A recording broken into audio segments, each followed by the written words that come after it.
Dude, I want you to be as smart as I am. Motherfucker, give me a... Dude, I want you to be as smart as I am. Motherfucker, give me a... Dude, I want you to be as smart as I am. Motherfucker, give me a...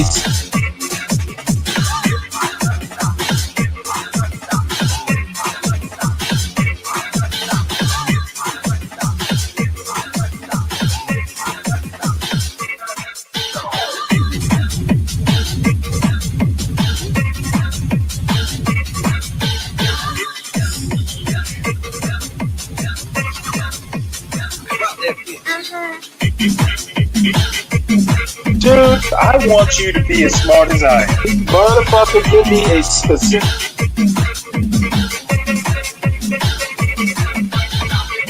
Dude, I want you to be as smart as I am. Motherfucker...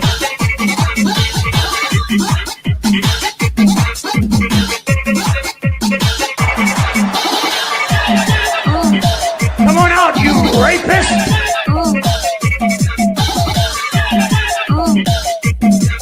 Dude, I want you to be as smart as I am. I'm definitely a Trump supporter. Yeah. I believe in him wholeheartedly. So this video is... I'm definitely a Trump supporter. Yeah. I believe in him wholeheartedly. So this video is absolutely insane, and it's going to blow your mind to think that she truly voted for Trump for the economy because, oh, he's a businessman and everything was cheaper back then when he was in office the first time. Now, it's crazy to think that she truly believes that, but check this out. You got to see this right here. We have major breaking news right now. JP Morgan is officially predicting a recession in 2025 in this year. Because of Donald Trump's tariffs, because of how badly the market is reacting.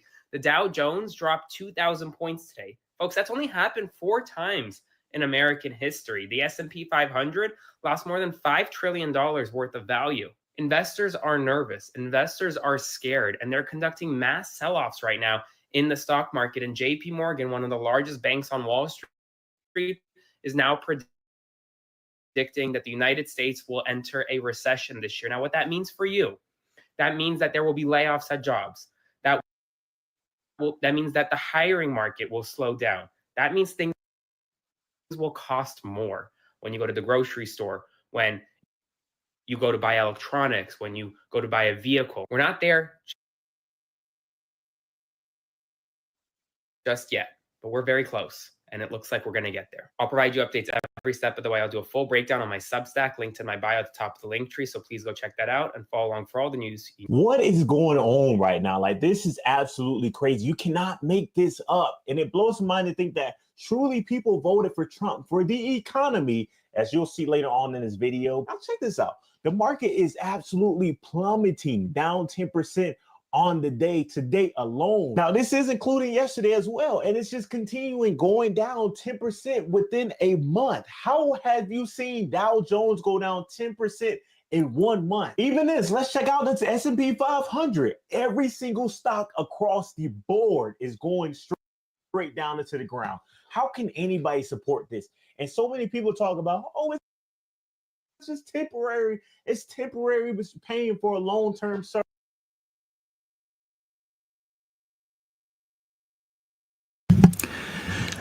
Man, this thing is buffering like crazy.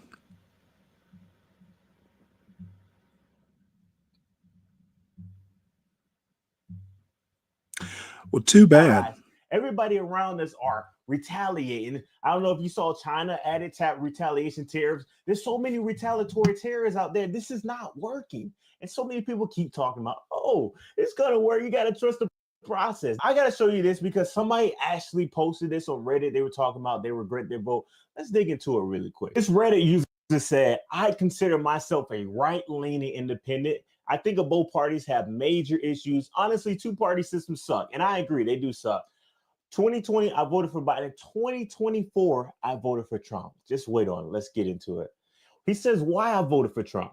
At the time, I felt I was in a position of voting for the best two really bad options. The economy was in shambles, and it still is in shambles. I felt I was voting for Harris. The status quo would continue, the economy continue to shrink. The last administration she was a part of wasn't doing anything to fix it and just wanted to print more money to fix the problem instead of patching the economic issues causing the leak. There are points to that. Who knows what the economy would have been, but we knew for a fact that Trump was going to blow it up. So here's his situation. He says, we are a single family. My wife is a stay-at-home mom who can't work due to illness. So this was a huge issue for us. He said, I felt at the time anything major that he would try to do that was not in the best interest of the United States would be stopped. That's the whole point of checks and balance. I honestly believe that he did have the best interest, and the most of the ridiculous and stupid things he was saying were either sarcastic or had no weight to it. He said stuff like that all the time last time he was president, and nothing came of it. It was all a muse to him and to get the media riled up. Now, so many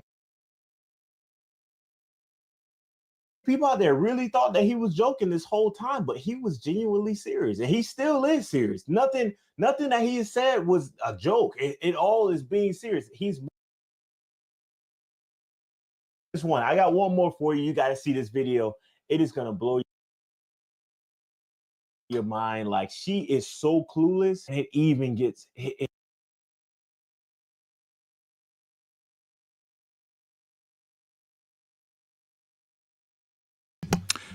just she just gets embarrassed. She gets obliterated in this entire interview, because guess what? She don't even know why she voted for Trump. But hey, listen, I'm gonna stop talking. Let's check this out. I'm definitely a Trump supporter. Yeah.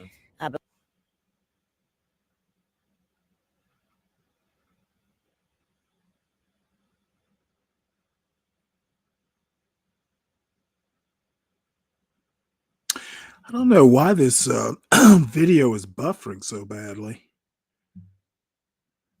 Well, I think we pretty much get the message here. I've got several videos just kind of across the board, just kind of talking about Trump and what people think of Trump right now. A couple points I want to make. First off, the economy in shambles is basically in hyperbolic. It's not the best it can be, but it's certainly not the worst it can be. And as far as a recession goes, a recession doesn't necessarily mean the economy isn't growing. Essentially, it is a couple consecutive quarters of negative growth, but negative growth doesn't necessarily mean that the overall economy isn't growing. What we're going to see is an economic slowdown. Instead of 2.6% growth, we're going to see something like like an annualized 2.2, something like that. So a recession isn't good, but it isn't necessarily a disaster either. Now, this next lady who she's gotten a haircut, actually. Let's see what she has to say about our president. Time I come on and do a video, I want to just thank all the people that have been, sending me love, giving me gifts, buying me a coffee. Thank you so much. I really do appreciate it. Thank you, thank you, thank you. I can't say it enough. Thank you. Did you guys get a chance to watch Meet the Press? I think this came on last Sunday. I wasn't here in town.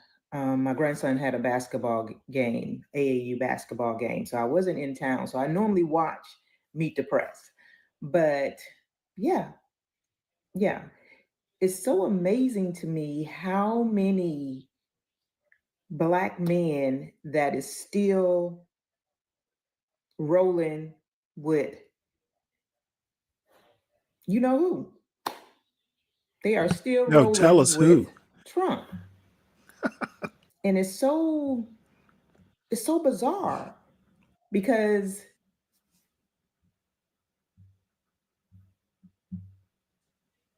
in this video clip, these Black men did not talk about policies or anything to that effect. And I'm trying to figure out what's wrong. What am I missing with these Black men? I mean, really, what are we missing? What am I missing? What am I not seeing in these Black men for them to still be rocking and rolling with him? It's so weird. It's so bizarre. It's so dysfunctional. And to me, and this is just my opinion, is that these men, these Black men cannot love themselves. They cannot love themselves. They cannot love their family members, the Black women in their lives, just overall being just Black altogether. You cannot love yourself, because this man is showing us truly where he's going with everything. So I'm trying to figure out what is the deal with these Black men that's still rocking and rolling and feel like white is so right. That's the problem. You have some Black people that feel like white is everything. And I'm trying to figure out, where is this mindset coming from, especially in this day and age? Where are you coming from with all of this? It doesn't make sense whatsoever. It doesn't make sense. I mean, these Black men to me are so delusional, so out of touch. And it's like, are you kidding me? You're not even explaining why you still rocking and rolling with this man. Because he's showing us what's going on, how he feel about us and everyone else. He's ready to destroy the economy. He's on a vengeance tirade. He wants a get back.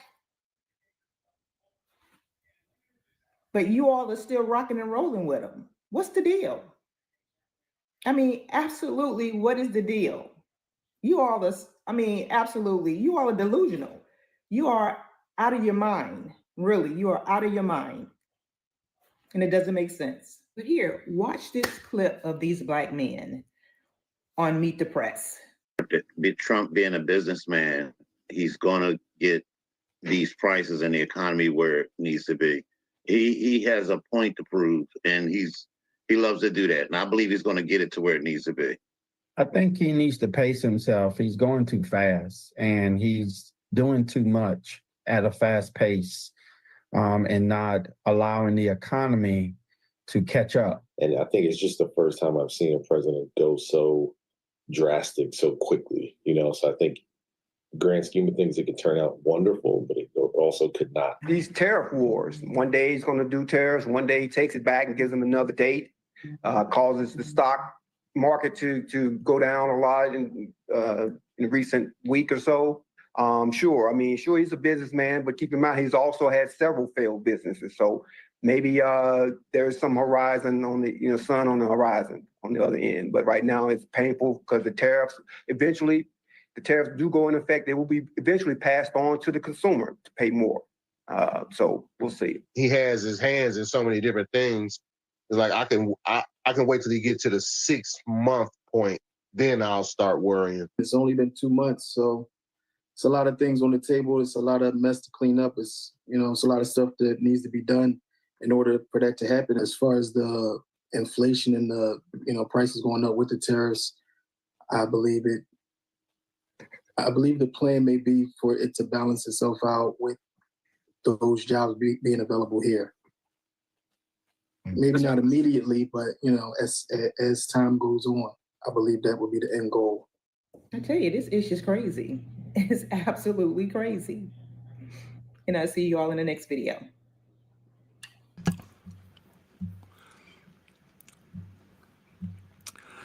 I don't know, this lady's not particularly coherent. I've watched maybe this is the third or fourth video. I don't know where she's getting the black men don't love themselves part. Some of what she says I agree with, but I'm actually you know, I'm kind of like that guy who says he's going to wait for a 6 month point before he starts worrying. I do agree that Trump is giving the idea that he's kind of, well, the doing too many things at one time. Um, we're starting to slowly but surely seeing cracks. And you'll see, because I'm going to get to news stories at some point. There are some balls that are beginning to be dropped in this juggling act. And let's see, what's this next video? I think this video. You know, I'm going to say something on this show that I'm not sure I've heard anyone say before. I was wrong. When Donald Trump won, I thought that 75, 80 million Americans were all captured by the MAGA cult and that they would go along with whatever President Trump said. And I was wrong. I was wrong. There are a lot of people who voted very purely and clearly on the fact that they were experiencing economic distress and they wanted that economic distress to come to an end. I'm hearing from these people. I'm hearing from brothers who believed not in all of the social things or the rhetoric or the religious part of who Donald Trump is, but in the actuality, in their minds, that Donald Trump was a whiz businessman that was going to fix the American economy. They're confused. They don't know what's going on. They did not vote for harder times. And the reality is, as much spin as can be done on any network, it is going to be, in my opinion, irreparable harm done to the president's reputation if people experience a tremendous amount of pain, even in the short term from the tariffs. Yeah, I mean, a tremendous amount of harm done to his reputation, but also I just want to, I need to correct the record because I feel like I hear a lot of conservatives talking about, oh, the last time when Trump was in office, he put in those tariffs and everything was fine. Okay, here is JP Morgan talking about what happened the last time when he put in those tariffs. Steel tariffs created about 1,000 jobs for steelmakers who were protected by tariffs. They reduced employment by 75,000 in steel using industries such as autos and construction as prices rose and sales fell. Similarly, in all industries affected by Trump's tariffs, duties boosted factory employment by 0.4%, but reduced payrolls by 2% because of overall costs rising and retaliatory By the way, tariffs. It costs jobs to raise prices. By the way, there's something else to pay attention to when you're looking at the job creation from the tariffs in the first Trump administration, the price per job. When you look at some of the jobs that were created, you're paying, in one case, like $815,000 per job for the jobs that were created because of the costs that are offset by the tariffs themselves. Yeah. So it's not a great way of job creation. It's very costly to the American public to do it that way. You know what's sad about this is 90,000 factories did shut down in America since 2000. And Trump said, there's a hole in the ship. And that's one of the reasons he won. And to Van's point, people thought he's a business guy. He's going to fix this. And he's going to disappoint those towns. He's going to disappoint those people who've been betrayed for the last 40 years because this isn't going to help improve their lives. And there's going to be more disillusionment in this country and more anger that their lives aren't changing. And that, to me, is the saddest part of all of this. Scott? Well, I think what is true today was true for Joe Biden and every other president that came before either of these two guys. If people feel like their economic trajectory is on the upswing, they will give you political leash. And if they feel like their own trajectory is on the downswing, they will punish you. You go back to Ronald Reagan, and he even though there were hard times in that first Reagan term, people felt like the country was getting back on the right track. They were willing to give him time because they believed in his program. They believed in the confidence that Reagan was projecting about America. That's what Trump has to do here. To the people that you think are going to be impacted in the short term, and they may well be, and Trump has acknowledged that, he has to make them believe that the long-term implications for this and their communities is worth it, even if they're experiencing a little short-term pain. So the political implication, Abby, I think all goes on to the trajectory. Do you feel like things will go better in the future?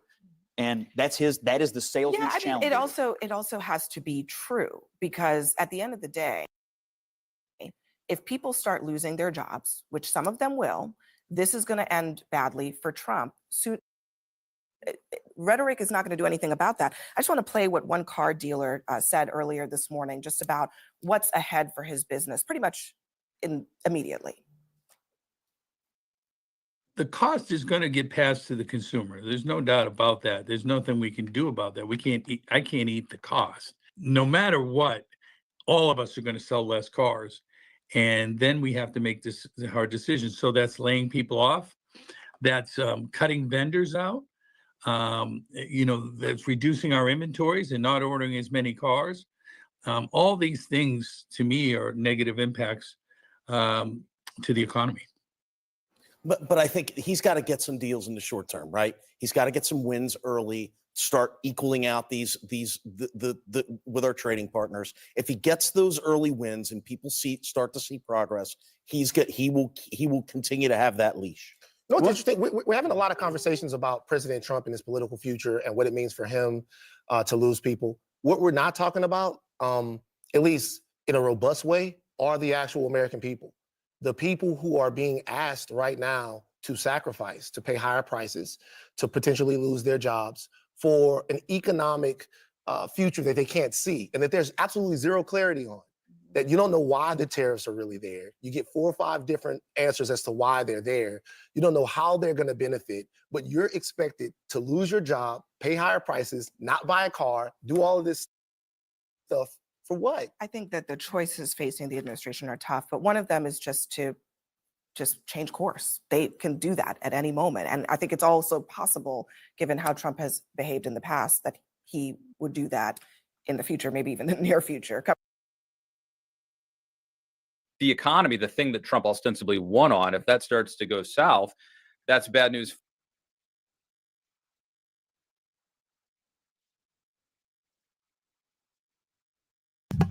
I think that a lot of good points in this particular in that CNN clip. I think the main problem Trump has right now is lack of communication. He's given press conferences, and there's like a daily press conference that I forget her name, the really young press secretary. Elon Musk is going out to Wisconsin and giving away money, losing elections, by the way. All of this, and I do a lot of political reading. I read, newspapers, online magazines, left and right. And the only thing that I can basically get from these tariffs is Trump is looking to basically somehow or another make the government profitable, it seems.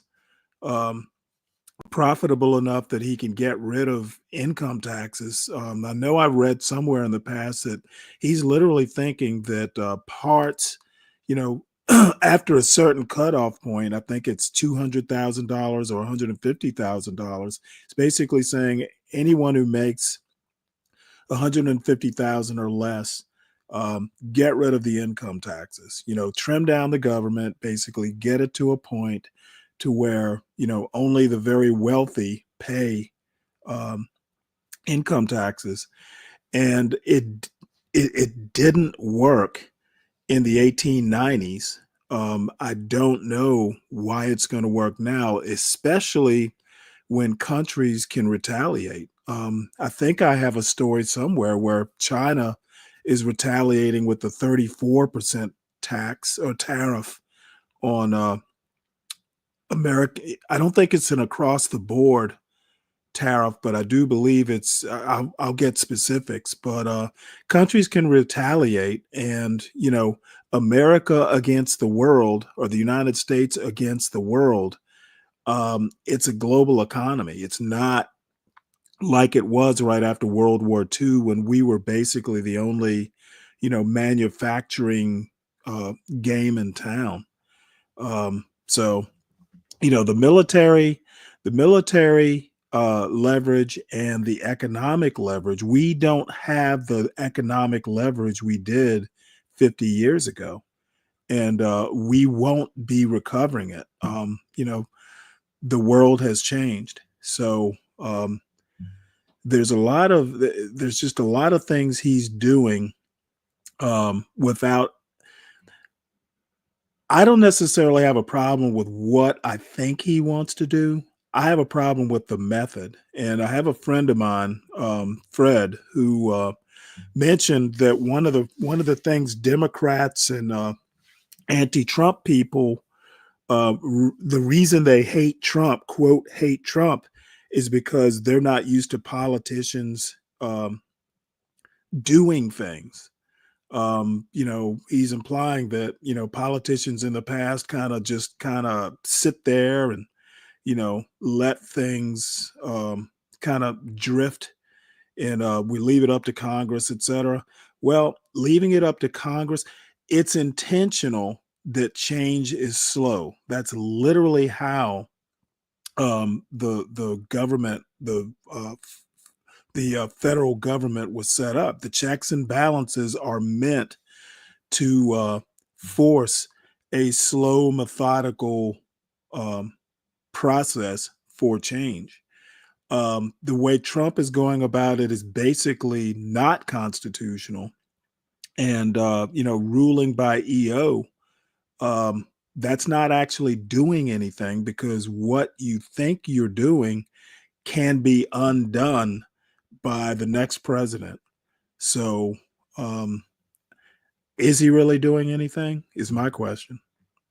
And this next video is Lady Boulay talking about the protests. She actually says some interesting things here, and I agree with her wholeheartedly. This is a white people problem. She'll say most of it, but the crux of it is what? It was mostly white people who got Trump elected, and other minorities, not so much black people. It's a white people problem. They will fix it. And the upshot is that white people feeling pain brings out protests.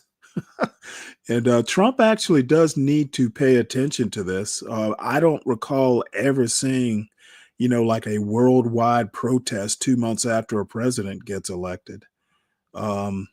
So this is not chopped liver. And yes, I want to say that I am very proud of the white Americans who showed up yesterday to support the protest or be a part of the protest march. I really am. And it might seem like, well, why are you congratulating them? They should have done that before, or they are the only reason we're in the shape that we're in is because they've been voting for racism and blah, blah, blah. I agree with that. I agree with that. But it's better late to wake up to the truth than never. And yes, it took them being hurt by the policies of this new administration to realize this man was not the best man for the job. And now I hear people saying things like, well, he stole the election. If all of these people came out against him, he stole the election. He didn't have to steal the election. When we listen to people on social media, there's a large group of people that said they weren't going to vote at all. A larger than usual group of black people that said they were going to vote for Donald Trump and did. The Latinos voted for him. Majority of them voted for him. The majority of the Indians, the Asians, and the majority of the white people voted for him.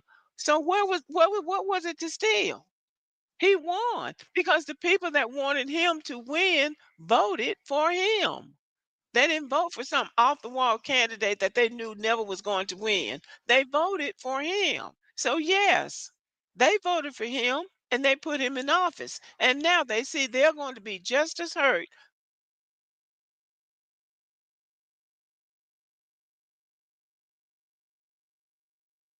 by these policies as black people and We've got everybody else. some bad weather So they here. decided it was time for them to act. So what Sorry for better the time buffering. is it for you to act than when you realize it's time for you to act? So I want you to listen to this content creator from TikTok, and then I'll come back and have a little bit more to say. White people, y'all showed up today. Okay, so I'm just getting a chance to scroll on TikTok and I'm seeing the videos from Colorado and Utah and rural America, Alabama, Mississippi. Of course, Chicago showed up. New York was out there. Like it. Yes, I'm loving it. Let me just challenge you guys really quickly. If you will just take one thing from this protest, and I don't know what the organizers have said.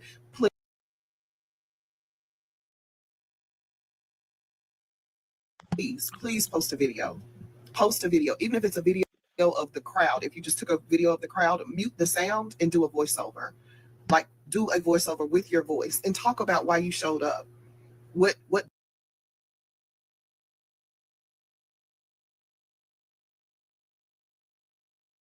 drove you to stand up, to march, to protest, to speak out, whatever it was that drove you to those particular protests today, do a video and do it in your voice because your voice matters. That's what they're going after. Like they don't want you talking about it. And here's the power in that. In using your own voice, there's people in your community that need to hear from you. They need to hear from their neighbor, their coworker, their community organizer. They need to hear from you because we can't reach everybody.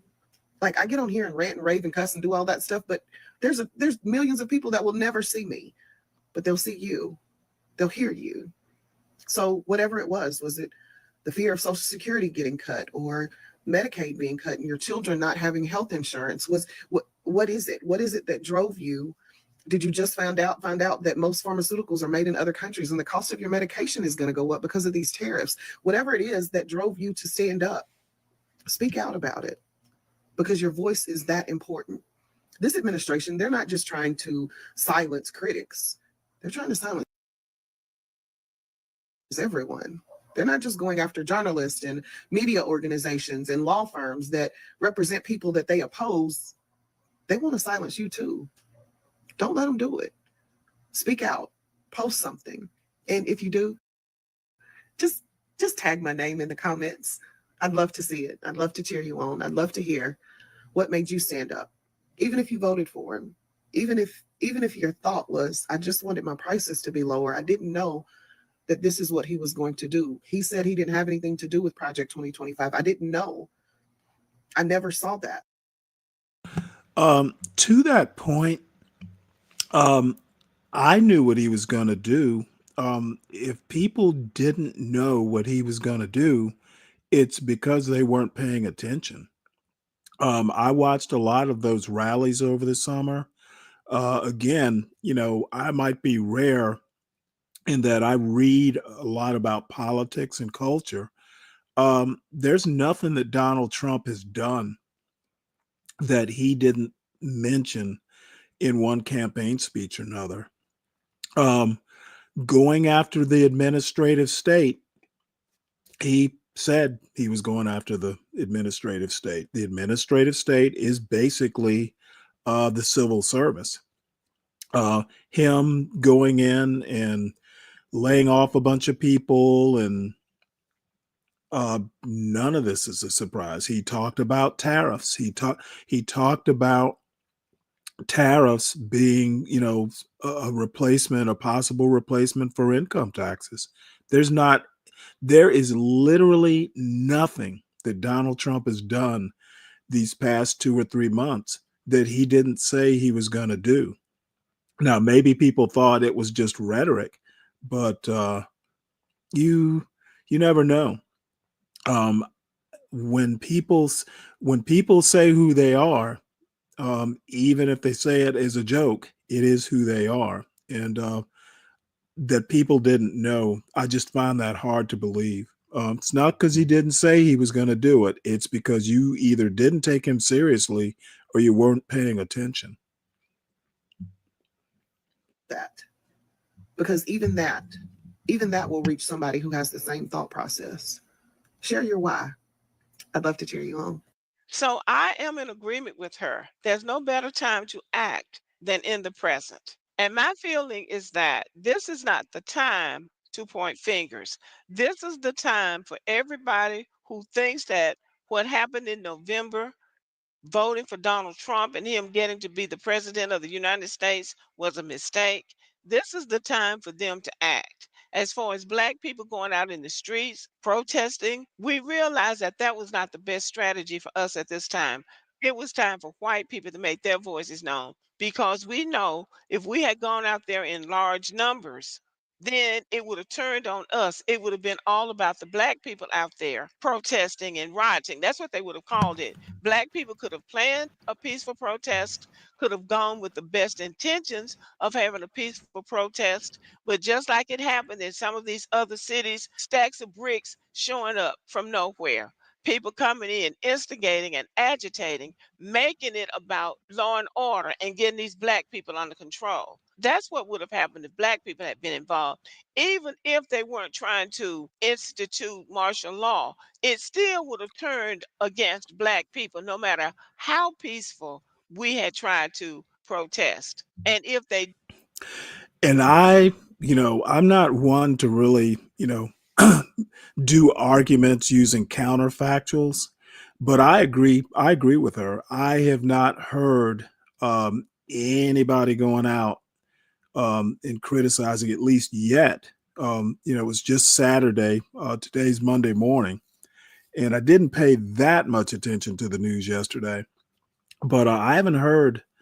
I haven't heard a whole lot of, why are these people out there, or just a whole bunch of turmoil. And I know what many of the anti-blacks will say. Well, that's because Black Lives Matter protests were violent. Yeah, they were violent, but some of them were, but a lot of it was people who were, basically agents provocateur. Um, I can think of several occasions, like, pallets of bricks magically appearing, along march routes and that sort of thing. A lot of this stuff was egged on, and that's why Black people, at least according to several people I've heard on YouTube, you know what? It's not our fight. All we're going to do is just, Black people get out there. It's just going to wreak more havoc. Whatever the reason, whatever the cause of the havoc might be, it will wind up just, bringing too much unwanted attention. Y'all go out there. And I'm going to say one more time, and I've said this in the past, white people never protest these days. It actually is good to see white people out there, standing up for their rights. It's about time. I hope the next time the cops kill some, random white dude for no reason, that white people get out there and protest police violence and brutality. Enough of it happens to white people that I'm not exactly sure why there aren't more protests. So, the Tony Tempas of the world should have been a protest over that, and I'll forever be wondering why there wasn't. White people can protest too. Doesn't white lives matter? So everyone needs to bear that in mind. they did want to institute martial law, and they did that, then it would have been about, well, we're instituting martial law because of Black people. See, that would have been designed to turn white people against Black people. Now, they're going to have white people under martial law too, but guess what? White people are going to be mad at Black people because now they say it was because of Black people's behavior. So What's up, dirty dude? How you been? it was very wise for Black people not to get involved in that.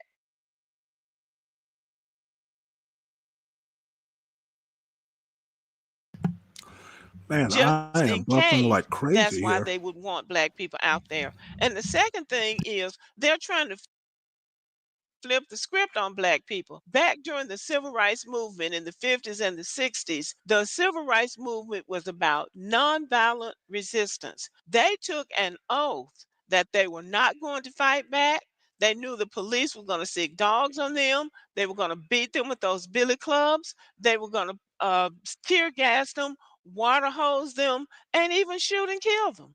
They knew that. They knew they were putting their life on the line, but they made the pledge to protest nonviolently. But what happened to them? Bull Connor, who was the commissioner of public safety in Birmingham, something like the police chief, was born in 1897, and he had absolutely no patience with Dr. Martin Luther King or civil rights. And so he didn't spare the rod on them, and neither did any of the other Southern lawmen. So, right up until the time he was assassinated in 1968, Dr. King and his fellow protesters were met with brutality. Traditionally, Black protesters are dealt with very harshly in this country. So now they're trying to flip the script and say, no, we're not the ones that's doing the violence, it's the Black people.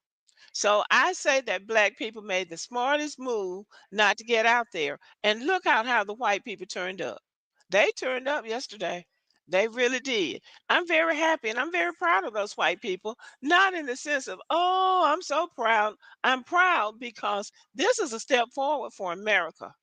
And it took all of what's happening now for them to come to that realization. At some point in our history, we were going to have a Donald Trump just to wake the white people up. We were already woke, but they needed to be awakened. And I think they have been. So now the ball is in their court. It doesn't mean that we can't support them. We can DoorDash them some water, DoorDash them some food. We can be the Underground Railroad this time around, if that's what we need to be for the ones of us who want to be supportive. Because I want the country to move forward in a positive way. It's just that there needs to be righteous leaders in this country. There needs to be people in office who want to do the right thing by this country. And being honest, I don't know if we can trust any kind of coalition with white people, but what we can do is each group can work on their own behalf. And we can find some common ground somewhere because actually we do have common ground. Some people just don't realize it. Because if you take away the white folks' food stamps and you take away the Black people food stamps, guess what? Ain't nobody got no food stamps. Everybody's not on food stamps, but you get my point.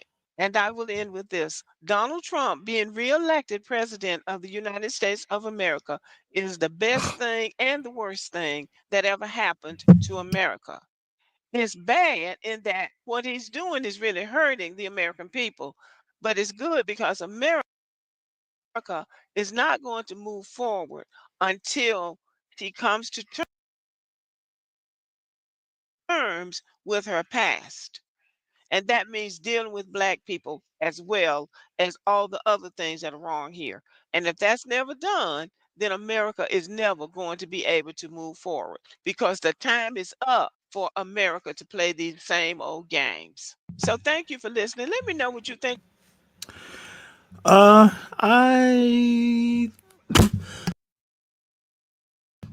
agree that America needs to come to terms, excuse me, with its past, but I don't think Donald Trump is going to be that agent of change. And speaking of the Underground Railroad, I was going to save this story for later, and I may even cover it again because I had something else this story is connected to.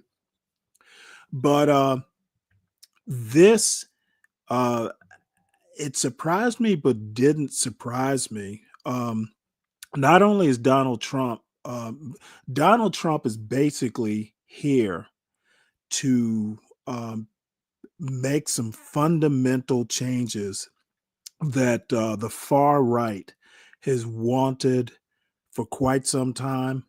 And again, they played a very long game. And they were indeed waiting for a Donald Trump to come along. They couldn't quite get it done with Reagan. because I don't think Reagan, had Reagan isn't anywhere or wasn't anywhere near as bad as someone like a Donald Trump. Reagan actually believed in the Constitution. He believed in institutions. Donald Trump is not that much of an institutionalist. In a way, both both the far right, which I consider MAGA to be, and left progressives have been waiting for a Donald Trump to come in and, if not outright revolution, he's definitely shaking the trees. He is attempting to basically take the ship of state and turn it 90 degrees or maybe even 180 degrees, almost to a point of being regressive. This particular story, I'm going to go ahead and let the auto reader read it, but he is literally going into this attack on the Smithsonian, and I'm going to call it an attack. He basically is wanting to rewrite history. Basically, Ron DeSantis talked about his desire to institute patriotic education in Florida public schools. That's what Donald Trump is attempting to do on a national scale. This news story was written by John Swain and Jeremy Merrill. Amid anti-DEI push, National Park Service rewrites history of Underground Railroad. Since Trump took office, the Park Service, an agency charged with preserving American history, has changed how its website describes key moments from slavery to Jim Crow. For years, a National Park Service webpage introduced the Underground Railroad with a large photograph of its most famous conductor, Harriet Tubman. The Underground Railroad, the resistance to enslavement through escape and flight through the end of the Civil War, refers to the efforts of enslaved African Americans to gain their freedom by escaping bondage, the page began. Tubman's photograph is now gone. In its place are images of Postal Service stamps that highlight black-white cooperation in the secret network, and that feature Tubman among abolitionists of both races. The introductory sentence is gone too. It has been replaced by a line that makes no mention of slavery, and that describes the Underground Railroad as one of the most significant expressions of the American civil rights movement. The effort bridged the divides of race, the page now says. The executive order that President Donald Trump issued late last month, directing the Smithsonian Institution to eliminate divisive narratives, stirred fears that the president aimed to whitewash the stories the nation tells about itself. But a Washington Post review of websites operated by the National Park Service, among the key agencies charged with the preservation of American history, found that edits on dozens of pages since Trump's inauguration have already softened descriptions of some of the most shameful moments of the nation's past. Some were edited to remove references to slavery. On other pages, statements on the historic struggle of Black Americans for their rights were cut or softened, as were references to present-day echoes of racial division. The Post compared web pages as of late March to earlier versions preserved online by the Internet Archive's Wayback Machine. Changes in images, descriptions, and even individual words have subtly reshaped the meaning of notable moments and key figures dating to the nation's founding. Abolitionist John Brown's doomed raid, the battle at Appomattox, and school integration by the Little Rock Nine. An educational page on Benjamin Franklin, which examined his views on slavery and his ownership of enslaved people, was taken offline last month, the review found. Mentions of Thomas Stone, a signer of the Declaration of Independence, owning enslaved people, were removed from several pages on the website of the Stone National Historic Site in southern Maryland. A reference to other enslaved African Americans in that region was changed to enslaved workers. Trump has pursued broad executive orders and other measures aimed at dismantling diversity, equity, and inclusion programs across the public and private sectors. His inauguration. I want to make one point about the term enslaved workers. Oddly enough, a term similar to that, if not exactly those terms, shows up W.E.B. Du Bois um, in Black Reconstruction, which is actually one of the best books on Reconstruction I've read. And I've read, a number of books on that time period. In any case, W.E.B. Du Bois basically framed Black Reconstruction. It basically had a Marxist underpinning to it. So the Trump administration referring to slaves as, enslaved workers, well, technically they were. And if you're going to use a Marxist framing, yes, slaves are basically unpaid workers. So it's not necessarily a brand new framing. That framing has been around for 100+ years.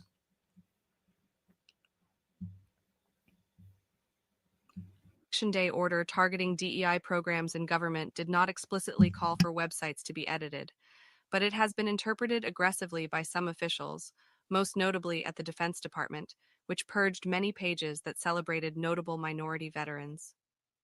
After an outcry, some were later restored.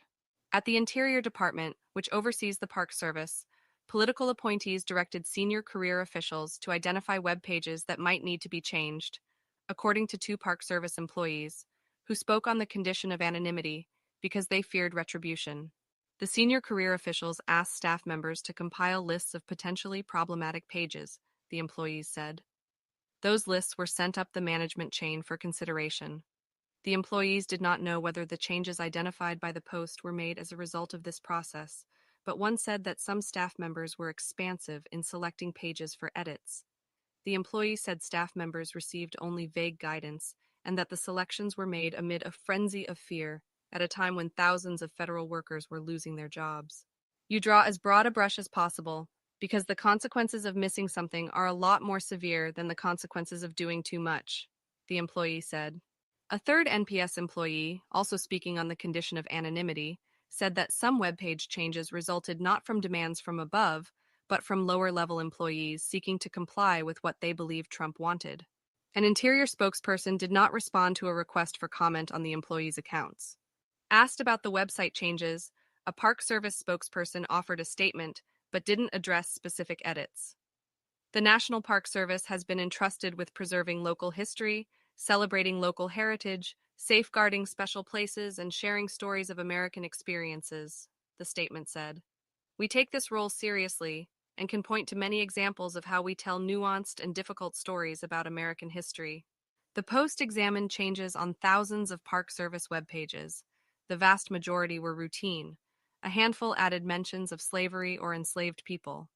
The Post could not identify every change made since Trump took office, in part because the Wayback Machine's archives are not comprehensive. On the website of Minuteman National Historical Park in Lincoln, Massachusetts, a passage about the lack of recognition for Black soldiers who fought for American independence was removed. Why don't we hear more about this part of the American Revolution? The passage began, according to archived versions of the site. Unfortunately, systemic racism and historical bias have erased or buried many records of Black and Indigenous people who played a prominent role in the founding of the United States. A statement about the legacy of John Brown, who hoped to start a revolt by enslaved people in the run-up to the Civil War, was removed from a page on the website of Harper's Ferry National Historical Park in West Virginia. John Brown's complex legacy remains a powerful symbol in America's ongoing dialogue on race, justice, and the fight against oppression, the line said. Extensive changes were made to multiple Park Service pages about the Underground Railroad, and a landing page directing children to educational materials about it has been offline since last month. Since 1998, the Park Service has been required by federal law to recognize the Underground Railroad and to produce educational materials about it. Andrew Deemer, a professor at Towson University and author of a book on one of the network's founders, said that while some white abolitionists supported the Underground Railroad, changes identified by the Post minimized the legal and political forces arrayed at the time against enslaved African Americans. Overall, the revisions seek to emphasize harmony and unity and to de-emphasize conflict in a way that is out of step with how historians have written about the Underground Railroad in recent decades, Deemer said. Other changes appear on the website of Appomattox Courthouse National Historical Park in Virginia, where Robert E. Lee surrendered to Union forces in April 1865, leading to the Civil War's end. One page about the surrounding town was rewritten in a way that incorporated 2 new mentions of slavery in the years before the war. But on other pages about the battle and the subsequent emancipation of local enslaved people, all references to President Abraham Lincoln's views of the war were removed, as were some references to Union Army Commander General Ulysses S. Grant's views. Some mentions of slavery were cut, along with details of how white hostility in the area thwarted the efforts of freed Black people to enter their society. Greg Downs of the University of California at Davis, a specialist in Civil War history, who has written several Park Service publications, said the changes warped history. A country that cannot tell the truth about itself cannot assess what has led it to moments of greatness in the past and what could lead it again to greatness, he said. Alterations were also made to Park Service content about major figures and events in the civil rights movement during the 20th century. A page about the Niagara Movement, a group founded in 1905 by the African-American civil rights leader Webb Du Bois, was changed to remove 2 references to the struggle for equality. For example, a description of the group's renewed sense of resolve in the struggle for freedom and equality became simply its renewed sense of resolve. Sean Lee Alexander, a Du Bois biographer and professor at the University of Kansas, described the alterations as subtle yet profound, in suggesting that racism no longer required confrontation in the United States at the time. Although these changes may appear inconsequential to some, they collectively contribute to the erasure of the historical narrative of Black struggle for civil, political, and economic rights, which continues to this day, he said. Similar amendments were made to the website of the Little Rock Central High School National Historic Site in Arkansas, which marks the place where 9 young African American students braved a racist mob and military resistance from state authorities to integrate a previously white-only school in 1957. Proclamations that the students opened doors for others pursuing equality and education around the world were edited on at least 6 pages to remove the word equality. One of the surviving members of the Little Rock Nine, Elizabeth Eckford, told the Post that the edits masked the fact that the group had explicitly fought for equality of opportunity. "They're trying to rewrite history," Eckford said. "We can never have true racial reconciliation until we honestly acknowledge our painful but shared past." Lucy Nayland contributed to this report. Yeah, Buck Breaker, interesting name. No, I haven't read it. I'll pick it up this week, though. You know, I've got like a whole stack of books I need to be reading and can't seem to plow through them efficiently these days. Just a quick scan because I looked it up on Amazon. It looks pretty interesting, so I'll read it, and at some point it'll probably come up on a show or something. It was written after the Civil War. Just so you know, there was talk. Somebody had the wild idea of actually enslaving white people up in Appalachia, like the hill people up there, up in the Appalachian Mountains, and the idea was shot down because those people had guns. But indentured servitude was a lot like slavery, and you could be indentured for life as punishment, but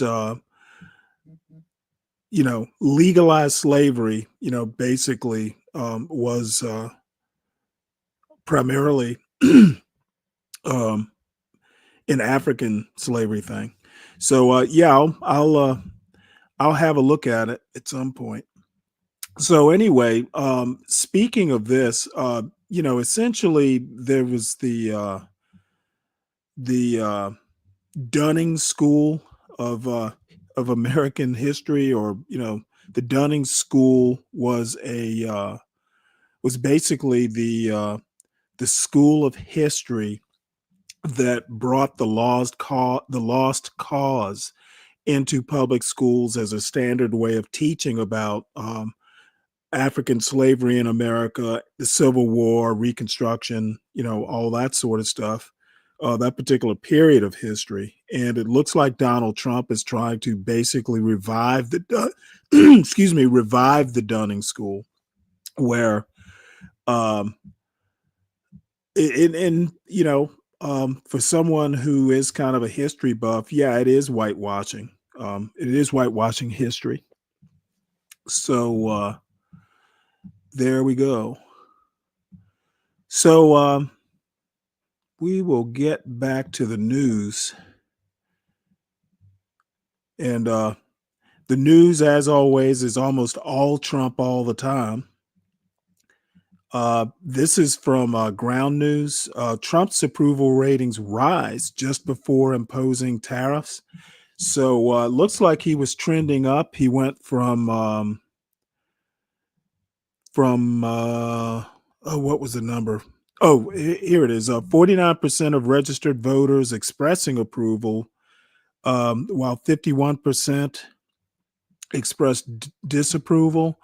But I read somewhere where he actually got up to about 53% approval. Here it is. Trump's approval rating increased from 49% to 53% between March 30th and April 3rd. Now, that's just 4 days.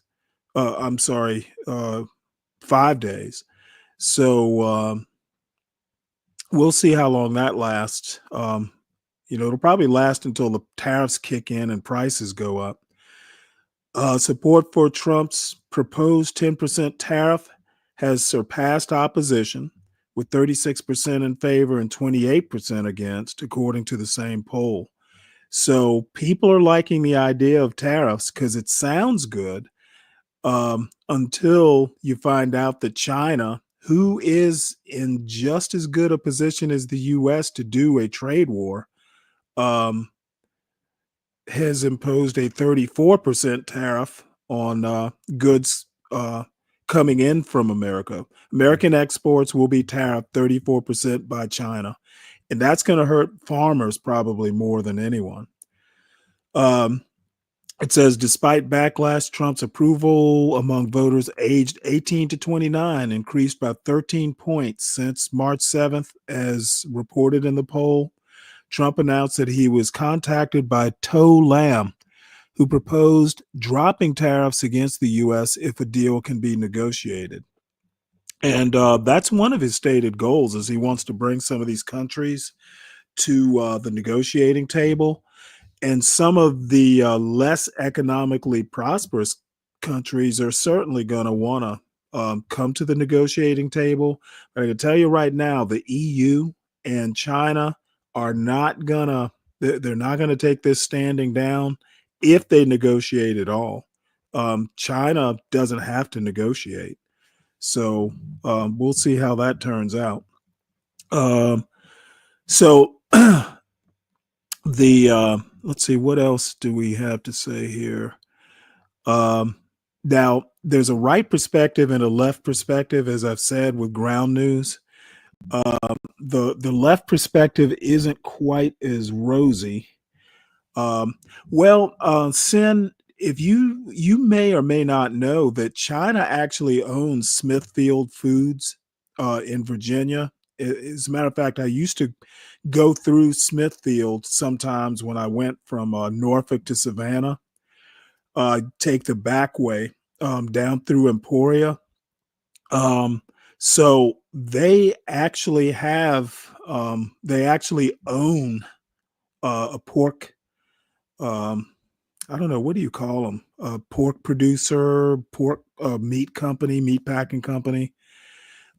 So I don't know how tariffs would work. I would imagine that they can make that sort of thing a wash, or just not tariff, just not tariff their pork products at all.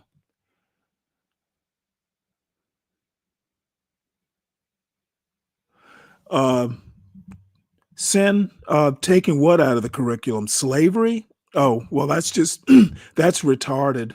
If you're going to teach American history, you should teach American history. Picking and choosing what you teach, that doesn't sound like an education to me. It sounds like indoctrination. Lupin, what's up? How you doing? Let's see. If tariffs are so bad, why do the other countries have them? Well, I mean, one of the reasons you have tariffs is to protect your domestic industries. So they want to protect their own manufacturers or, producers. So that's why other countries would have them. So anyway, let's get back to this. On the left, from the left perspective, again, we're still doing Donald Trump's poll numbers. President Trump announced it. Let's see, I'd read that one. China is facing a 54% total tariff, starting a global trade war. Again, this is from the left perspective, left headlines. Trump's approval ratings remain steady, with 49% of registered voters expressing approval, while 51% expressed disapproval, as per the Harvard Capps Harris poll. Now, the right is quoting a totally different poll. So the polls are differing here. Public perception of Trump's handling of the economy is negative, with Harry Enton highlighting a 15% drop in the S&P 500, marking the worst start for a president's term on record. Concerns about a recession are growing, as analysts warn this could negatively influence public views on Trump's presidency. Well, of course it will. So let's see, what's the next story here? Oh, another tariff story. Team Trump defends tariffs as bipartisan opposition grows. Markets slide. I talked about a story from last week. There's some bipartisan support in the Senate to drop some of the tariffs that Trump is imposing on Canada. And by the way, if I recall, Trump imposing tariffs is unconstitutional. I'm pretty sure it's Congress that levies tariffs. So I don't know. I'm not exactly sure how he's going to be able to actually make this stick. And if it's by executive order, it doesn't carry the force of law. So at some point, if it's not enacted by Congress, I would imagine these can be reversed pretty easily. So let's go ahead and play the auto reader for this story. This news story was written by Garrett DeVink, Megan Vasquez, Maria Luisa Paul, and Caroline O'Donovan. Team Trump defends tariffs as bipartisan opposition grows, markets slide. Trump administration officials blitzed television networks Sunday to defend the president's massive tariffs that have caused a sell-off in the stock market and triggered recession fears, arguing that the import taxes are already forcing dozens of countries to come to the bargaining table. 50 countries were burning the phone lines into the White House to negotiate with President Donald Trump, Agriculture Secretary Brooke Rollins told CNN's State of the Union. Don't panic, White House senior counselor Peter Navarro said on Fox News' Sunday Morning Futures. And Treasury Secretary Scott Bessent, speaking on NBC's Meet the Press, dismissed predictions from economists and banks that there would be a recession. The full court press from cabinet members and advisors came as the administration is under immense pressure to pull back on the tariffs, which have caused the biggest loss in American stock market wealth since the panicked sell-off as COVID-19 spread in March 2020. A growing number of conservatives are pushing back against Trump's moves, with a nonprofit backed by right-wing megadonor Charles Koch leading a lawsuit against the tariffs, while some Republicans in both chambers of Congress are organizing a legislative effort to roll them back. And though administration officials remain in lockstep in their support of Trump, some of the president's most vocal supporters are beginning to question the moves. Speaking via video call to a conference of Italian right-wing politicians on Saturday, billionaire Trump funder Elon Musk said he hopes Europe and the United States will eliminate all tariffs between them. Hedge fund investor Bill Ackman, a regular defender of Trump, said on X on Saturday that he thinks the president will delay the tariffs on Monday, as Trump works through negotiations with countries that are willing to lower their own trade barriers. The risk of not doing so is that the massive increase in uncertainty drives the economy into a recession, potentially a severe one, Ackman wrote.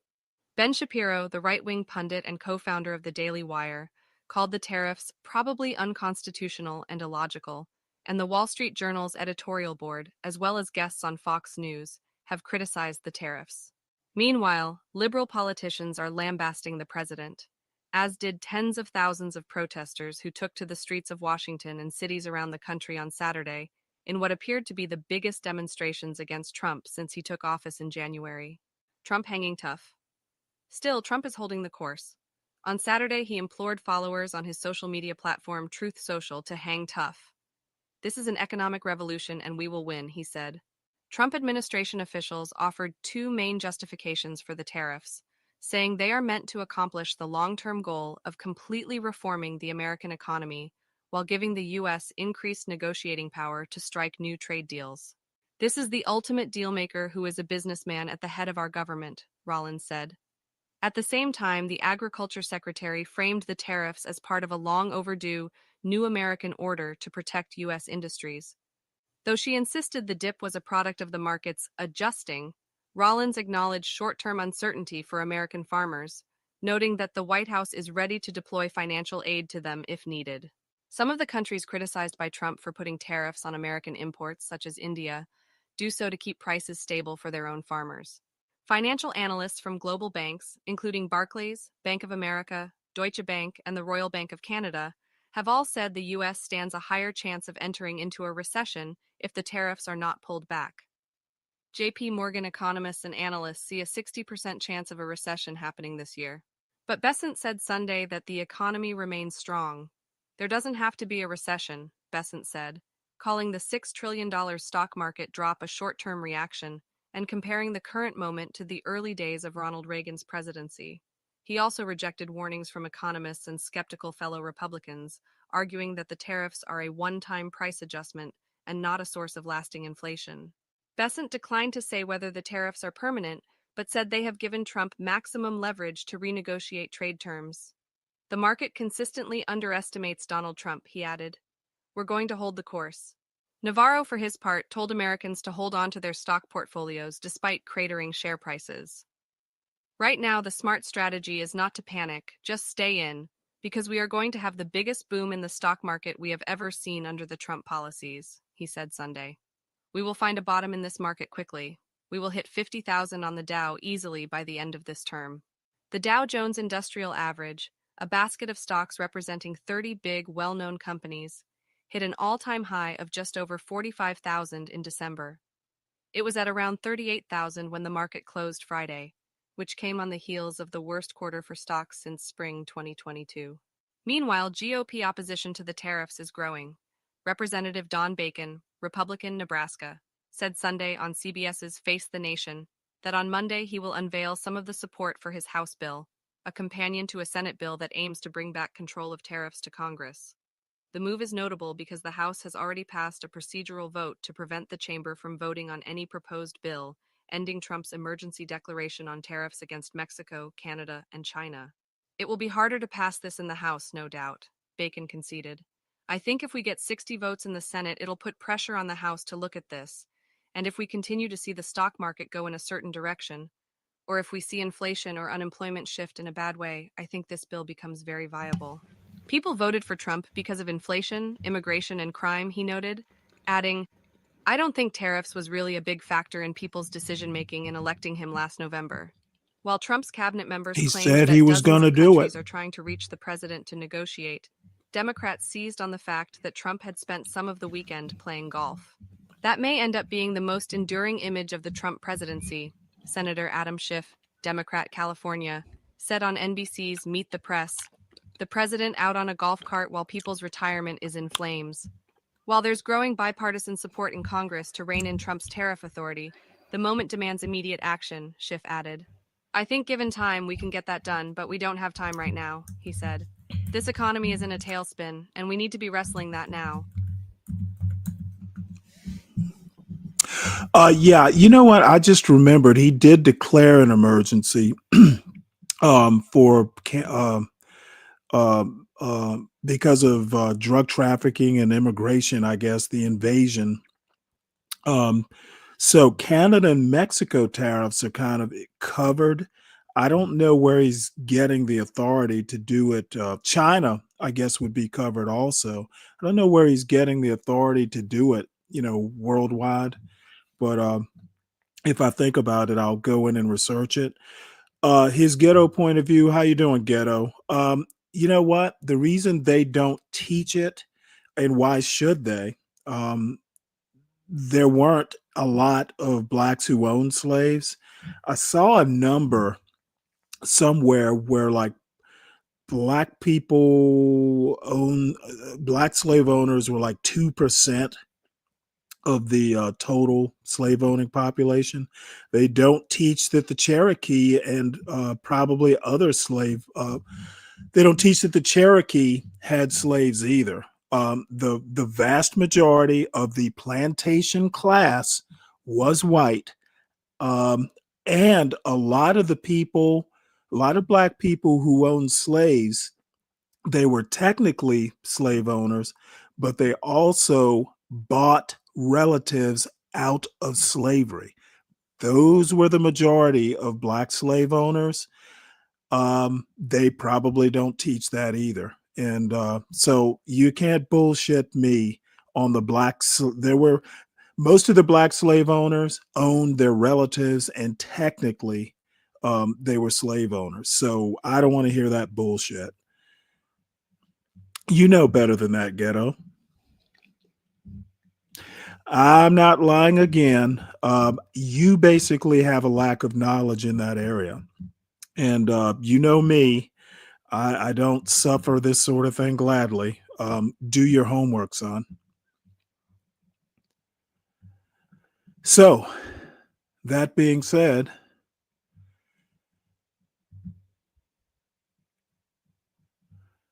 next story is this is actually pretty interesting. The U.S. revoking visas for South Sudanese passport holders. Apparently, South Sudan, which is the world's newest country, refused to accept illegals. So Trump is basically revoking, visas for any South Sudanese that are here. So the U.S. is immediately revoking visas issued to all South Sudanese passport holders due to the African nation refusing to accept its citizens who have been removed from the U.S. South Sudan, the world's newest nation, gained independence in 2011 after seceding from Sudan, but then descended into civil war 2 years later. A 2018 power sharing agreement between President Salva Kiir and Vice President Riek Machar stopped the fighting, but key elements of the deal have not been implemented. Let's have a look at the right-wing publications, their headlines. United States has revoked all visas held by South Sudanese passport holders, according to Secretary of State Marco Rubio, who accused South Sudan's government of misconduct. United Nations Secretary General Antonio Guterres warned of a security emergency in South Sudan and urged leaders to prevent the country from facing a civil war. Rubio stated that the transitional government of South Sudan has failed to timely accept their citizens for maybe they meant kindly, citizens for repatriation, leading to the visa revocations. Lucas Gutentag criticized the U.S. government's decision as punishing innocent visa holders instead of pursuing diplomacy. That is an argument. So I'm actually curious to know if Trump will do that to other countries. I think um, Venezuela wouldn't accept people back. I'm not aware. Maybe somebody in the audience might be aware if Trump revoked Venezuelan passports. Let's see. What have you? You're a victim, Stanley. I have the books. Let's fuck all that. I don't have time for that kind of foolishness. You heard what I said. You know I'm right. Most of the blacks who owned slaves in the United States back in the day had purchased family members out of bondage. Okay. And as far as I know of at least one plantation owner in Mississippi or Louisiana. There were probably a bunch of Creoles or mulattoes or what have you who owned slaves in Louisiana, Mississippi, places like that. Once again, the vast majority of the plantation class and slave owning of the plantation class were white, and the vast majority of slave owners were white. There's no getting around that. The number of black people who owned slaves was minuscule compared to the number of whites. As a matter of fact, you could even say the majority of whites didn't own slaves. It was a 1% sort of thing. The plantation class mostly. And, there were middle class people and below who might have one or two slaves. It's not worth betting money on. It's not worth even arguing over. You know I'm right, ghetto. So get the fuck over it.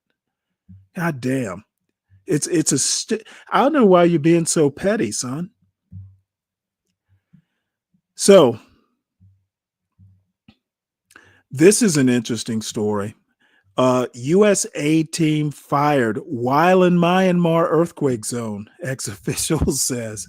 When I saw this, I could not believe it. So aid workers are in Myanmar, who, if you'll recall, recently had like a huge earthquake. And these aid workers were fired while they're in the while they're helping Myanmar with an earthquake. It's not funny, but it did make me chuckle. See, ghetto, I'm getting all coffee fussing at you. 3 U.S. aid workers were laid off while responding to a massive earthquake in Myanmar, according to a former senior staffer. The firings took place in Mandalay, where the workers have been sleeping on the streets after their terminations were announced. 6 Democratic senators criticized the Trump administration for its lack of aid efforts in Myanmar, claiming it failed a crucial humanitarian test. Secretary of State Marco Rubio denied Washington's response was slow due to the dismantling of the U.S. Agency for International Development. Let's see. The right-wing headlines, 3 U.S. aid workers laid off while assisting in Myanmar after a 7.7 magnitude earthquake. As reported by Marcia Wong, a former official at the U.S. Agency for International Development, President Donald Trump's government pledged $9 million for earthquake relief, but cuts to U.S. aid hindered disaster response efforts. Many residents in Myanmar fear aftershocks and have been forced to sleep outside after the earthquake that killed over 3,300 people. Secretary of State Marco Rubio stated that Myanmar's military government limits U.S. humanitarian operations and called on other countries to assist. Sounds like a mess. Let's see. Is there anything interesting in the left-leaning headlines? World Vision estimates it lost $10 million in funding due to World Vision, I guess, is a charity, estimates it lost $10 million in funding due to USAID's closure and continues to provide essential support amid the humanitarian crisis in Myanmar. Well, that it's not a good look for sure. Not sure that I have much comment on it.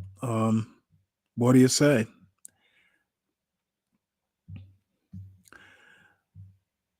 Let's see. Oh, let's see what else are you fussing about. Exactly. He never wants to actually have a discussion. He always swears he knows everything. No, I don't know everything, but I do know that um, I will have a discussion, but I'm not going to go back and forth on the obvious. I'm simply not going to do it. I don't have that kind of patience. The first ever slave owner in America was a black man. White is a legal term. You know what? Fuck all that. I don't care. I'm right, period. I don't know why you're getting all wrapped around the axle.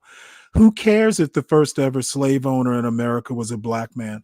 Why is that important? Can you answer this question, his ghetto point of view? Why is it important that the first slave owner was a black man? If you can help me out with that. I don't know that I'm smarter than Carter G. Woodson. Again, I'm actually almost done rereading The Miseducation of the Negro. Let me just put it this way. Things have changed since Carter G. Woodson's day. I'm not smarter. I'm just of a different time. So again, I don't know why it's important to know that the first black man to own a slave, or the first slave owner, was a black man. You know what? Pop the Balloon is definitely more entertaining than your history lessons. And I use history lessons in quotation marks. Stop fussing. The link's at the top if you want to come up. Nobody's stopping you yet. So next news story is Trump administration. Trump administration, let's see, judge says grievous deportation error must be reversed. This is a guy who was mistakenly identified as a trend. What is it? Trend. I can't even pronounce the gang's name, but he was Trende Aragua. He was basically identified as a member of the gang, and the Trump government basically said it was a clerical error, administrative error. So now the judge is saying, hey, you got to bring him back. And from what I'm understanding, the Trump administration is resisting for some reason or another. If you make a mistake, fix it. So a federal judge called the deportation of a Maryland man to a notorious Salvadoran prison a grievous error, adding that the Trump administration's conduct shocks the conscience. They don't have a conscience. The judge has ordered the government to return the man, Kilmar Armando Abrego Garcia, but the administration has said it can do little to bring him back and asked an appeals court to they can do little to bring him back. What the fuck?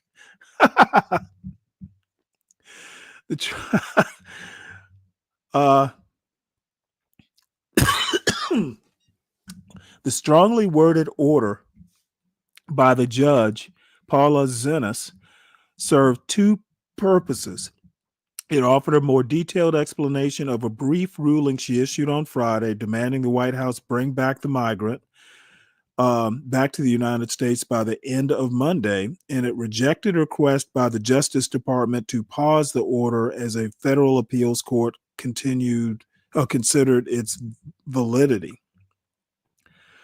Over 22 pages, Judge Zenas took Trump officials to task for deporting Mr. Abrego Garcia to El Salvador on March 15th in violation of a previous court order that allowed him to stay in the United States. Administration officials then argued that neither they nor she, as the judge overseeing the case, had any power to retrieve him from prison.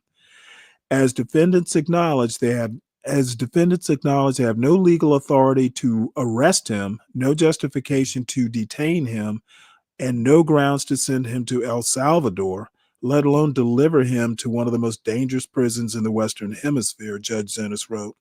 Having confessed egregious error, the defendants now argue that this court lacks the power to hear the case, and they lack the power to order Abrego Garcia's return. Wow, what on earth are these people thinking? Other than that they don't have to follow the law. The Trump administration has continued to defend the deportation even after it acknowledged it had been an error. On Sunday, Attorney General Pam Bondi asserted during an appearance on Fox News that Mr. Abrego Garcia was a gang member, citing testimony from him. So they made a mistake, but he is a gang member. Oh, wow. The appeals court could issue a decision as soon as Sunday evening after Mr. Abrego Garcia's lawyers file court papers in support of the judge's ruling. Holy cow. Let's see.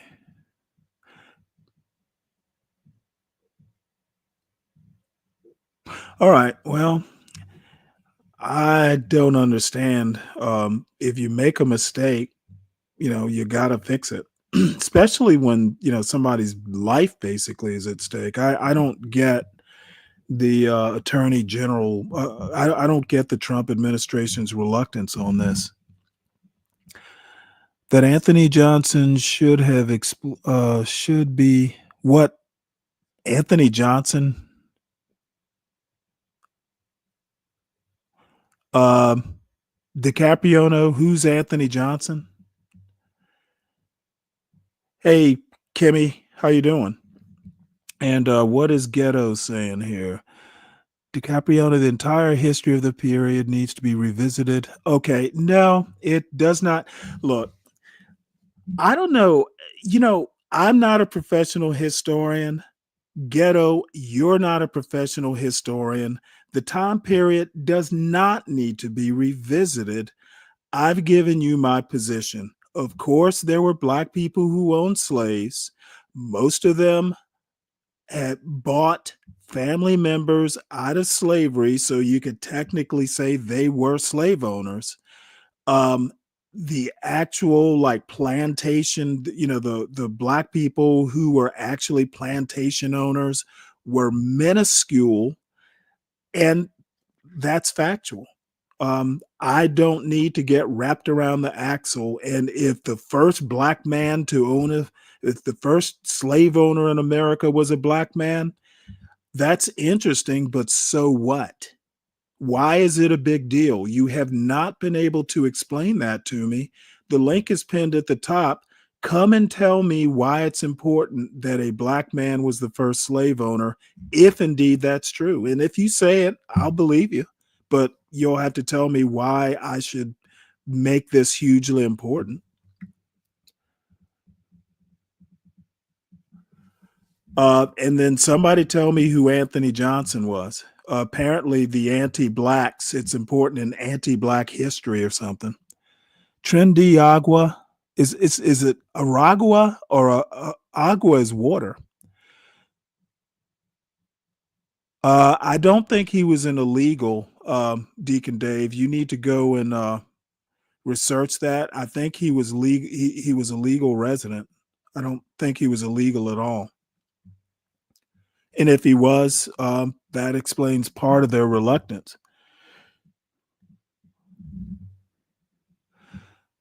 You know what? You're far more of a historian than I am. That may well be true, but are you a professional historian? Is it your main job? Again, I'm not a professional historian. You're not a professional historian, and so far you have failed to tell me why it's important to why it's important that the first black man or the first man to own a slave was black. Frankly, I don't believe you, but even if you're right, I it that's a good trivia thing, but the vast, like 98% of the owners of slaves during the antebellum period in America were white. That black people owned slaves is interesting to know and a true fact, but they were not controllers of slavery. There were no blacks involved in legalizing slavery in America. There were no blacks during the Constitutional Convention. That there were black people who owned slaves doesn't mean much in the larger scheme. And that you want to make, I know why you want to make this a deal. You want to say, you basically want to kiss the white man's ass, Ghetto. I'm just going to be blunt about it. Okay. In your little circle, it might be important to balance the scales for some reason or another. In my world, it's not. If you want to stay in the chat and fuss about something like is trivial as this, you go right ahead. I've said my piece. If you need to talk to me face to face, the link is at the top of the chat. Hit it and we'll talk briefly. What's up, Kelvin? Well, yeah, Kelvin, the Cherokees in Oklahoma, and I believe they did in Georgia too, own slaves. That's as important to me. Actually, it's somewhat more important for reasons that I won't get into. Again, if the first slave owner in America, and it was probably pre-America because slavery actually existed before America was founded. Anyway, I won't get deep into details because, like I said, it's not particularly important. It might be important to you, Ghetto, and if it is, I bless you for it. It's not important to me. So let's see. This is more on that guy that was mistakenly deported. Let's see the right wing because I want to know. Let's see. Rule Garcia. Okay, here it is. Garcia was protected from deportation in 2019, according to a ruling from an immigration judge, due to threats from gangs in El Salvador. So he was a legal immigrant since 2019. DiCapriono, I think it was, who said he was illegal. He was not. Garcia's attorney criticized the government for not taking steps to correct the situation, despite acknowledging the mistake made in his deportation. So he's here legally since 2019.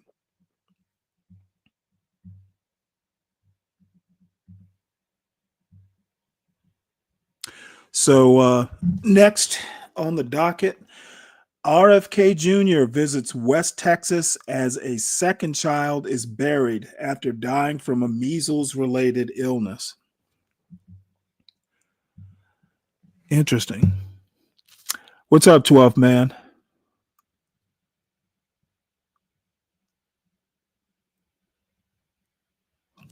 What is he? Oh my goodness, man, you were just crashing out in that chat. Of course, some random gang member's life is more important than his own people's true history. Stanley is a clown show. Well, I have made the argument that my people are the American people, to be honest with you. I have African heritage, and history in general is important to me. But I'm going to be honest with you. The gang member, this gang member's life is 2025, and in real time, what you're talking about is like 300 years ago. So yes, the present is more important than the past.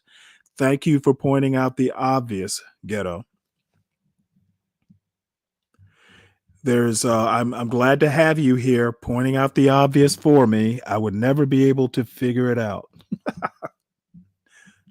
And the guy's not a gangbanger. And even if he was, which excuse me, even if he was, he sounds like a former gang member because he's here because there were threats on his life from the gang in El Salvador. So you need to get your priorities straight. 2025 is more important than like 1625.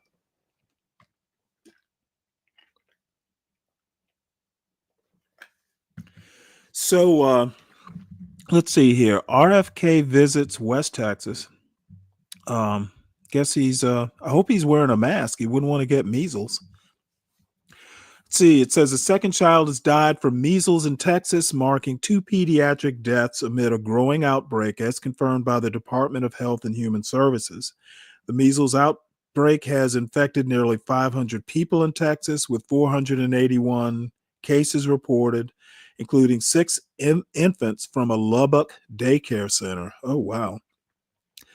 Health officials indicate that the outbreak has spread to at least 2 other states, with a total of 628 cases reported nationwide in 2025. Health officials urge families to vaccinate their children against measles, citing the disease's high contagion and serious complications. Let's see what the right-wing press has to say. U.S. Health and Human Services Secretary Robert F. Kennedy visited West Texas, where a funeral was held for a second child who died from a measles-related illness. The second child, an 8-year-old girl, died from measles pulmonary failure, as reported by the Texas State Department of State Health Services. Kennedy, an anti-vaccine advocate, is not urged for widespread vaccinations despite the growing outbreak. Experts warn that if the outbreak continues, the U.S. could lose its measles elimination status established in 2000. Oh, that'd be funny. Oh man, like we basically lost our status as measles free under Robert F. Kennedy as Health and Human Services Secretary. That would actually be ironic, maybe. Oh, let's see what Mr. Ghetto Point of View has to say. Stanley said he's a confirmed member and then said he's not a gangbanger. No. See, you're hearing, you call yourself a historian and you can't even fucking hear. Man, you are really being annoying this morning. What did you eat for breakfast? I said that he had his life threatened by the gang in El Salvador, and he was basically made legal. His status was made legal by a judge in 2019. I really don't give a fuck if he's a gang member. He could be a former gang member. The only thing I care about is that he was deported illegally and they don't want to bring him back. So, you know what? Whether he's a gang member or not, let's just say he is a gang member, maybe a former gang member. His ass needs to be back because Trump fucked it up. How about that?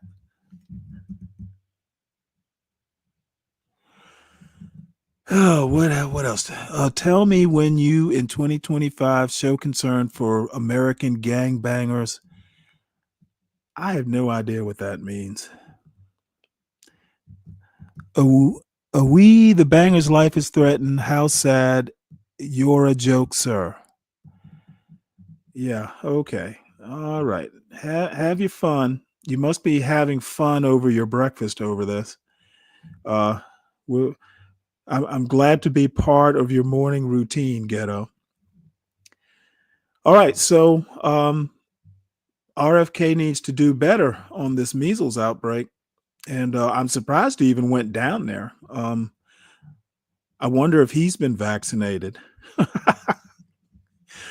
Let's see. Senate confirms. Oh, I meant to go over this Friday.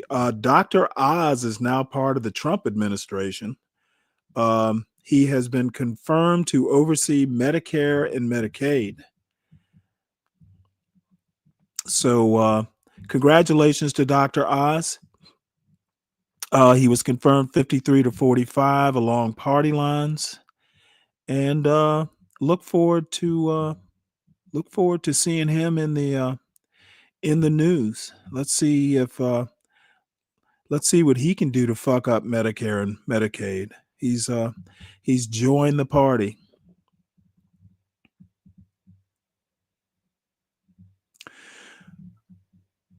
Now, this is a little bit interesting. Trump administration orders half of national forests open for logging. So I don't know whether this is a good thing or a bad thing. You know, I would hate to see logging in the Shenandoah National Forest, one of my favorite places on earth. This news story was written by Angie Orellana Hernandez. Trump administration orders half of national forests open for logging. An emergency order removes protections covering more than half the land managed by the U.S. Forest Service as the president aims to boost timber production.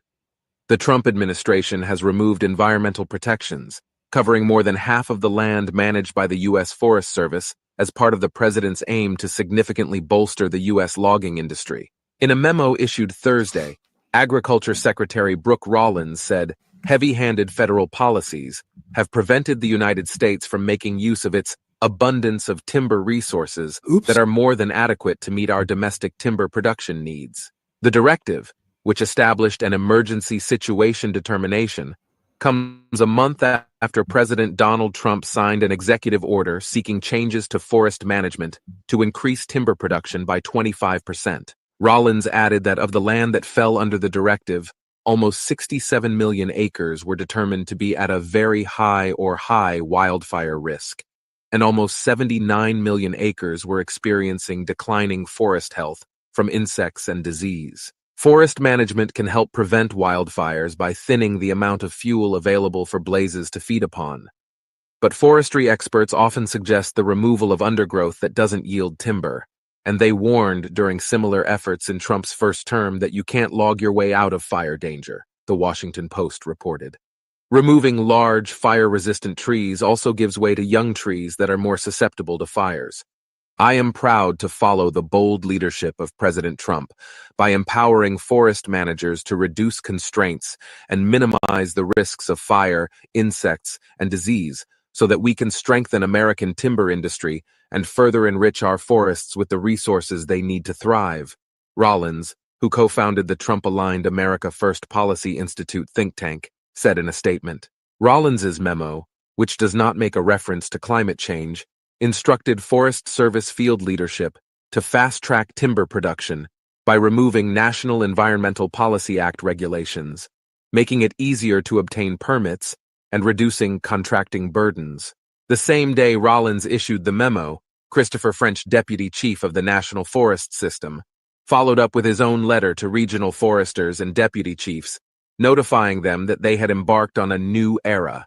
Our efforts will lead to an increase in America's wood independence, a thriving wood products economy, and the protection of our water supply, French wrote. The value of wood products derived from projects on national forests will play a crucial role in driving economic growth while supporting essential efforts to reduce wildfire risk and promote forest health.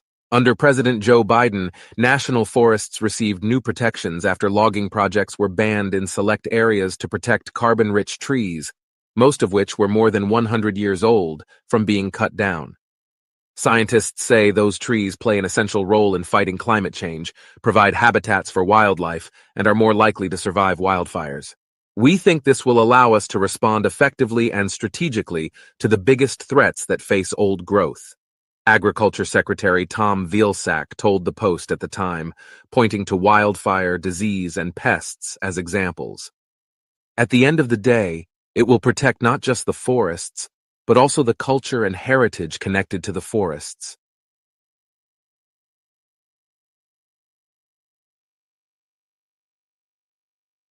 All right. Well, I'm kind of neutral on this. I think that I would have to know more about the story. I mean, you can log responsibly, and if that means he's going to be in there managing the forest, that's great.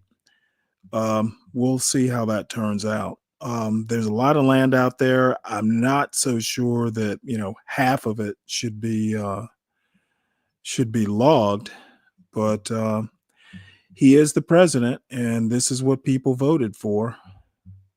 Whether they knew they were voting for it or not, they know who Trump is, and he's done nothing, in my opinion, that surprises me. And by the way, Ghetto, it's still argued whether Anthony Johnson was the first slave owner or not. That is something that historians are kind of contentious about. So you, once again, are not being fully truthful about what you know. What you know is basically, oh, how would I put it kindly? It is, you like to spin a lot of your facts without being fully factual. People think he might have been the first slave owner. It's also contentious whether he was a slave himself at one point.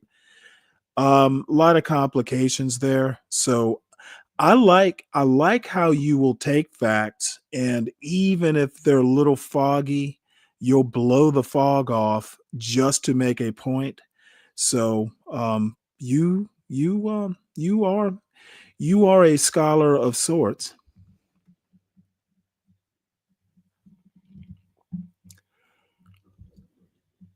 Let's see what else. And why don't you just hit the link? You've been up here before. Let's see. So no, it's not. I have the actual court. I don't give a fuck about your court document, dude. You go and you have at it. You still haven't explained to me why him being the first slave owner is important.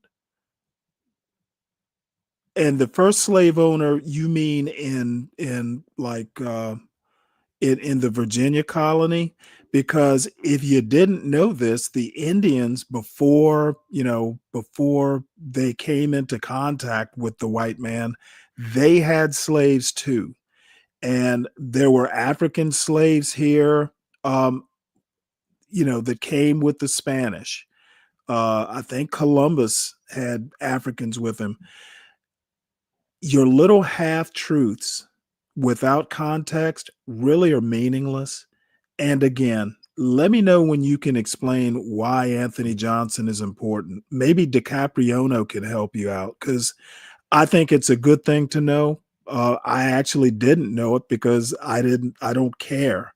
As a matter of fact, the United States wasn't founded in the 1620s or whenever, 1640s, whenever. So all this knowledge you have, you got a head full of useless knowledge without context, and knowledge without context is just like a jumble of facts. So do better, son. You are not the scholar you think you are. So on to the next story. This is an opinion piece. It reads, Trump's fight against anti-Semitism has become fraught for many Jews. So I have not read this article, but let's go ahead and listen to it. That way I can chat with his ghetto point of view effectively, and go ahead and burst his little bubble. Trump's fight against anti-Semitism has become fraught for many Jews. This article is by J. David Goodman and read by an automated voice. Rabbi Sharon Bruce was growing increasingly alarmed at the Trump administration's strong-arm tactics, like its attacks on higher education funding and bullying of law firms, all in the name of protecting Jews.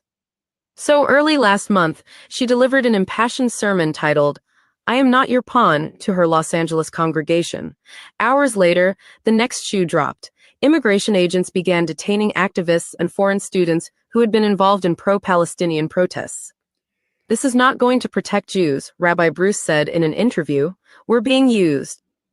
Across the country, American Jews have watched with alarm or enthusiasm as an effort to address campus unrest over the war in Gaza has transformed into a campaign to deny elite universities billions of dollars in funding, to press major law firms into pro bono work on anti-Semitism, and to deport foreign students even tangentially involved in the protests last spring. "We have to combat anti-Semitism as vigorously as we can," said Matt Brooks, the chief executive of the Republican Jewish Coalition, adding that with President Trump in office, there is a new sheriff in town. The divisions mirror those that have long split Jewish communities and have grown deeper since the Hamas attacks of October 7, 2023, and the broad campus protests that followed Israel's devastating response in Gaza.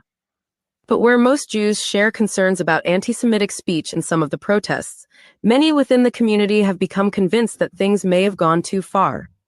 A video of plainclothes immigration agents surprising and arresting a Turkish graduate student at Tufts University on the streets of Somerville, Mass., had particularly disturbing resonance for some in the Jewish community. The student, Rumesa Ozturk, had co-written an opinion essay for a student newspaper demanding the university take a stand against Israel's war in Gaza. For many in a community that has suffered more than its share of unjust arrests, disappearances, deportations, and deadly violence over the centuries, the video evoked painful memories from Jewish history. That it was done in the name of defending Jews made it worse. Two pro-Israel groups, Canary Mission and Batar, have even been involved in singling out pro-Palestinian protesters to target.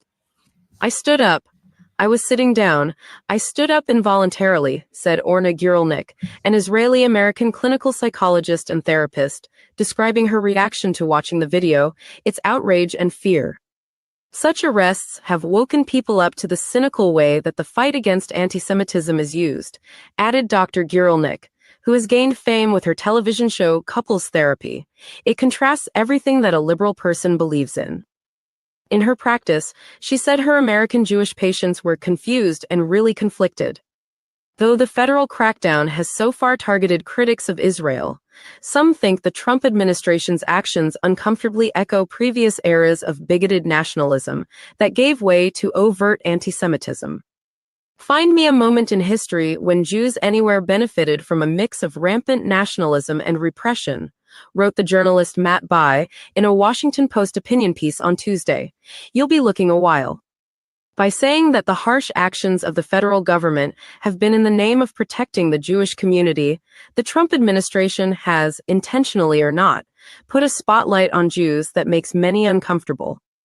"Anytime you put Jews in the middle on an issue, it's not good for the Jews," said Jonathan Jacoby of the Nexus Project, a progressive Jewish group that has been searching for a way to combat anti-Semitism without suppressing political debate. "That's a classic anti-Semitic position that anti-Semites like to put Jews, so they can be scapegoated." At the same time, the Trump administration continues to enjoy the backing of many Jewish groups, including those in the mainstream of social and political life.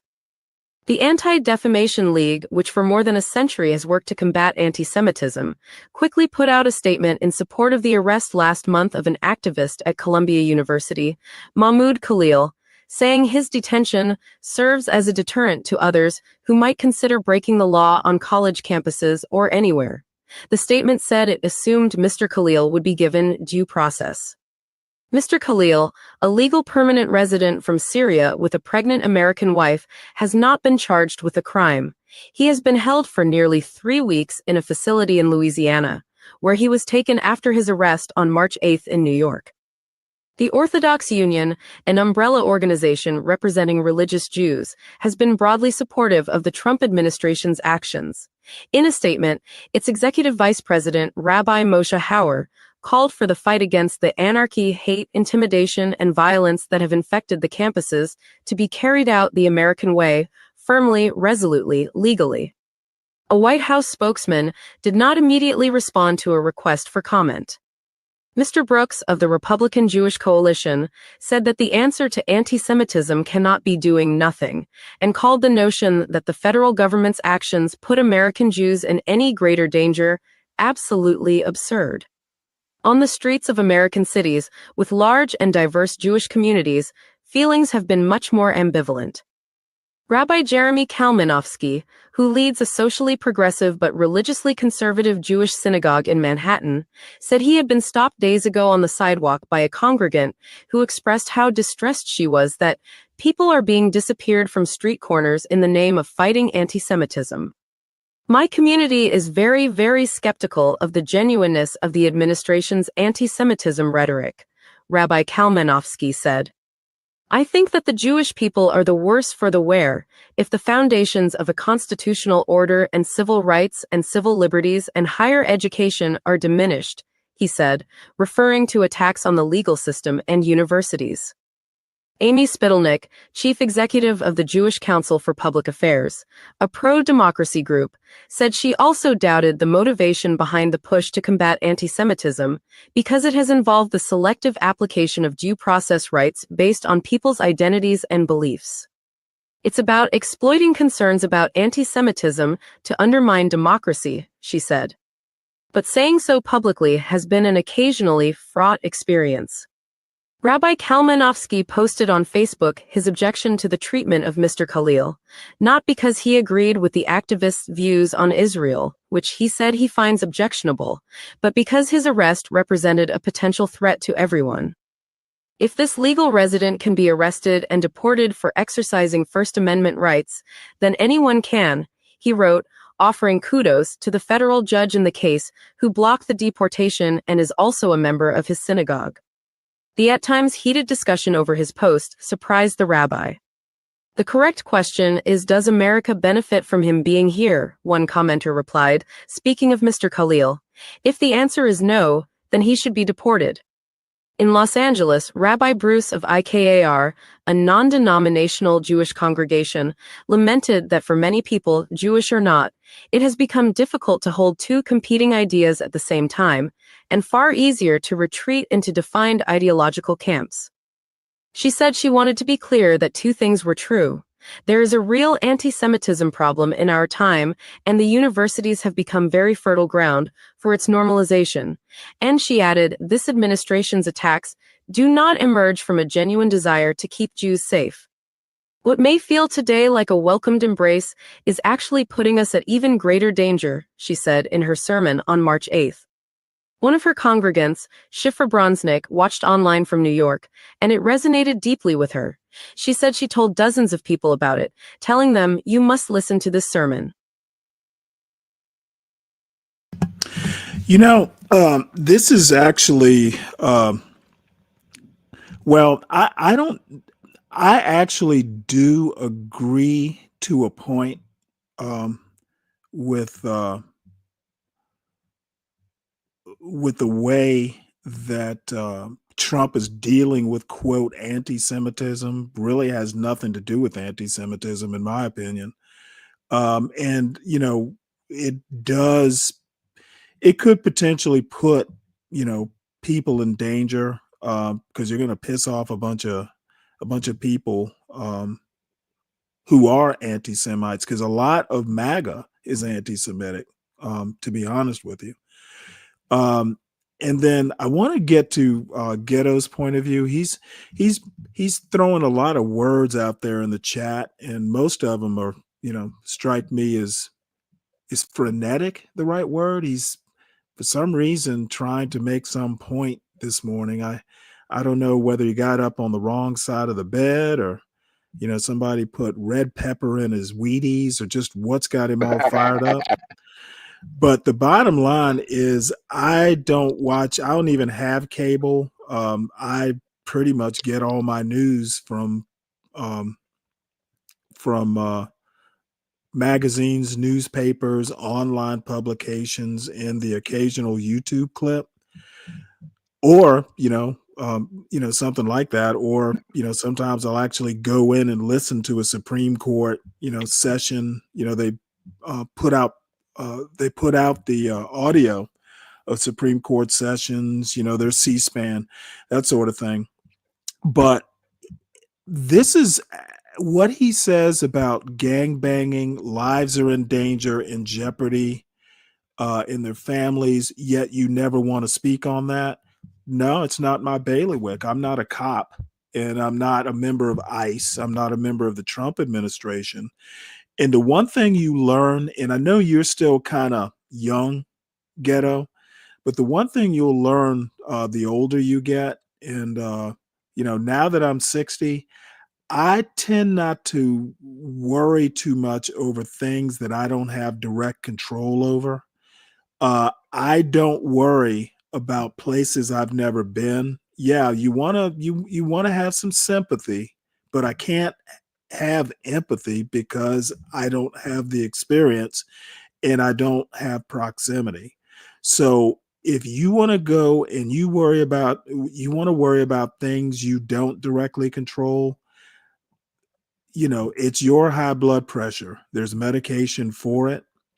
And it leads to a larger point about the anti-blacks like yourself.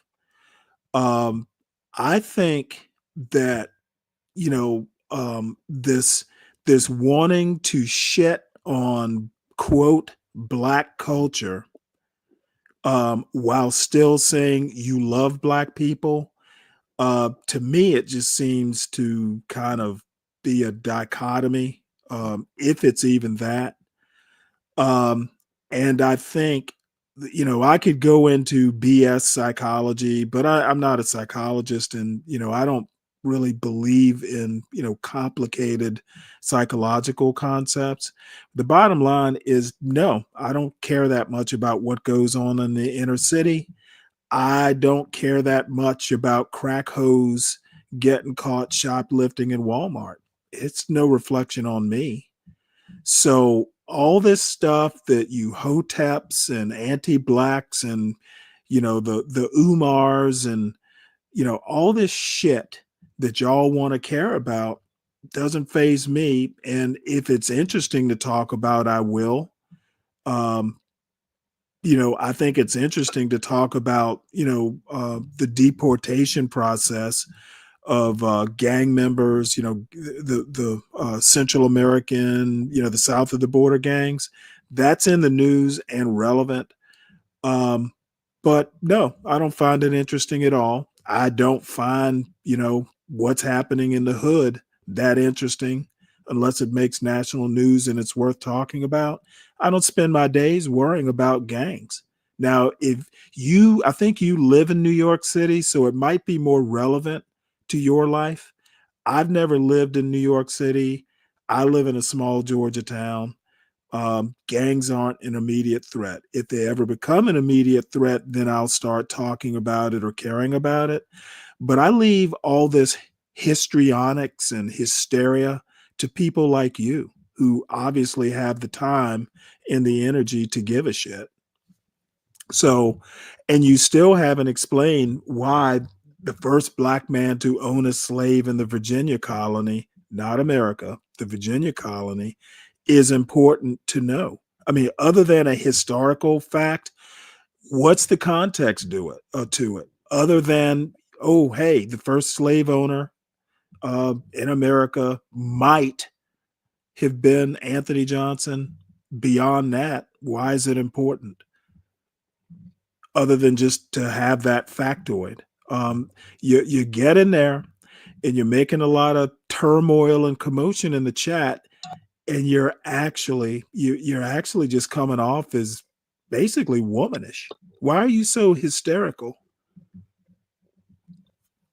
Well, I think So we can anyway, all agree. I'm sorry, Stanley. no, go ahead. How are you? Hey, Stanley. Good to talk to you tonight or this morning in your area. But Yep, it is 5:45 here. Yeah, 1:45 here, so I guess it's technically the morning here. I just Yep. I woke up a while ago, and I think we can all agree that slavery is wrong, regardless of who owned them, whether it was a Well, I black think man what or a he's white what man.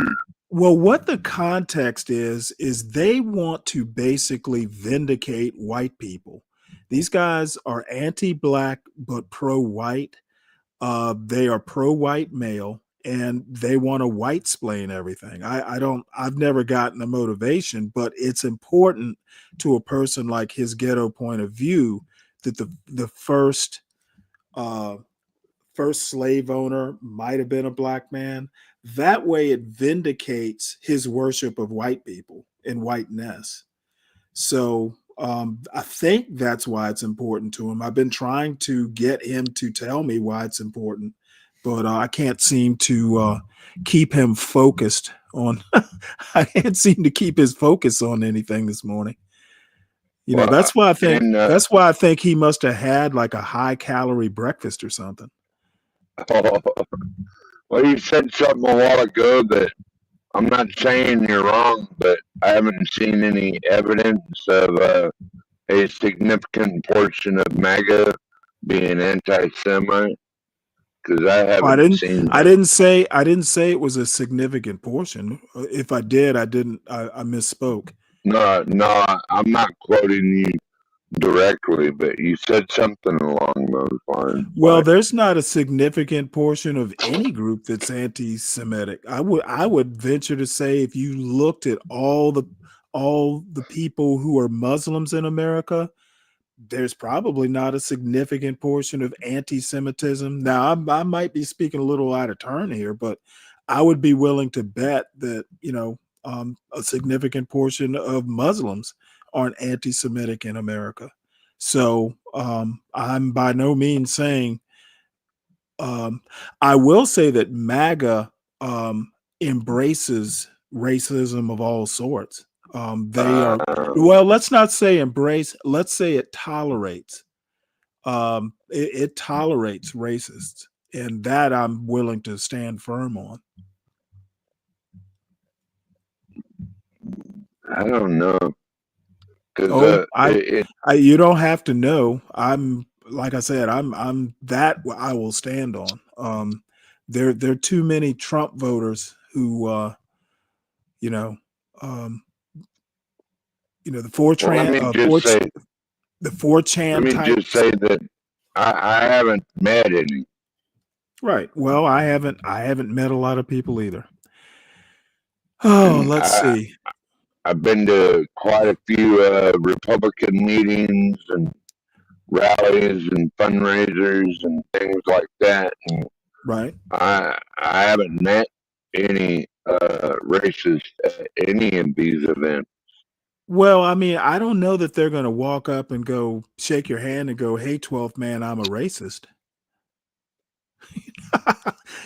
People don't generally wear it on their sleeves. Yeah, I don't think. I don't know.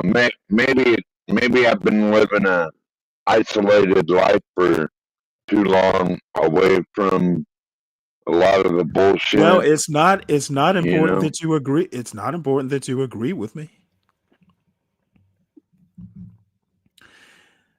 Oh, let's see here. So, an endangered Galapagos tortoise is a first-time mother at 100. So this is a little off the Trump topic, but I couldn't resist. So let's play this video, then we'll listen to the story.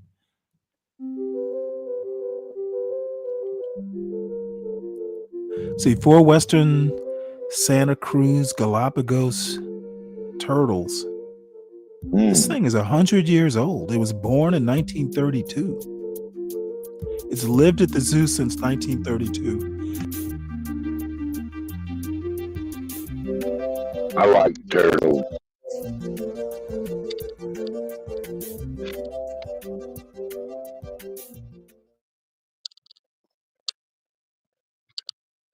Let's hear the article. An endangered Galapagos tortoise is a first-time mother at 100. This article is by Sapan Deb and read by an automated voice. Congratulations are in order for Mommy, a Galapagos tortoise and a longtime resident of the Philadelphia Zoo, who recently became a first-time mother at the estimated age of 100. Mommy, who has lived at the zoo since 1932, laid 16 eggs in November. 4 of them have since hatched, the first successful hatching for her species at the zoo, which opened in 1874. She had help, of course, from Abrazo, a male tortoise who is also estimated to be about a century old. Mommy and Abrazo, both members of the Western Santa Cruz subspecies, are the oldest animals at the Philadelphia Zoo. But Galapagos tortoises can live as long as 200 years, the zoo said, putting them squarely in middle age. The first hatchling emerged on February 27th, the zoo announced on Thursday. The others followed within days, with the last one hatching on March 6th. The hatchlings, none of which have been named, are expected to be on view to the public starting on April 23rd, the zoo said. They are doing fantastic, according to the zoo's director of herpetology, Lauren Augustine. Herpetology refers to the study of reptiles and amphibians. They are about the size of a tennis ball, and they are pretty feisty actually, Ms. Augustine said. The arrival of the hatchlings is significant because Western Santa Cruz Galapagos tortoises are considered critically endangered by the International Union for Conservation of Nature. Before the new arrivals, there were only 44 Western Santa Cruz giant tortoises in all of the zoos in the United States, according to the Philadelphia Zoo. The baby tortoises will likely never share the same physical space as their parents. Their imposing size, Abrazo is 410 pounds and Mommy is around 280 pounds, poses a risk that the hatchlings could be crushed. Unlike his mate, Abrazo is not a first-time parent. In 2011, he was part of a successful pairing that led to the unexpected discovery of 5 hatchlings at his previous home, the Riverbanks Zoo and Garden in Columbia, South Carolina. Abrazo came to the Philadelphia Zoo on the recommendation of the Association of Zoos and Aquariums, which identified him as a potential genetic match for Mommy. Abrazo and Mommy were introduced in 2022, and Mommy began laying eggs in 2023. She has now laid 4 rounds of eggs. The first 3 rounds were not viable. The 4th, however, was. Once she laid the eggs, members of the zoo's staff weighed and measured them, and set them up to be artificially incubated at 2 different temperatures, one known to produce female offspring and a lower temperature known to produce males. Interesting. The 4 hatchlings born this year are all female, but Ms. Augustine said that 3 additional eggs were still being incubated. It's sort of a testimony through the excellent care that she must be receiving at that institution. Stephen Divers, a professor of zoological medicine at the University of Georgia, said of Mommy, "It's not easy keeping a giant tropical tortoise appropriately in the Northern Hemisphere." The hatchlings will be kept in captivity for at least 5 years. After that, the zoo will determine what to do with them, in consultation with the Association of Zoos and Aquariums. They could end up at another zoo if they are a genetic match for other tortoises, or they could live out their days in the wild on the Galapagos Islands off the coast of Ecuador. But that would carry risk, said Rachel Metz, the Philadelphia Zoo's vice president of animal well-being. They're at extreme risk from natural disasters, disease potentially, climate change, and invasive species, she said. Centuries ago, the Galapagos tortoise population numbered in the hundreds of thousands, but it declined over time as they were hunted for human consumption. In the last half-century, however, the population has rebounded to around 17,000 because of conservation and breeding programs. Population estimates for the Western Santa Cruz tortoise vary widely, but Stephen Blake, an assistant professor of biology at St. Louis University, who has worked extensively with Galapagos tortoises, says it is likely in the thousands. The population appears to be stable and growing, he said. Because the population is small and reproduction in captivity is so uncommon, the hatchlings will give researchers a rare chance to study the tortoises from a young age in captivity, said Juan Manuel Vasquez, a biologist who has studied aging in long-living animals, including Galapagos tortoises. Every additional tortoise counts, he said. Dr. Blake said it wasn't uncommon for Galapagos tortoises to reproduce at 100 in the wild. Given that, the hatchlings at the Philadelphia Zoo are not likely to have a significant effect on conservation efforts, but they could help raise awareness about giant tortoises generally. This one reproducing tortoise, in my opinion, isn't going to do much for what's going on in the wild in direct terms, he said. But in indirect terms, if the zoo can promote the wonder of a 100-year-old reptile producing babies for the first time and use that as a vehicle to promote wonder among people and a conservation ethic, then so much the better.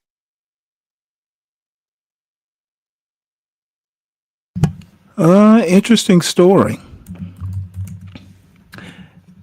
So anyway, it's an interesting story. Didn't know 100-year-old anything could be could reproduce. So congratulations. Stanley, Yes. Stanley actually seen the sea turtles that migrate to the Florida beaches. I got to Right. see that one time. That was pretty awesome. All these little turtles just come crawling out of the sea. That was Well, awesome. were you there were you a part of a group there to protect them from predators? So I hear they No, get picked off. I was just sitting on the beach when it happened. I'm Huh. not gonna. That was in Cocoa Beach, Florida, as a matter of Oh, fact. really? I've been to Yeah, Cocoa Beach. yeah, it's pretty nice. And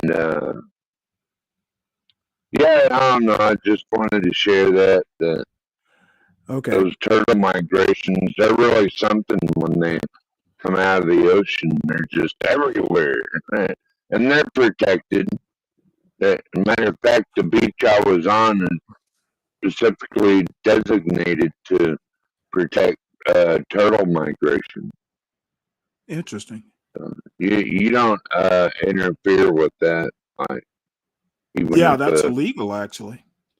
yeah, you just hands as long as your hands off, you can sit there and watch them all day, and maybe the occasional raptor might come along and pick one up, but Right. other than that, yeah, you just don't bother them.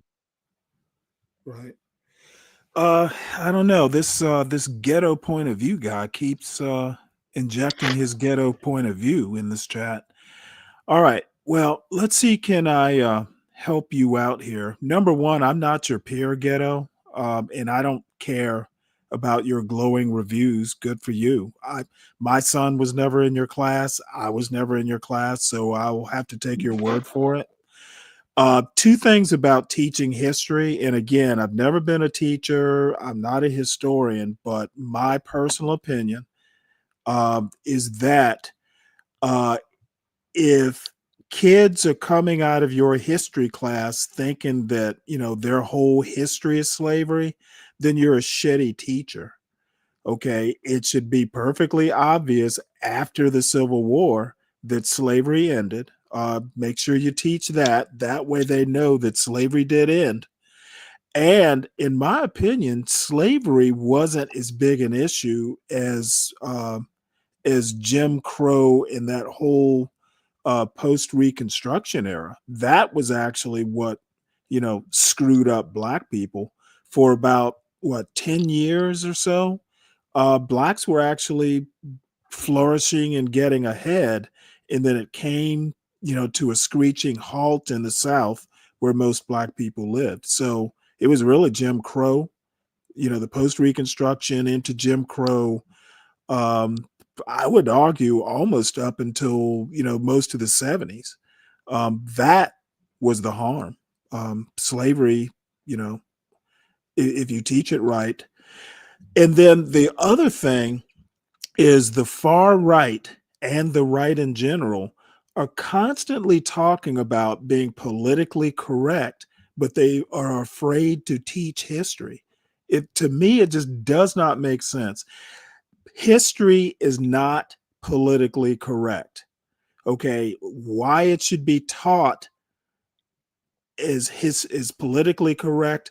I mean, these guys are wanting to teach woke history. That's essentially what it is. If you don't want to talk about slavery, you don't want to talk about, and I'm going to ask your opinion. I don't know if you were around, Ghetto, for this National Park Service article that I read, where they want to basically whitewash what the Underground Railroad's purpose was. You know what? Kids shouldn't feel good if that America was a slave state. Why would anyone fucking want kids to feel good about that? That's beyond me. Now, you teach it in a way that they know that, hey, America grew up and, figured out that slavery was immoral, and they righted the wrong. I mean, that's just as good a way of looking at it as any. And not teaching it at all or whitewashing it is bullshit. Okay, we don't want to hurt kids' feelings. They should not feel good about everything that happened in American history. So, this woke shit that the right is trying to insert into our schools, right woke is just as harmful as left woke. And to be honest with you, the term woke doesn't even mean what it originally meant. So the concept of woke has been whitewashed, and all you anti-blacks just basically want to hop on the white boy express and talk about, act as if woke didn't have an original meaning. So, Ghetto, I'm glad you were a good high school or good middle school teacher, but you're not a history professor. And don't make the mistake that I'm your peer. Okay, we can all teach each other. There are things I don't know, and vice versa. But don't you ever get it in your head that you're my fucking peer, dude. You have not lived my life.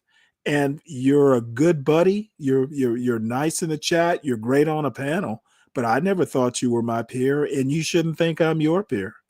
Doesn't hurt my feelings that I'm not. Well, Stanley, I want to ask So you. I'm not quite done. I'm not quite done yet. Okay, This whitewashing of history that Trump wants to do is right wing woke. You're worried about hurting kids' feelings, and you're mollycoddling them is exactly what you're doing. Okay, kids need to face the reality of their country's history unwhitewashed. And I don't give a fuck if you don't agree with it. I'm not here to convince you, and you sure as shit aren't making the points you think you are. So what's your question, 12th man? Well, I was wondering what the original definition of woke is according to you, and because basically, meaning you're awake. That's it. No, basically it meant be aware that not all white people are your friends. You need to keep your head on a swivel because not everybody is your friend. Well, not every black person is your friend either. Goes both ways. Okay, what does that matter to my point? It wasn't about black people, other than coming up with all white people aren't your friends. Well, okay. no shit. You know what? I really don't have the patience this morning for obtuseness.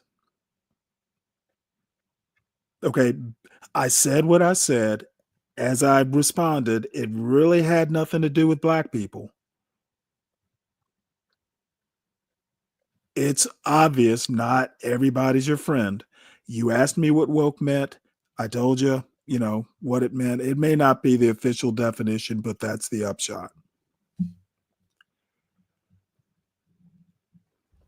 I wonder what AI says the definition of woke is.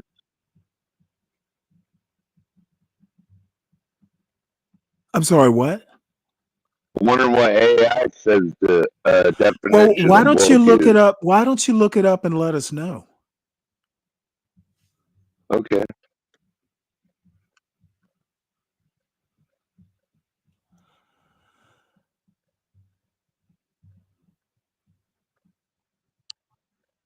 the woke definition. Oh, and by the way, Ghetto, speaking of teachers, yeah, you know what? My mother, who was a retired teacher, always told me, always said, hey, get your teaching certificate. You can always fall back on it if you ever need to.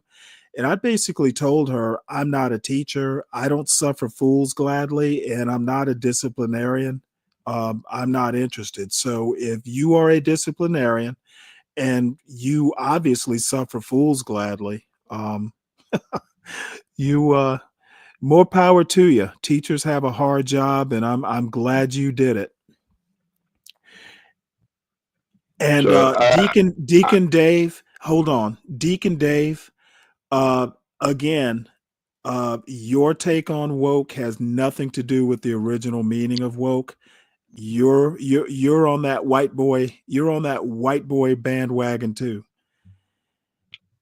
What are I you going to got say, the Philip? definition here, Stanley. Okay. Says woke originally from African American. You already know I don't like that term, but Well, I don't really give a vernacular. shit if you like it. You're an American. You're not Okay, African or any again, other. people, you not liking it doesn't mean other people can't use the term. Okay. Anyway, Okay, it you're says not talking to John Galt. woke originally from African American vernacular English means aware of and actively attentive to important facts and issues, especially issues of racial and social injustice. Original and meaning. The term woke emerged from African American English, evolving from its verb form wake to an Yeah, objective meaning aware. gotcha. So basically, not every white man is your friend. That kind of fits into that. So this Ghetto, were you here for this news story that I did earlier? Want to get your opinion, Mr. Historian. Or what I can do is drop the link in, and you can. That's probably a better way to go about it. If I can figure out how to do a gift article here.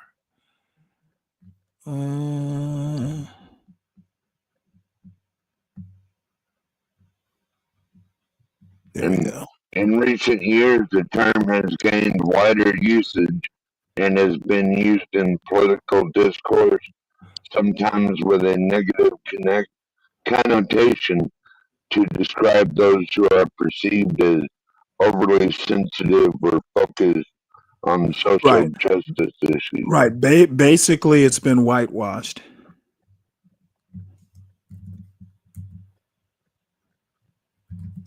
All right, Ghetto, I'm dropping this Washington Post link. I'd be interested to know what you think of it. Essentially, what they've done is they've gone in and edited a bunch of websites dealing with American history, racial history, to be exact. Here's a quote I'd like to share, Stanley. He said that many of these so-called woke individuals never actually engaged with the marginalized groups they claim to defend. Okay, wait, hold it. Why is this relevant?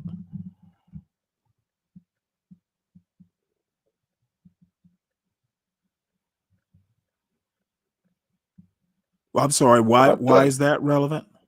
I thought it was relevant. I mean, How so? That's because well, most of obviously these, I don't. I don't. That's why I'm asking you. Why is it a relevant? lot of these woke white people, they've never engaged with black folks or nothing. They're just woke to be woke. Okay, I would. So what if they've never engaged? That doesn't mean they can't be sympathetic. I've never engaged with a Palestinian, yet I'm sympathetic to the cause. Well, yeah, but them Palestinian folks should have thought about that before Okay, I don't want to they. get all knee deep in that. What I'm saying is, you know what? I never engaged, with, you know, I never engaged with a lot of historical figures. Like let's just say, the Cherokee Indians on the Trail of Tears. Never engaged in that, and I'm 100 or more, 150 years, uh, you know, ahead of that, but I have empathy. Well, not empathy, but Yeah. sympathy. So I don't that definition. Yeah, I understand your point, but my point is that you don't have to be, knee deep in something to have sympathy. Sympathize for him. Right. What's up, Uncle Fatty? So anyway, I'll skip over this. Basically, we're the Trump administration, in my opinion, is wanting to paper over, if not outright whitewash, American history so they don't hurt little Johnny's feelings. And I think that's the wrong track. History should hurt.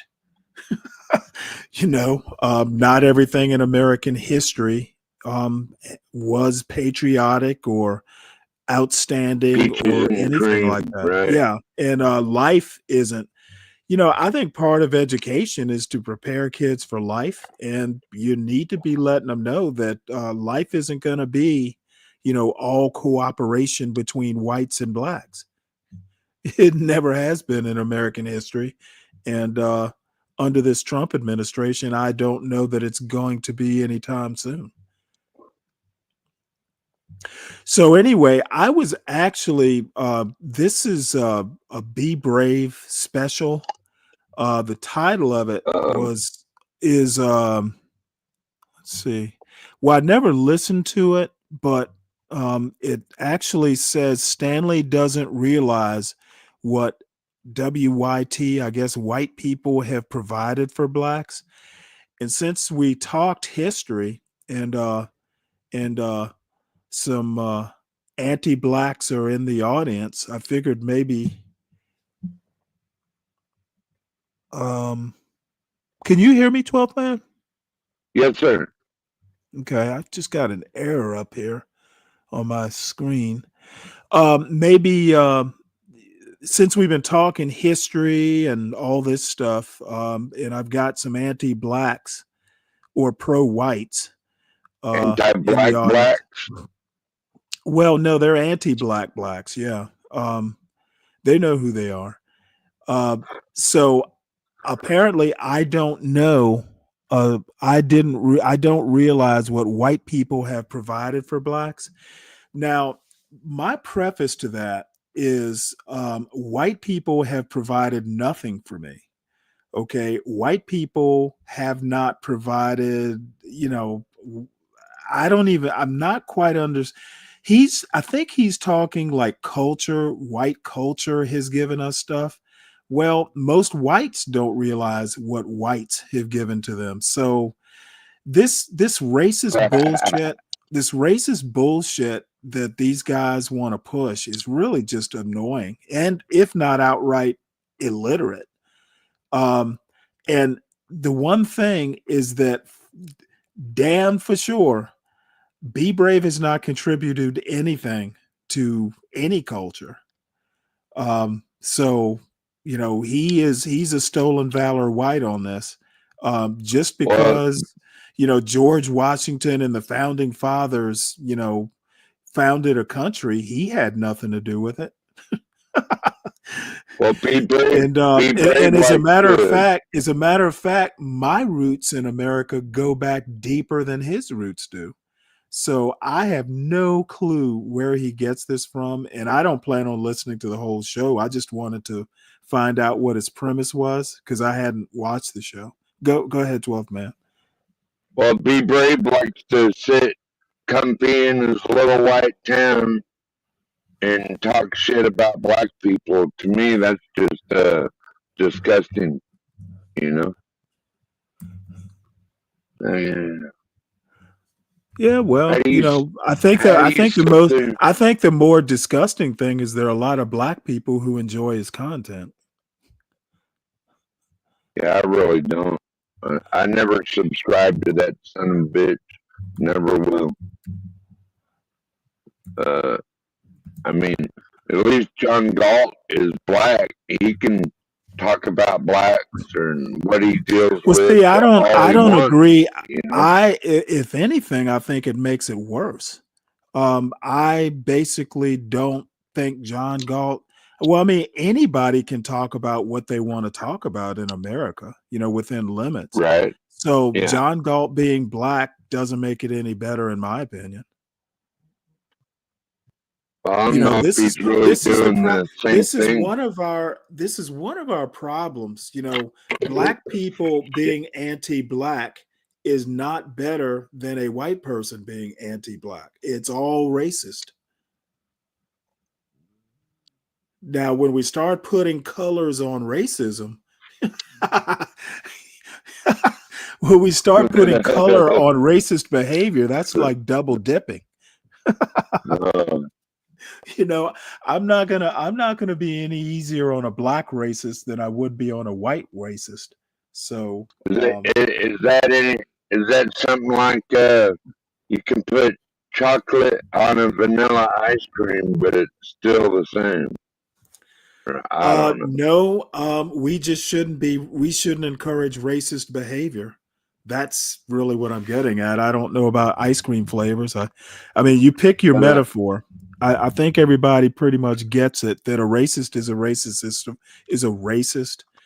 I think a black anti-black is worse than a white anti-black, to be honest. But for my personal reasons, but a racist is a racist. In defense of John Galt, he's Does just John? Do he's you just actually need? Do you actually need to defend a grown man? well, I'm just saying, like I'm trying to speak professionally, Stanley. Uh, he's just sharing his real life experiences, whereas Be Brave is just talking shit out of his ass, basically. No, I think John Gold is talking shit out his ass too with that anti-black bullshit. But he's sharing like what he actually goes through. I don't give a fuck what he goes through. Why would I give a fuck? Well, I think there's a difference between Okay, it's not like and well, I don't care about the difference of opinion. What I'm saying is nobody's making him do what he does. It does not impress me. If it impresses you, that's fine. well, I didn't say anything about impression, Stanley. I'm just I'm sorry. I saying thought you were about to say I thought you admired him or like something. I'm in. Well, I admire him for sharing his life content and what he goes through with these renters and what he Okay, well, actually sees and does let me tell on you a my daily point of view. basis. My point of view, that's nice that he wants to share, but other than he has to go through a lot to run his business, I don't get any larger points from that. Okay, black culture is not defined by John Galt's experiences, and Well, you ever wonder no, I don't wonder about John Galt's business. like maybe it upsets him because he hates to see his own color go be doing this kind of shit, you know? Okay, well, if it upsets him, it does not upset me because I also know that what his tenants are doing, most black people don't do. Yeah. And I am not my brother's keeper. I don't give a fuck what's going on in the ghetto because I've never lived in the ghetto. I want humans to thrive, but I'm not going to lose sleep over John Galt's tenants. And I'm being dead serious here. Once I log off or stop watching his content, I don't give it another thought. Yeah. Yeah, I don't either, really, Stanley. So I'm just making discussion, bro. That's all. Well, no, I understand, but for the folks who think John Galt is doing the Lord's work, you know what? Okay, that's your personal opinion. I don't happen to share it.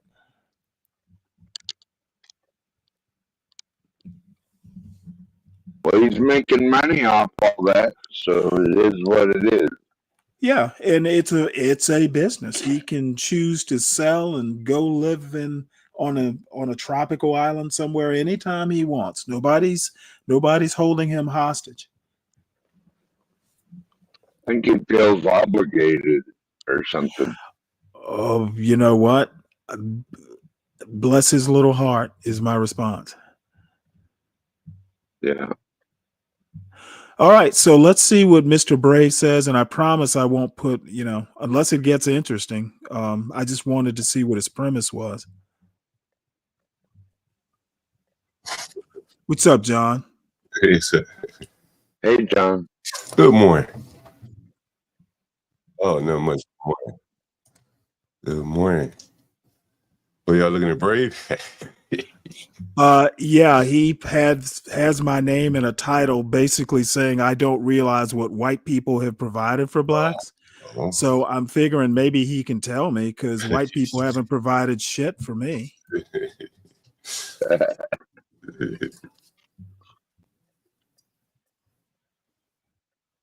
How's it going, John? One day at a time, talk, man. One day at a time.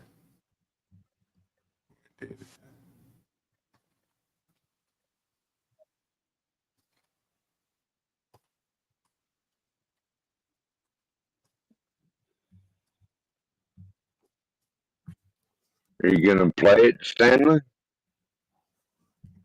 I'm sorry, what? Are you gonna play?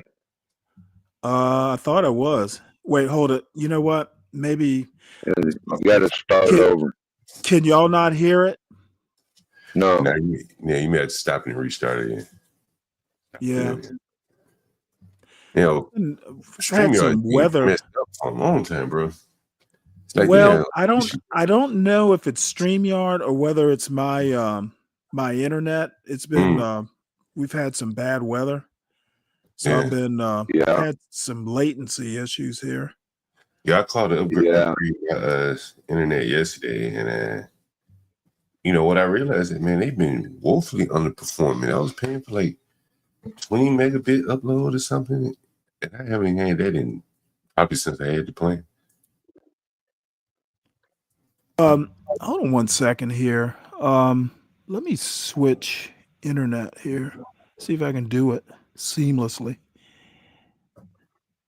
So I don't You're not buying it. Drop you. Unless you hardwired in.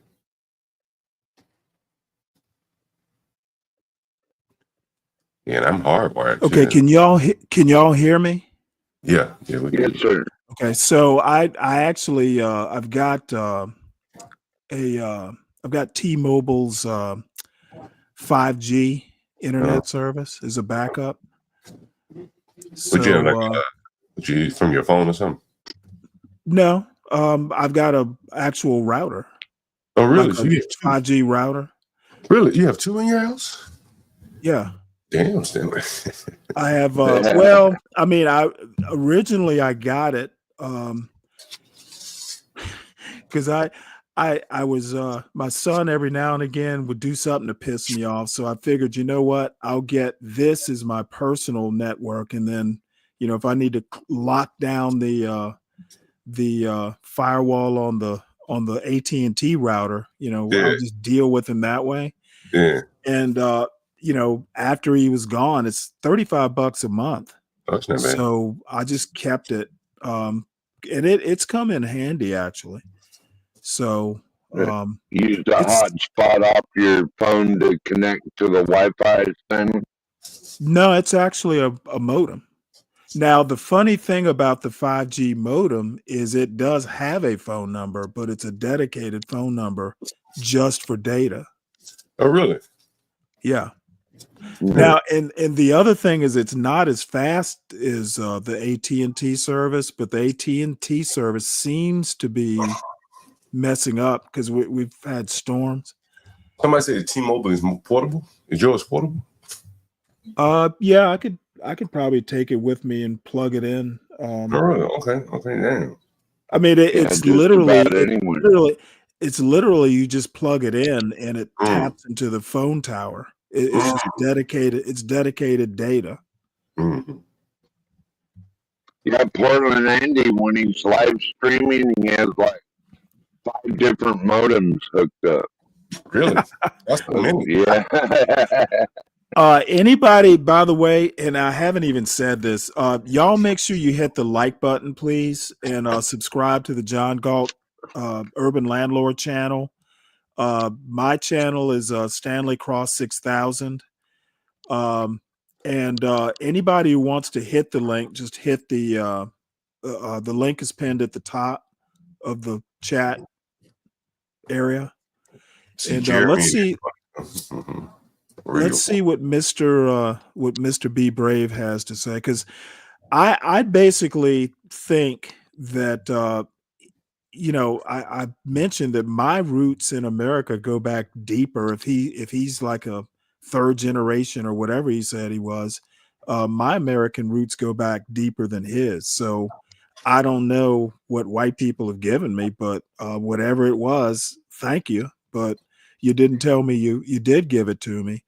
And then the other thing, when I say stolen valor, whiteness, Be Brave has done nothing that I'm aware of that contributes to, technology or the culture, that, will be transmitted down through the ages. So he's in the same boat with the rest of us. His little racist white culture gave black culture something. That argument can be made, but if you start, kind of deconstructing it, white culture is giving stuff to white people too. So, I don't know what he gets at. Now, if the idea is that I should be thankful, I don't have to be any more thankful than he's thankful. So I honestly think it's a weak argument, and the people who want to buy into it are just inclined to be racists. And I'll be blunt about it.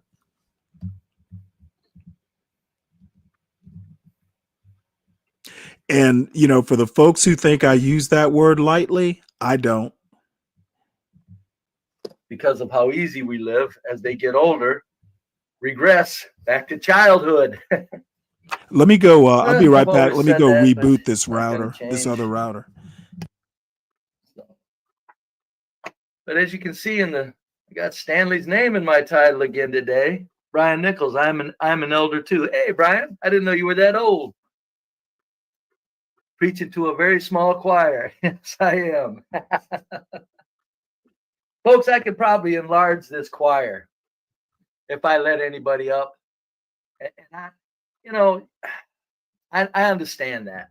There's been 20 people that want to come up here, and there's a lot of other people that know not to come up here because they know I'm going to throw them off, that would come up here if not for no other reason than to smart ass me. Hold it on. I got to go wash these reading glasses. Oh, good Lord. Getting a little old. I'll fast You're forward a not little bit. making any sense, Stanley. What can you say? He says he's old, so I'll just chalk it up to that. Damn fool ain't completely wrong all the time. So, but no, I heard my name up there. So when I hear my name on Stanley's show, I probably put Stanley's name in my title for the fun of it. Stanley. See, tit for tat. That's real. That's how that's how an elder should be. Tit for tat. Wonder if that makes him feel good to put your name in the title, Stanley. Well, I can say sometimes, at least in the beginning, it did kind of make me feel good. I had 450 views on that video yesterday. because of what took place between me and Stanley the day before, and the fact that Stanley's name was in that title. Damn, he's got I ain't more scared to poke views the than I bear. get. Slick My Rick, you name, got that right. my I've been name's doing it on all my life. on the channel. A couple of times had to take off running from a fight from older men. You think if I take up racism as a theme for my channel, I'll get those kind of views? I bet I will. I don't know, Stanley, but he You know, he no, should I at hear least have enough respect if he's going to use your name to pop his link in the chat, and vice versa. Either You know what I mean? either that, or at least say, "Hey, subscribe to Stanley Cross's channel" or something. I'm like, well, damn. Yeah. He's gonna be monetized before me. A little cross promotion there. Yeah. I got to talk to him about that. The other thing is that I don't think I could be as good a racist as he is. So, you know, he does have talent. Yeah, he's good at that. You know, I will give him that much credit, man. Like, it doesn't come natural to me. you know, he has a lived experience, and you know, he's touching on the third rail, I guess, in some ways. You know what I mean? Well, he could do it better, but you know, there I am, a young man. Hey, 450 views is nothing to sneeze at. Not There many I people. am, a young man starting trouble with older fellas. Not that old, not elderly, but they wanted to fight, you know. They wanted to fight. So I said, no. A couple of times I said, oh, no. One time I took off running real good. It was in the workplace. I said, no. Okay, This guy come at me. I said, I was running my mouth.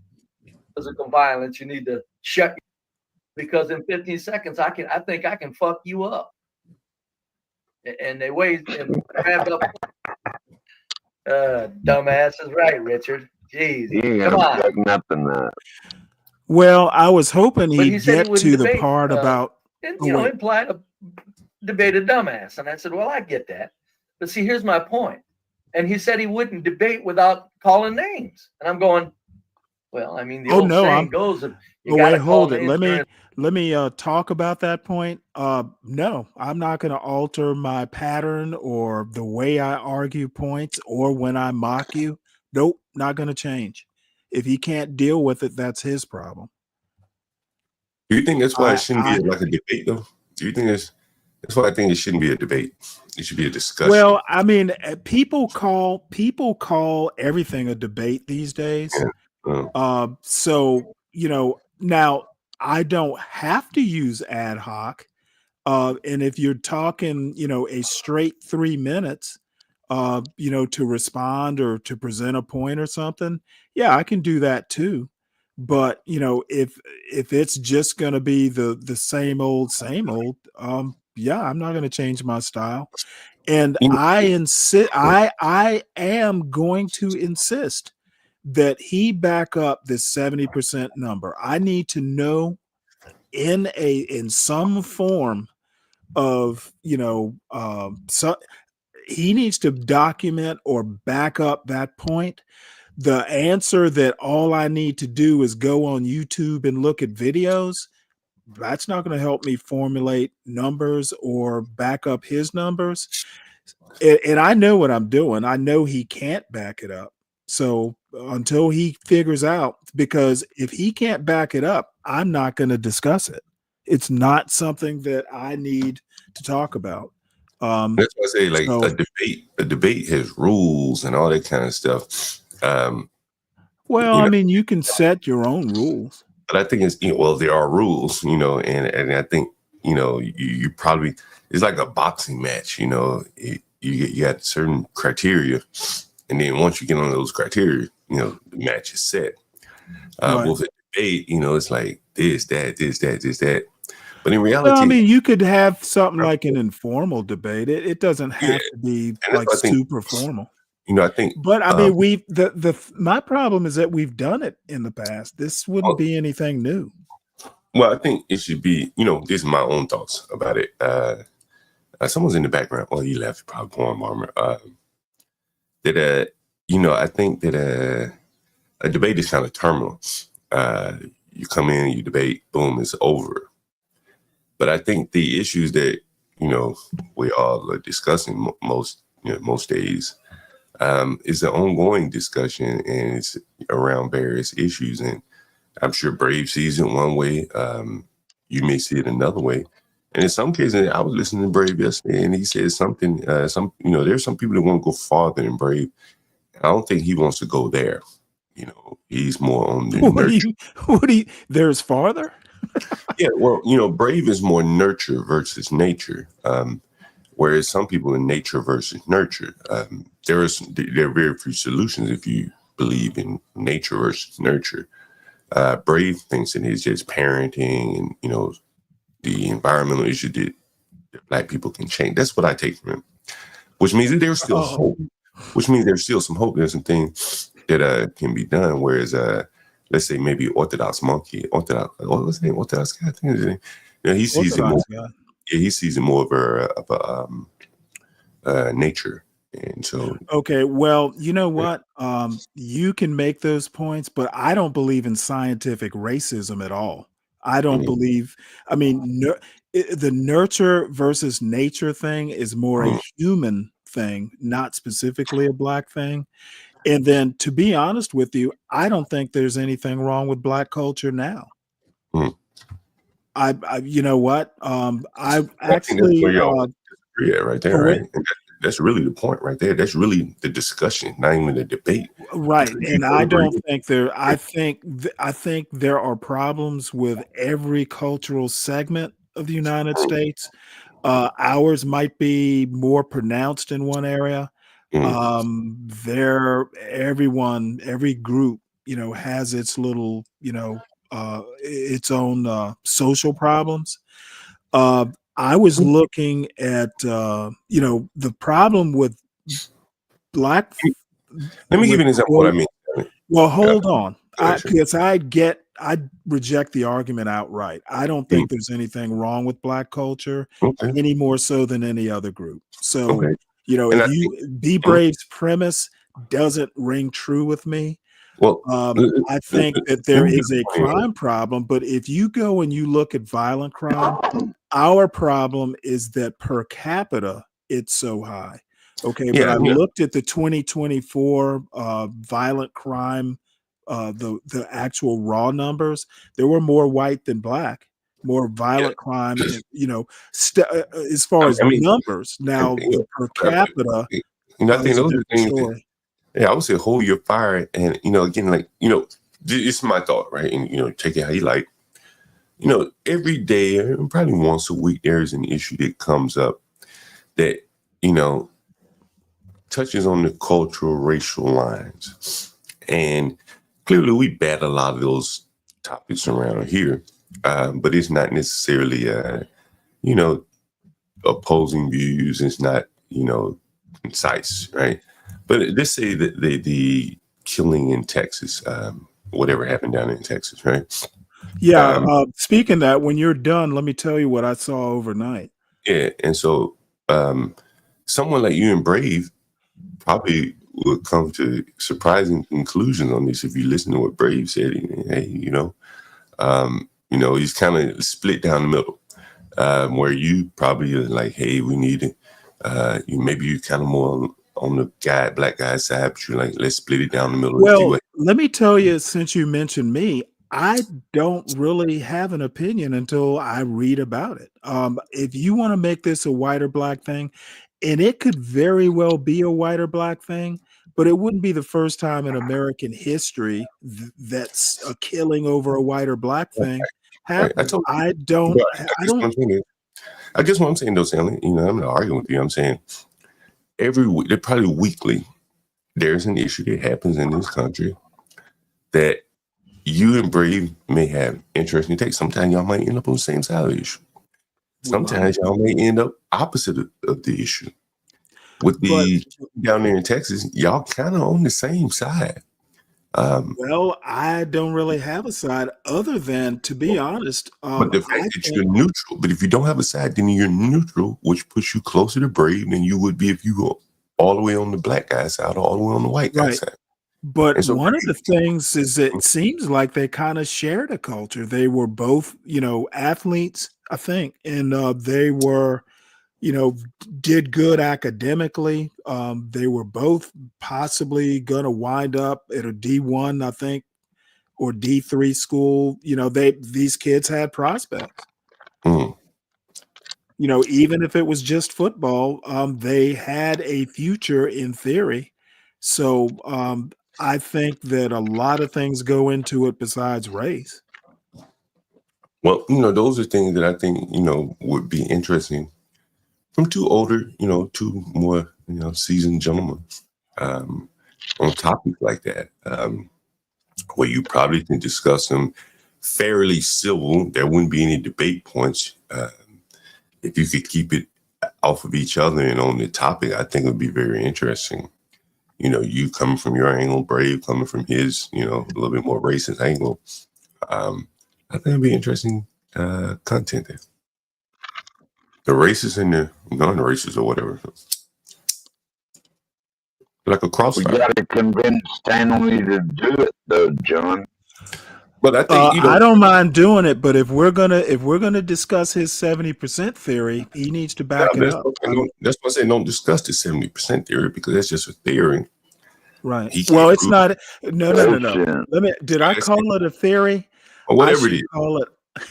Or whatever it is. Or whatever it is, but that's what I'm saying. Like, those are points of contention that you're never going to resolve. But I think it would be interesting to hear your take on it.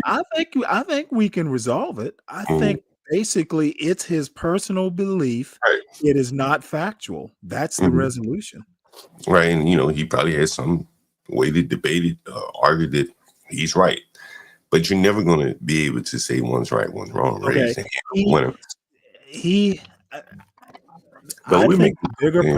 the bigger problem isn't that Be Brave has this weird, unsubstantiated belief. It's that other people are buying into it without facts. I had someone the other day on this show talk about the 70%. They were talking about something completely different. Yeah. He's like, well, the 70%. I'm like, so there are people who are buying this bullshit. That is the disturbing part. Yeah, I mean, you ever heard of I think it's something called 1480 or 1488 or some shit like that? There are all these kind of numbers that people play around with. You may have never even heard of 1488 or something like that. I think there's another one, 56 or 53 or some shit like that, But again, like, look at this fool. This fool has been trolling me all day. Be Brave has half the formal education of Stanley, if that, and yet he makes far more sense and is far more practical than Stanley has ever been. Dude, you know what? All I have to say is tell that to my fucking military record. Ghetto, I hope you're trolling.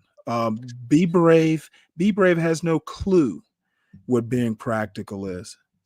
But I think, in fairness, Be Brave speaks down on a level. It's like, when they talk about like technical writing or writing in general. Okay, Be Brave. Like he says, he's a bottom feeder.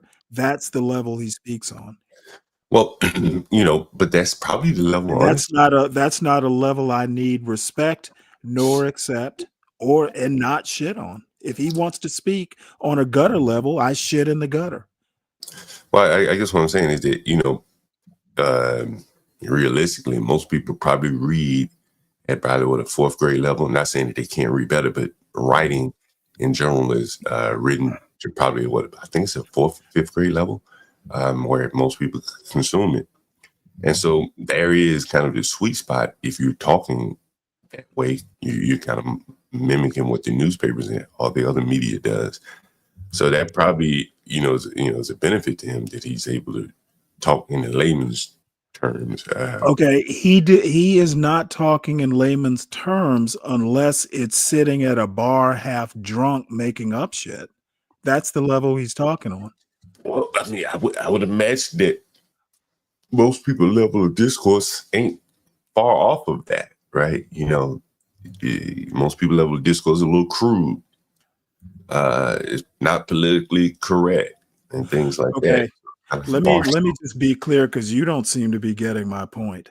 I think there is zero validity in what he's saying. I struggle to actually give it the credence that I think he has zero truth in some of this bullshit. Okay. His takes on race are literally bottom feeder level. I guess what I'm saying is that, how would I say it? And, I talk about this a lot of times. We're making content here, and that's really the business. That's why people come listen. And I think there is a desire to see both of you guys bat around some of the topics of the hot topics of the day. Well, if that's what y'all want, the customer is always right, but I'm not talking that batty 70% shit. And that's what I'm saying. Like, I think that I don't know if Brave can do it. He may be or may not be able to do it or be willing to do it. But I do think, though, that there are people like CKJ3 that want someone to effectively combat, Brave's narrative. There are people like Orthodox Man. What's it? Orthodox Monkey? I can't. Okay, you know what? Let me interrupt you so I can deal with this idiot. Okay, we don't watch Pop the Balloon a lot. Maybe if your dumb ass came around a lot, you'd know that. Nas. Not lately, anyway. Well, if I showed it every day, that's my business. He can either hop in the chat or not. Yeah. Maybe what he ought to do is come here more often and he would see what I do. But yeah, that's what I think that people really want to see it. And, I think it could have some legs to it, like I mentioned the crossfire several times. But, I think honestly, when I say you, I'm talking plurally. You have to kind of, wrap your mind around like, it's content at the end of the day. And you can have some fun with it. That does take some getting used to. Yeah, it does. Man, look how much people come up here and talk about me, call me slumlord, all that kind of shit. Well, one rule I'd like to put in, like if Stanley and Be Brave do this discussion or debate or whatever the fuck you want to call it, then you can't put each other in the back. No, that's got to be one of the rules. Yeah, that's what I think. It should be something like Oh, really? I think it should be something like let's say HB, right? Moderate. All right, guys, we're discussing 3 topics of the day. And I just say 3, and I'm going to just mention 3 that would probably be very good takes from both of you guys. Tailbow Rackins and the white girl that he was dating. This case right here with the white guy killed by the black guy. Wait, who was dating a white girl? The Tailbow Rackins guy. Remember, we covered him a bit. He was killed by the white lady. This case right here, and then let's say the Daniel Penny case. Those are 3 interesting cases that you guys probably would have interesting points of view on, and you can bat it around here. But Brave can bat it around on his channel. But the crossfire there would be very interesting, in my opinion. Right. I think that's what people want to see too. You know what I mean? That's kind of one of my questions. Like, whose channel does it happen on, John? It can happen on both. And I think it would be, as I say, it would be mutual beneficial. It would be beneficial to Brave, it would be beneficial to you, your channel. And it would happen. It could happen. It could happen on a regular basis. I think probably Brave would be interested in it.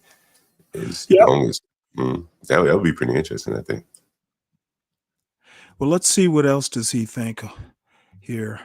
During the debate, you kind of probably don't have that strong of a position. But in a debate, and I wouldn't do it. This must be my computer. Might be streaming. I think, John, John Galt, I think Stanley would destroy his ass. No, They'll find a way to. I have my doubts about that, to be honest. Well, you know, it'd be topic by topic. In some cases, they might agree with each other, right? In some cases, they may. Disagree, white men, but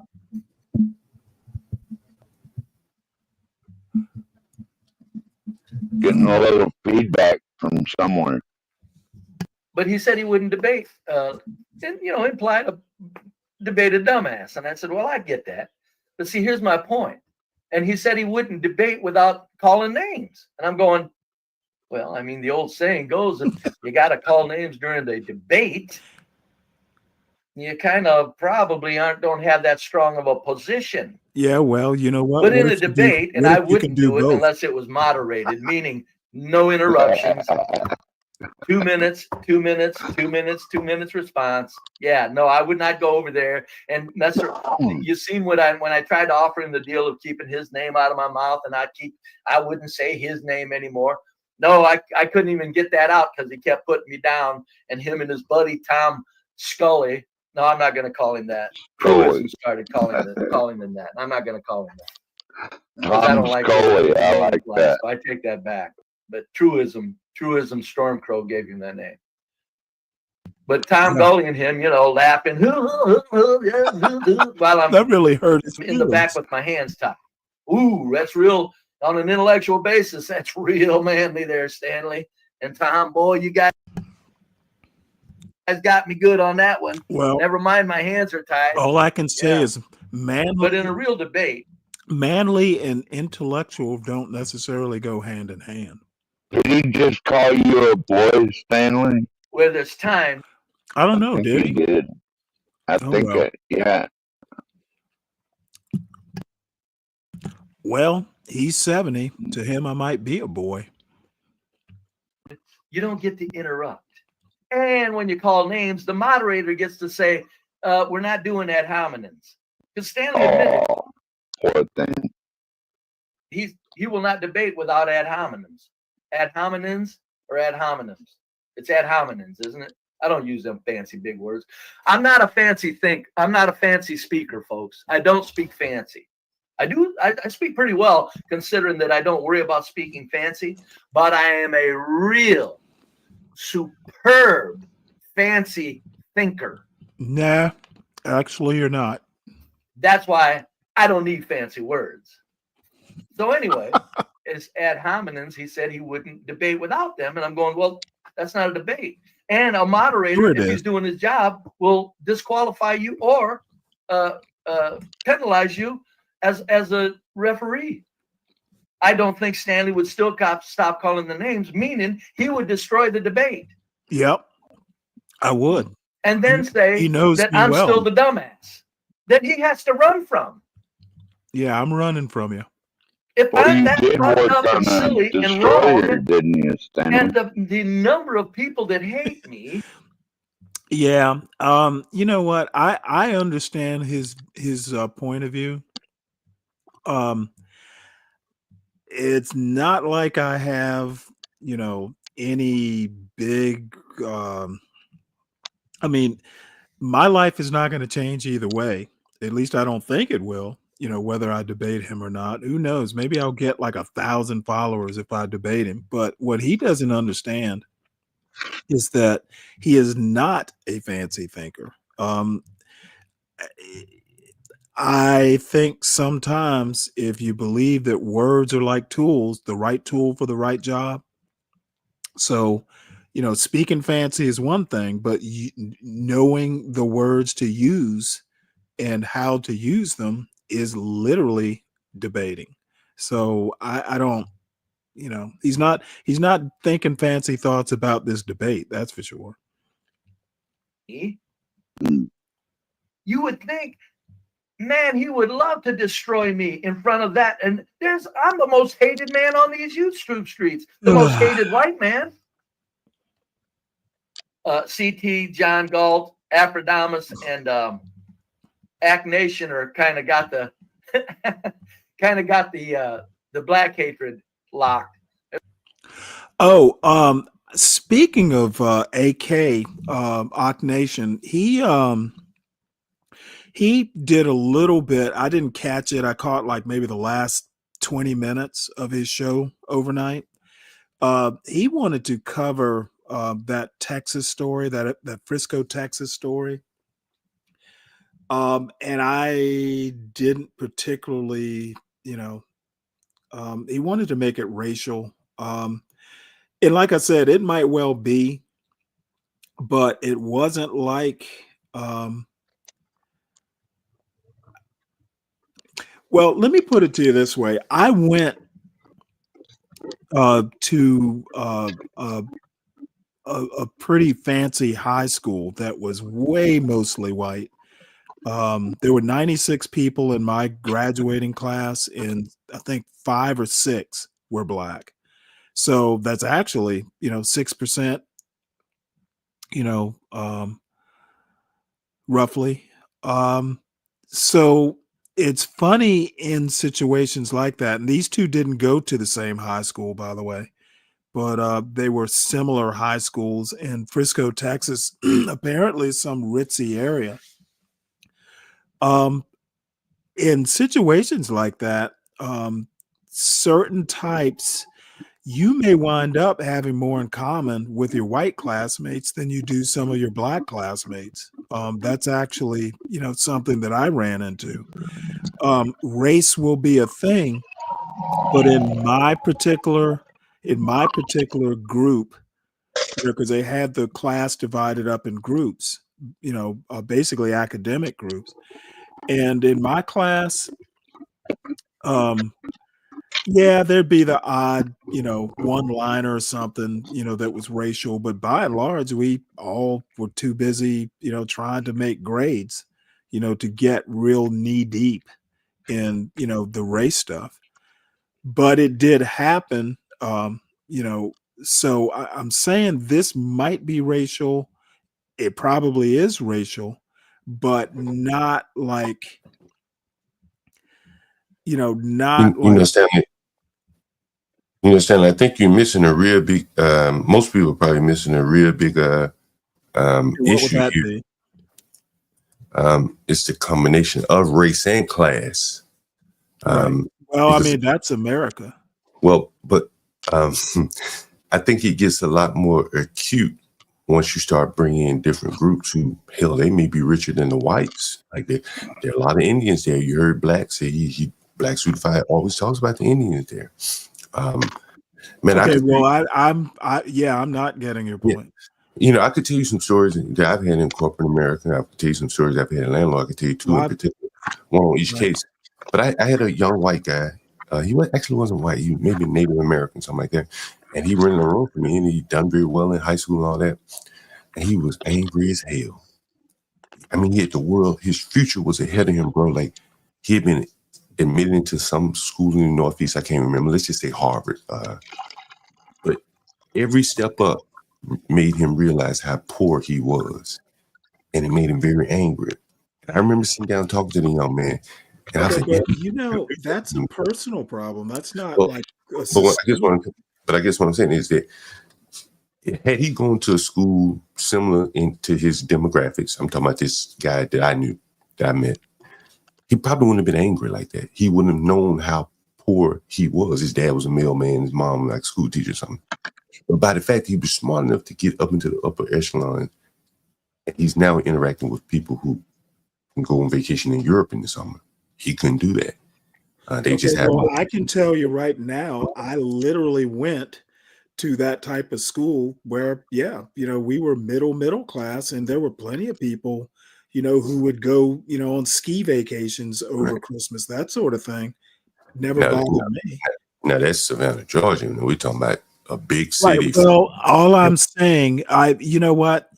Race and class you said race and class. I'm saying that I went to a fancy private school, and I definitely wasn't, rich by that standard. I think it is more.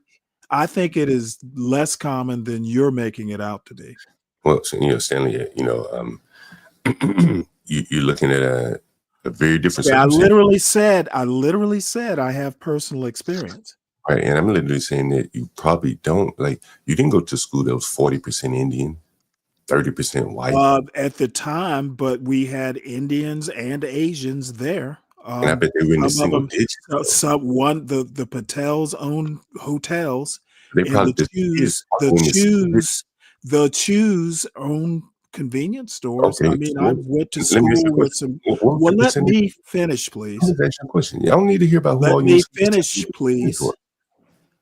I'm saying I have personal experience, okay? Okay, so what And was your percentage of I wasn't dirt poor, but Uh-huh. I mean, there were plenty of people who were richer. What was your My percentage of personal Indians you feeling, have? having had firsthand experience, is that that's his personal problem. He's more the Can you tell me what, exception than the rule. can you answer one question? What was the percentage of the Indians in your school? Who when you went gives a to high school? fuck? I'm just asking. I didn't see. What? I'm trying, dude. You're making that question makes no sense Okay. as That's fine. far as the story I'm telling. Well, Okay, I'm just asking. what do the Asians have to do with Frisco, Texas? Was an Asian involved? Yeah, that's not what I'm saying, Stanley. You know, I can give Okay, you an you example. need to make this make sense. Okay, Okay, let me. what do the Asians have to do with this All right, murder in Texas? sure. Help me out here. If you allow me without cutting me off here, you know, I was working in Jersey a few years back, and it was all Indian, and they started asking around like, where should we live? And they had to dance around the topic of, you know, the race issue as it relates to housing. And then they started talking in whatever their language is. I don't know what the hell they were saying at this point, but I remember one of them saying something about housing projects, stay away from the housing projects. That's just probably politically incorrect as they could be. So what I'm saying is that you factor in an area like Frisco, Texas, people have hardened attitudes, kind of like blacks who live down in that area. The Indians are very insular. You start being kind of odd man out. I think his school's 9-10% black. You start to feel like like you don't belong. And that creates a little friction there. The Indians and the whites probably are coalescing like a J.D. Vance and his white type thing. And the blacks are the odd man out. Now add in the element of class where they may not even be as rich as those other kids. And now you got a whole nother dynamic there. That's what I'm interested in pondering there. How Okay, rich well, I'm not interested in pondering yeah, because I disagree. yeah. I think it really just simply comes down to race, maybe class, and you know what? Well, Teenage that's what I'm boys saying. tend to be violent. Well, that's what I'm saying. Race. I've had personal experience, and it depends on how you are brought up. Okay, it really does come down to parenting. Well, You raise well-adjusted children, and you will generally get decent results. well, I think you in saying that, you really kind of put the parents down. The parents very well could have been done everything they could for that boy. He seemed well adjusted. He wasn't a criminal. Where they don't have a long rap sheet that they're listening. They probably did very well by him. But the external circumstances may put pressure on them that they couldn't overcome. Okay, I don't buy that theory. We don't know, right? But it is Right, kind we of. don't know. That's why I'm not. That's why I'm not But what we offering do, all these but complicated what we theories. do know, but what we do know is, or what we should expect though, is that from what I've read, this wasn't like he was. From what I've read, it wasn't like he was down on the ground getting stomped out, ground and pound. He went to the knife very quickly, and if it was still could be self-defense. But I guess my point is that there's a reason why he was willing to crash out when he had a good future apparently ahead of him. He had a good past. He grew up very well. But to engage in that level of violence and kind of put his future at risk, there's some questions that I'm curious about. Well, you know what? Hopefully they get answered. Now I'm moving on. I think the lesson from this to be learned is that money and education doesn't necessarily make you happy. Okay, Right? I think there's no lesson to be learned until the full story is revealed. I'm not willing to draw any lessons until John. Sounds like you've done more reading than me. Other than the initial story, it hasn't been, on my mind. So I wonder. go ahead I and wonder was he abused growing up? That's what made him so angry, or so let's I go don't ahead know. and get back with Be Brave. See what else he has to say. Okay. There's a lot of people that hate those four men because I call them holy men of the black race. And by the way, Stanley, what's funny is I'm probably, when I use your name, I'm giving you airtime. I mean, you need to appreciate it, even though I'm slicing apart your silly Oh, thinking. okay, I got you. When your That's name's what in the the white title, man is giving because Stanley. It makes sense now. Well, I do have to say thank you, Be Brave. That is true. So now we know what the white man has given me. people hate me. And there's a lot of people a few that have no respect for you, Stanley. So, I mean, it's just like a coming together of energies for discussion of life. Stanley, you need to take advantage of it. If I use your name, you should thank me, even if I'm going to tear apart your silly, childish thinking. But no, in a debate, you don't get to call names. This is my condition for the debate, and I'll do it anywhere, anytime on his channel, not on mine. Why would I? I'd do it on mine if that was the only place. But it would have to be with a moderator that's going to enforce time constraints. When you got 2 minutes, you got 2 minutes. You don't get to call fucking names, and you don't get to overtalk and speak until your damn turn is up. I'll do that debate anywhere, anytime. Folks, don't ever think I'm real fucking impressed. I'm running from a debate from anybody. Okay, well, you know what? Let me formally thank Be Brave for putting the my name in his titles. Thank you. With abject thanks, I praise you, Be Brave, the white man. So whatever the debate rules are, I'm perfectly capable of following them. And you know what? You think my thinking is childish? I think your thinking is childish. So that feeling is mutual. I know you are, but what am I? You debating?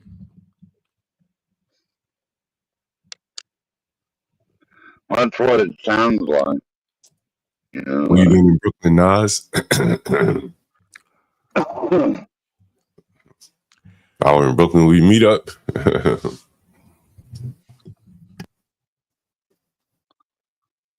All right, so moving on here. I think I've heard all I need to hear from Mr. Brave. I think it'd be great for your channel, those channels. It'd be great advertising. I don't have a problem with the debate. Like I said, I think we all need to use the word debate. Whatever the rules are, I'll follow. But my condition is we don't talk about things he can't back up with numbers or data, even anecdotes. Yeah, that's what I'm saying. Like, every time you use a but you don't substantiate numbers with anecdotes. Like, I guess what I'm saying is every time you, oh shit, I got to join the call. I'm out of here. I'll be back. Okay. So, Stanley, you're not going to take that sitting down, are you? Like, the white man gets to create all the rules, and you don't have any rules. What are your rules, Stanley? In all honesty, I don't really care that much. Other than, you know what? I guess my rule is don't bring up these fairy tale numbers. Yeah. Well, actually, the stats show the other way, right? Like 65% of blacks don't even. Well, it's hard to, basically what he's saying is 70% of blacks excuse make excuses for crime in the inner city. Okay, how do you quantify that? Well, you already proved that 65% of blacks don't even live in the inner city. So Well, no. the I didn't say they don't. 70% thing. I didn't say they don't live in the inner city. I said they are working class or above. Right. So Yeah, you can yeah. be rich. You can be rich and live in the ghetto. All I'm saying is that, basically, I'm gonna assume, based on those numbers, most people don't. Well, shit. As a matter of fact, I have numbers. Most black people don't live in cities. Most black people Well, actually. yeah, I that's have right. a stat. I have a stat somewhere that shows that most blacks don't live. Forget the term they use. They don't say inner city. They use another term for it.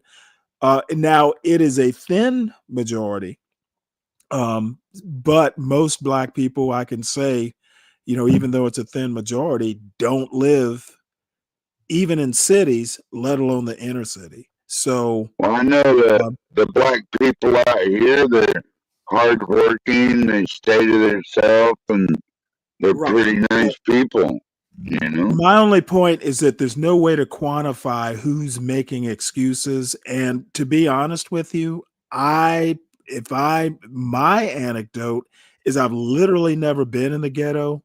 Why would I make excuses for something that I don't know about? As a matter of fact, that reminds me of a story. I have a buddy of mine who's from Richmond. I haven't talked to him in a while. He's been on this channel before. He's from Richmond, Virginia, and he is from the hood in Richmond. He's got stories. And he has often told me that, hey, Stanley, you shouldn't even be talking about this stuff because you don't know anything about the hood. And you know what? He's a smart guy. I pretty much, I said, you're right. I don't know what I'm talking about. So why would I make excuses for something that I don't know about? Well, one thing that I think there are a lot of reasons for it. And one of my theories is that people stacked up on top of each other who are not doing well financially are going to be more prone to violence. So well, if that's not good enough, then it's not good enough. Well, Stanley, you don't have to live in the hood to be an American or a black American. I mean, that's totally ridiculous. Let me think talk to that. Ryan's. Man, this chat is just full of bullshit today. I don't read Mother Jones, and definitely don't watch Fox News other than the odd clip.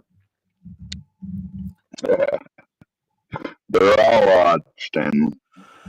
And he's saying 70% make excuses for the 3% that commit inner city violent crime, but the 30% do call it out. That's bullshit. Ryan, there's no basis for those numbers. They're be brave. That's be brave logic. And I don't brave numbers. And I'm not even this is the most discussion I'm going to have on it because I'm not going to discuss it or anything like that. I forgot to say this corporate, what does he call it? The world corporate elite or whatever. I'm not debating that bullshit either. I don't want to hear about corporate elites or global elites or any of that fucking fantasy bullshit. Well, what John was saying, here's the 3 topics, debate these, and that's it. No bullshit. That'll work for me. So I'm moving on from the Be Brave. So apparently what the white man has given me is name recognition on his little racial cesspool channel. You come up with damnedest shit.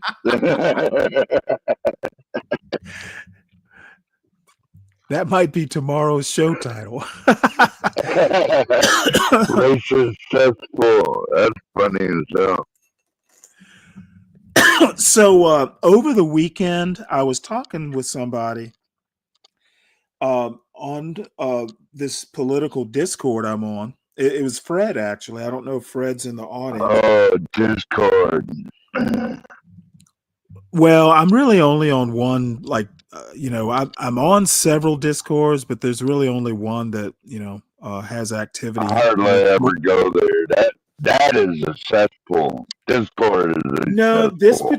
this particular Discord is actually not a cesspool. It's politics, mostly politics and culture. And yeah, every now and again, it gets hot and heavy, but it doesn't lately. But anyway, I've watched a few videos, and the topics come out about black men in particular. Be lagging behind black women, and it's only slightly in informal, like higher education. And I looked at the numbers a few months ago. It's like a couple percentage points that black women are ahead of black men. But it's been a big, like, hot topic in the online black community spaces. And it's kind of fed into a red pill narrative. It's fed into several different narratives, this education gap. Places like, it's come up that Howard is like 80%, like some huge percentage of female. They're like, I think John said it's something like 8 women, maybe. It's some astronomical number. Like, if you're a guy going to Howard, it's like, hog heaven. So this is a 11-minute video talking about black male enrollment at Howard University. Oh shit, it falls to 24%. So like 76% of the student body is female. So shit, I might have to go do a graduate degree. Can I get Yes, this sir. right? Like, there's more educated black women than there are educated black men. Is that what this is attempting to?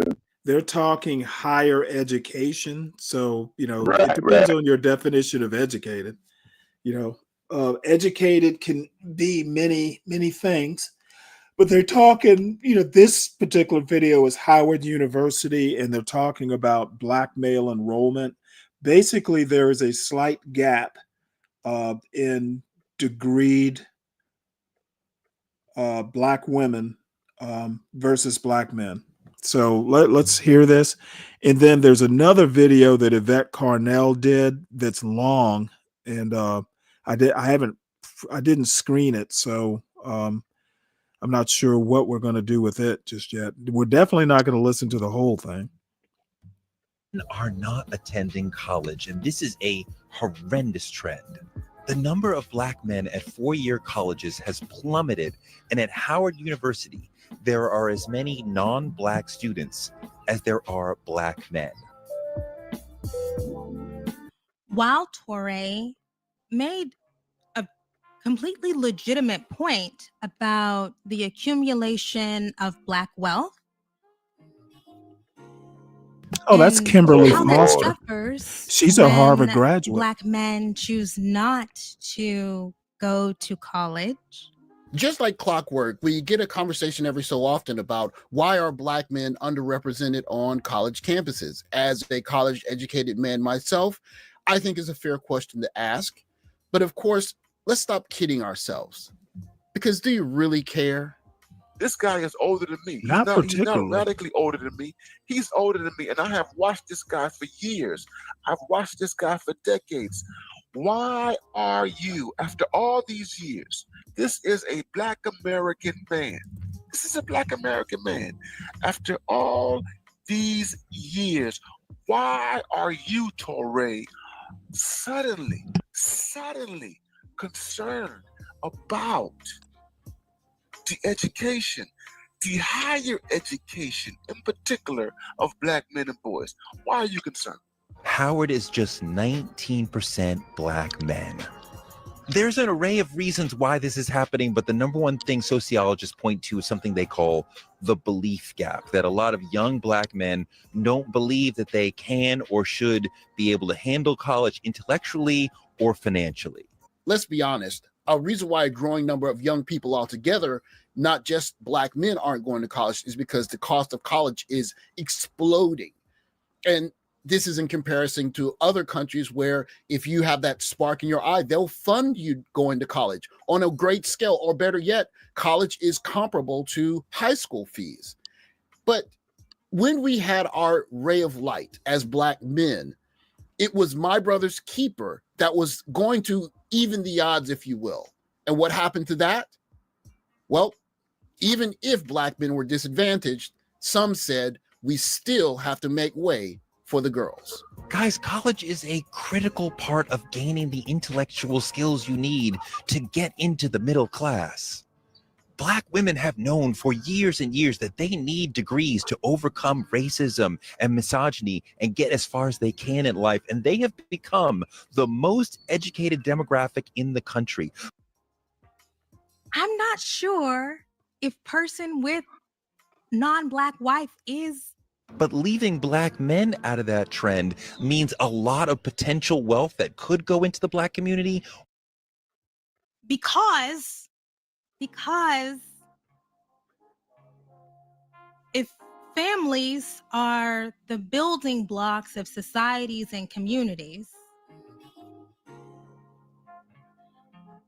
you build wealth within a family, and you're building using your human capital to build wealth. And hey, but look, the message is good. The message is good. The message is good.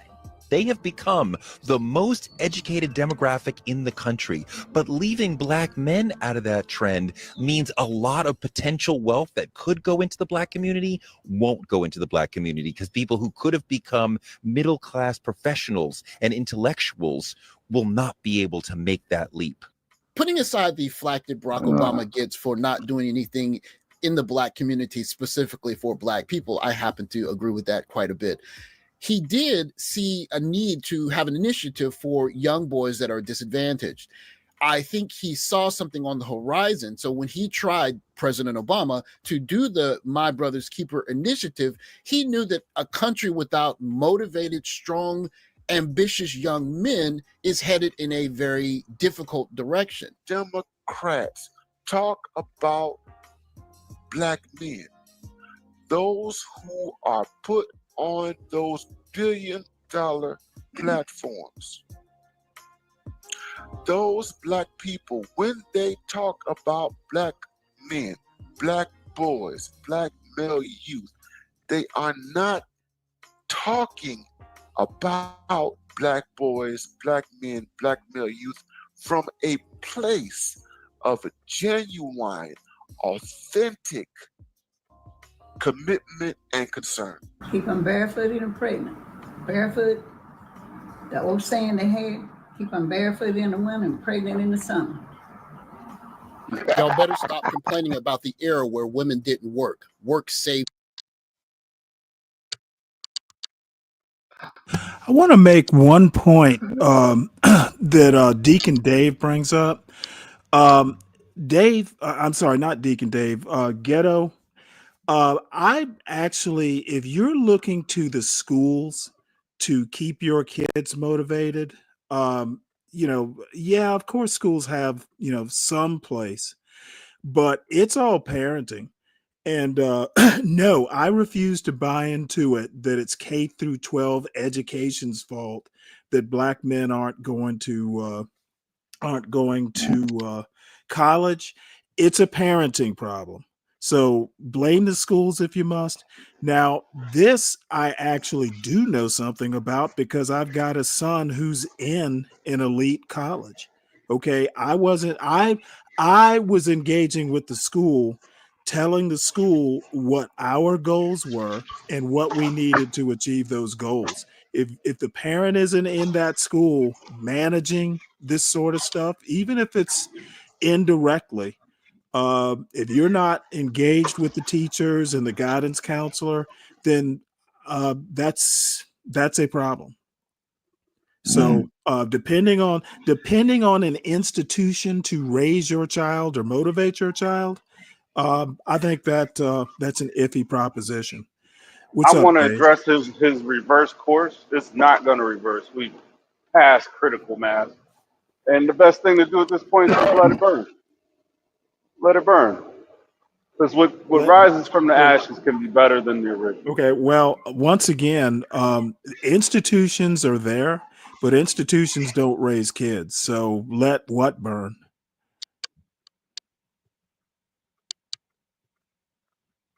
Hello? Let what burn? You still there? He might be at work. So I institutions are institutions, but institutions raising kids or forming kids. Now I do know, parents can be busy. They can be working 2 and 3 and 4 jobs. That's one of the issues, an economic issue, in my opinion, that we as a people need to deal with. We need to get parents more time to spend with their kids. And, if it means, whatever it takes to get more parenting time and more kid time with their parents, I'm more or less going to be for that, unless it's just something ridiculous. That's why when I entered kindergarten, Stanley, I was reading at a 3rd grade level. I know I don't sound like it now, but I'm a little older now. But back then, because my mom and dad spend time with me reading books and stuff like that, and telling me, 1 + 1 = 2, 2 + 2 = 4, and on down to all the fractions and all that other shit, man. Right. Now, Ghetto says we have to educate the children who, where is that? Where, you had It a is very parenting. interesting, you had a Ghetto, you're talking about parents being uneducated. Well, I don't know how to.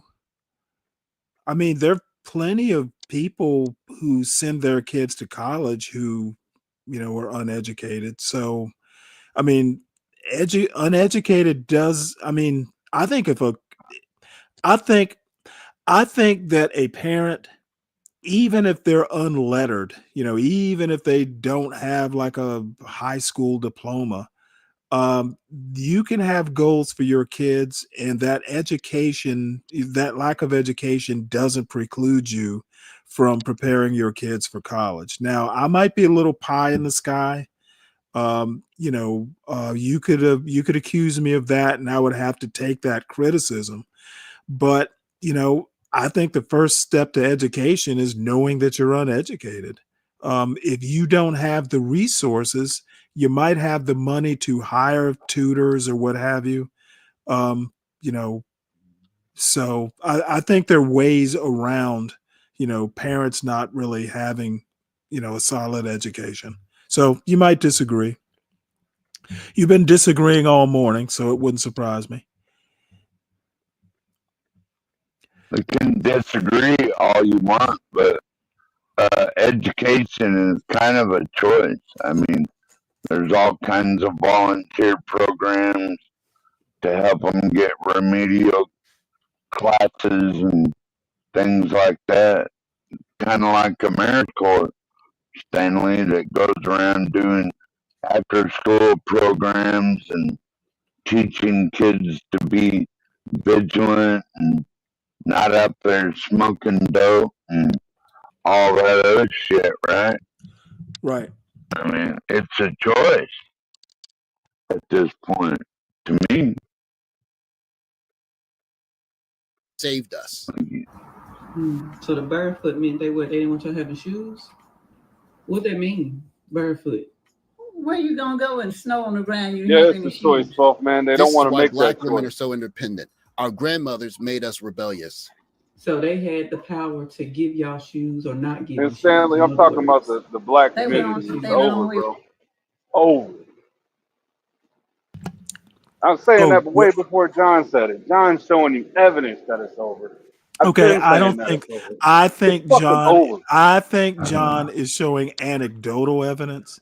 I don't subscribe to that. Evidence nonetheless. And that's Oh, no, that's nothing no. that I haven't seen before. I He's told you showing that. me anecdotal evidence. Okay, you know, I mean, it's kind of you an outlook thing. I'm just not as pessimistic as you and John are. I'm not being pessimistic. I'm being realistic. It's over. I don't agree It's that not. you're being I don't agree that you're being realistic. Okay, there is hope for those at the HBCUs. There's hope for those who come from two-parent homes. But what percentage is that? Well, I'm going to say, you know what? Go to the best college your kid can get into. If it's an HBCU, fine. If it's MIT, it's fine. Okay, you should set a goal, and you should set a high goal, not an impossible goal. But don't send your kid to Morehouse if he can go to MIT. I agree with you, but there's Or a there's an goddamn trade expectation that we center have. for all that matters. Trades are fine as Go, well. Trades are fine. This is go why most learn of and trade. Well, I mean, Not every. a trade is education. It is. Yeah, like They're not everyone has specifically to talking be about an degrees. intellectual, right? Dude, I mean, you can turn go down your learn mic a bit. welding. Can you turn down your mic a bit, 12th man? Okay. And I know I sound like hell because I'm on my headphones, but this No, whole video that you're you sound playing, okay. this video that you're playing, thanks. They're talking about degrees. They're not talking about trades. And I think that I'm was sorry. Yeah, they're well, specifically the title's talking about Howard, but they're yeah. kind of expanding the scope. And again, the next video is Yvette Carnell, slightly different topic, but kind of in the ballpark. But it's between Black Gnostic, my buddy, this guy DGS or whatever, and then Yvette Carnell.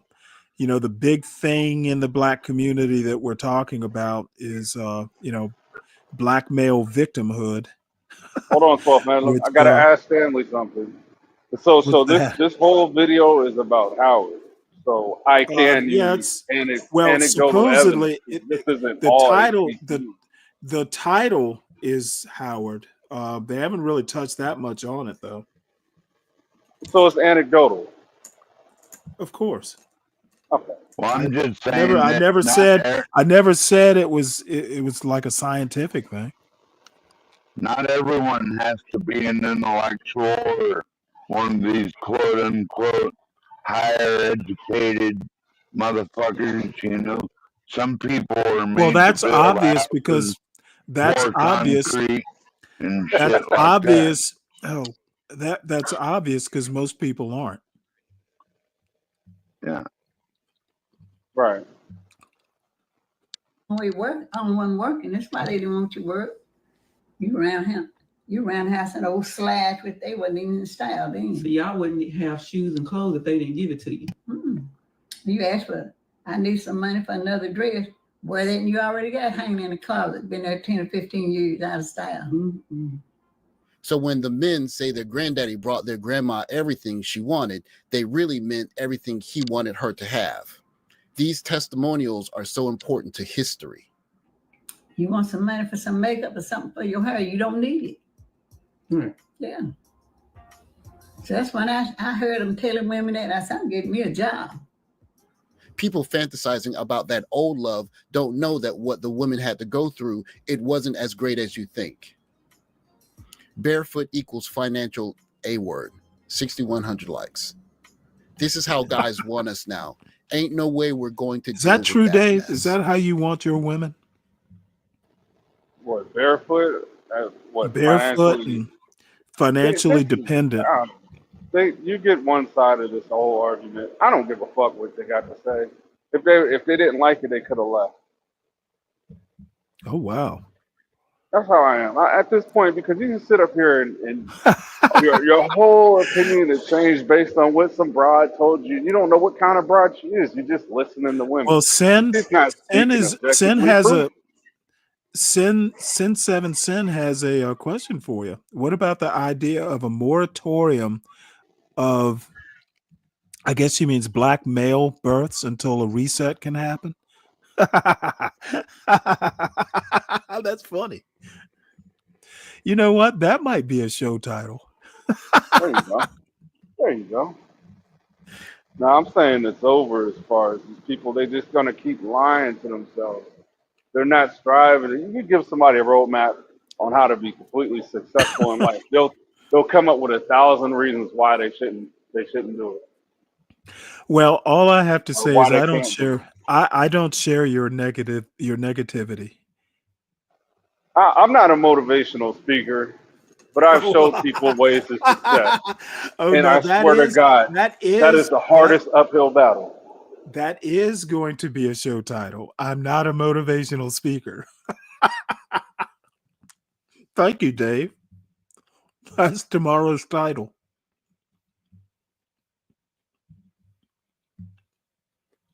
So you're welcome. How was it for food when y'all wanted to eat or was hungry? You what? It gets busy in here, so I have to go on mute sometimes. So my bad. Okay. They go buy what they wanted. They go buy the groceries. So y'all had to eat whatever they had. That's right, whatever they bought. And one woman older than me, she finally got divorced, and she said, It looks I'm like getting she divorced. She gets said, plenty of all you go groceries. buy is a pig feet. She said, that's what we have to eat. Go buy the cheapest thing they can buy. It would be unfair of me to refute the elder lady's story because that's her recollection of things. That is her view of her past history. That difficulty with her mate aside, what's important to remember is the large number of likes and comments coming from college-educated women. It's important to remember that a lot of these kinds of recollections of the Black past are being taught in college. And so you're telling young men not only to go to college, but pay to go to college, to be told that you are the boogeyman. It's just not a recipe for getting young guys to want to go to at least liberal arts types of schools, aside from STEM, which is a difficulty because the math difficulty. But that said, I want to let the Dude, doctor you know what? Can finish you this not talk over this video? Yvette Carnell just did a broadcast this evening. Yeah, that's the one we're gonna look at, I guess. Stanley needs a Can course a in community underwater basket weaving. advance or go forward if it is not invested in its men? That was Yvette Carnell. Tonight, this evening, before I came here, I'm listening to Yvette Carnell, American Descendants of Slaves, ADOS. I'm listening to Yvette. I'm listening to Yvette Carnell doing a complete broadcast.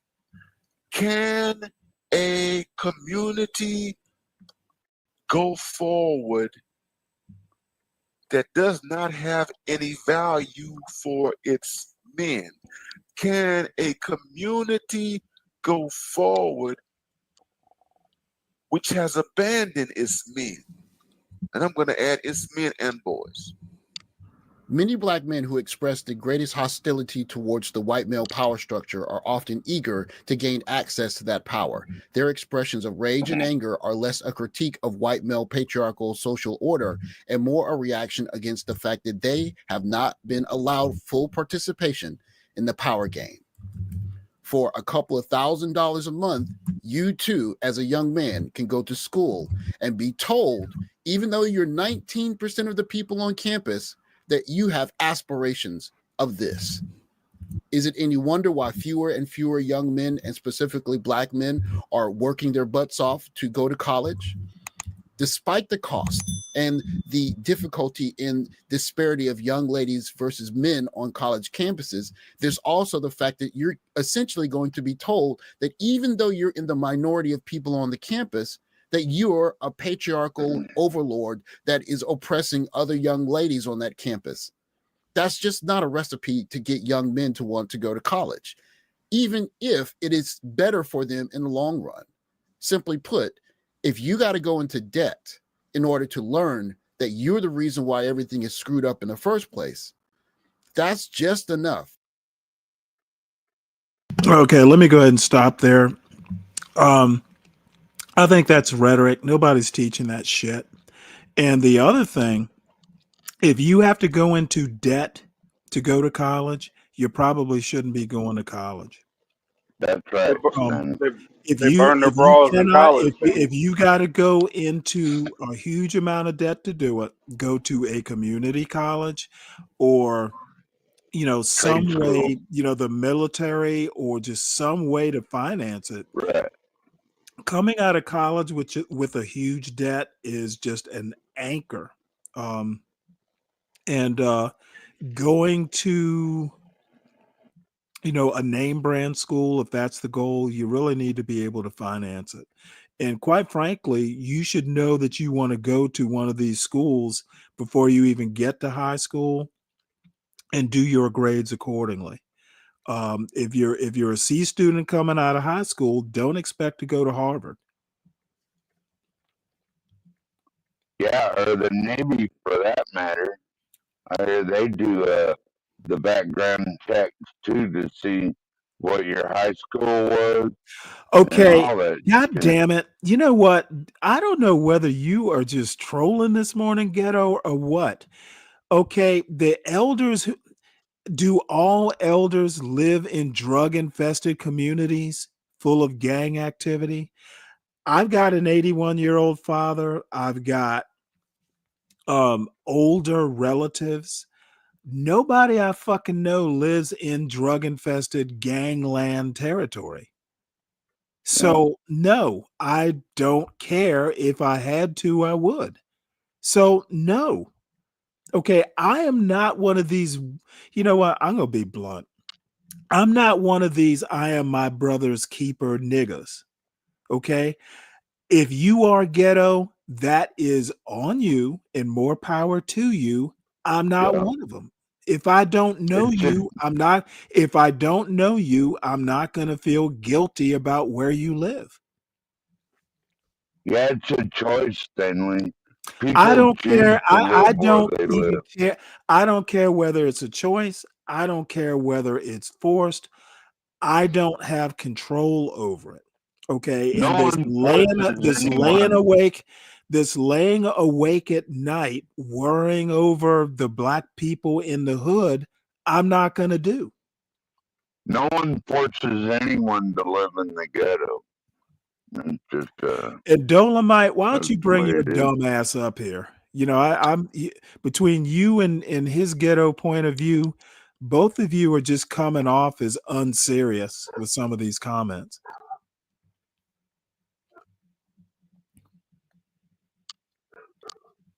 Greyhound tickets are cheap. If you don't like where you're at, then leave. Okay, Right. I don't think it's always that simple. But I do know that it's none of my business. If I can help, great, but I don't know anybody who needs my help. And Ghetto trying to make me feel guilty. What is this? What is this woke shit you're trying to pull? Since when did you become a social justice warrior? Is Ghetto, you're all woke today. What's up with that?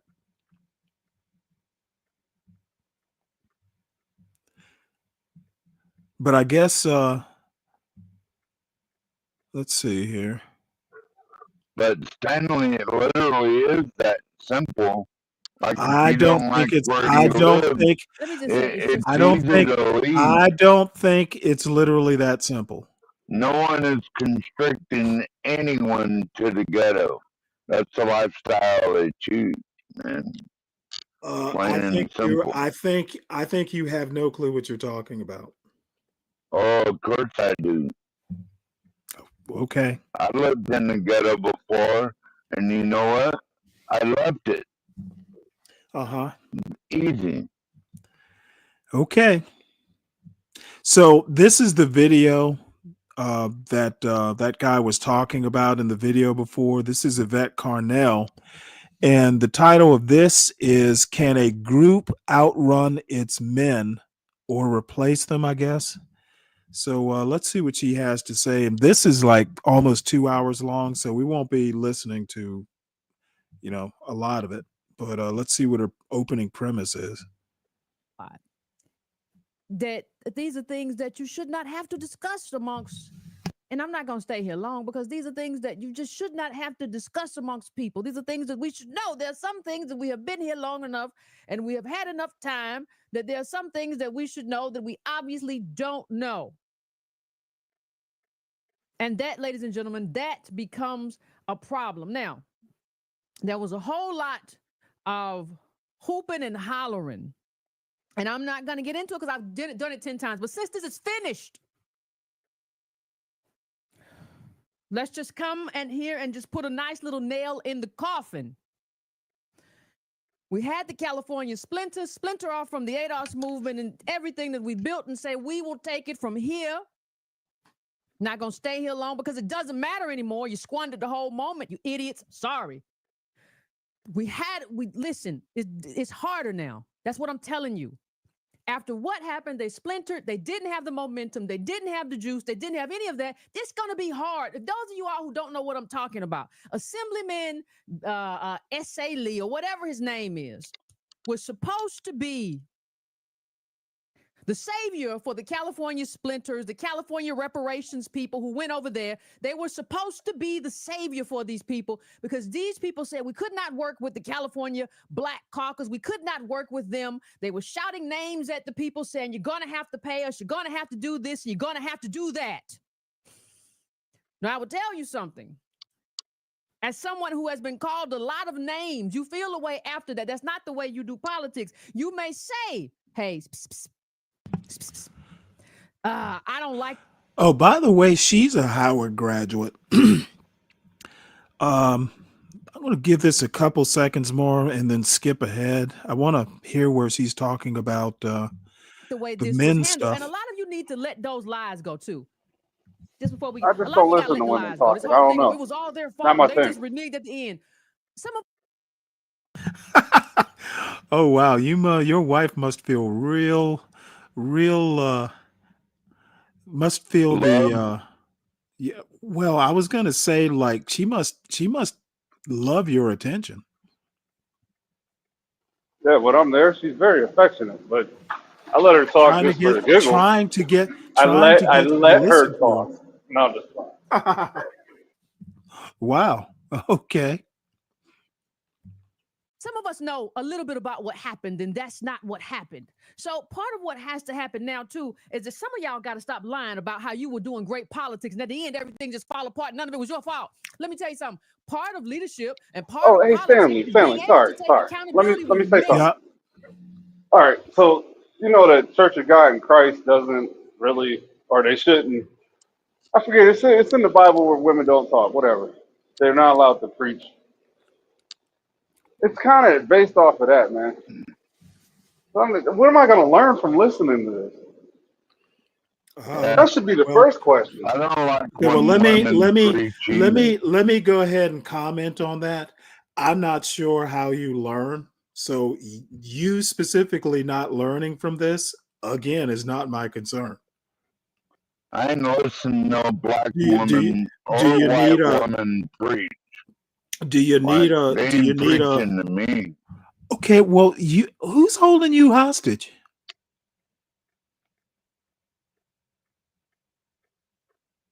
I'm sorry. Did you think I wouldn't let you go? Yeah, women shouldn't be preaching. I agree with Dave. Yeah, well, both you and Dave can just mute up and go do something else. This is going to last forever. No, Stanley, I might be joking a little bit, but I might be serious too. It doesn't matter what I have. But I just wanted to tell you, my brother graduated from Howard, and Oh, yeah, really? How do you like it? I don't think he did. Well, yeah. I think he had some issues with the facility itself. So Well, I've heard that the actual physical plant was pretty run down. yeah, he didn't care for it. And then when I went there, yeah, it was women all over the place. But I'm not a skirt chaser like that. You know what I mean? I don't. It's nice if you're into that.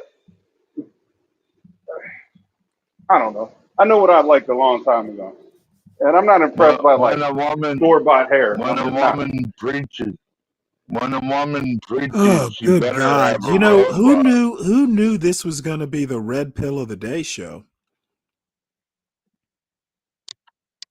Better have a robe on when I think anytime you discount a potential source of knowledge, you're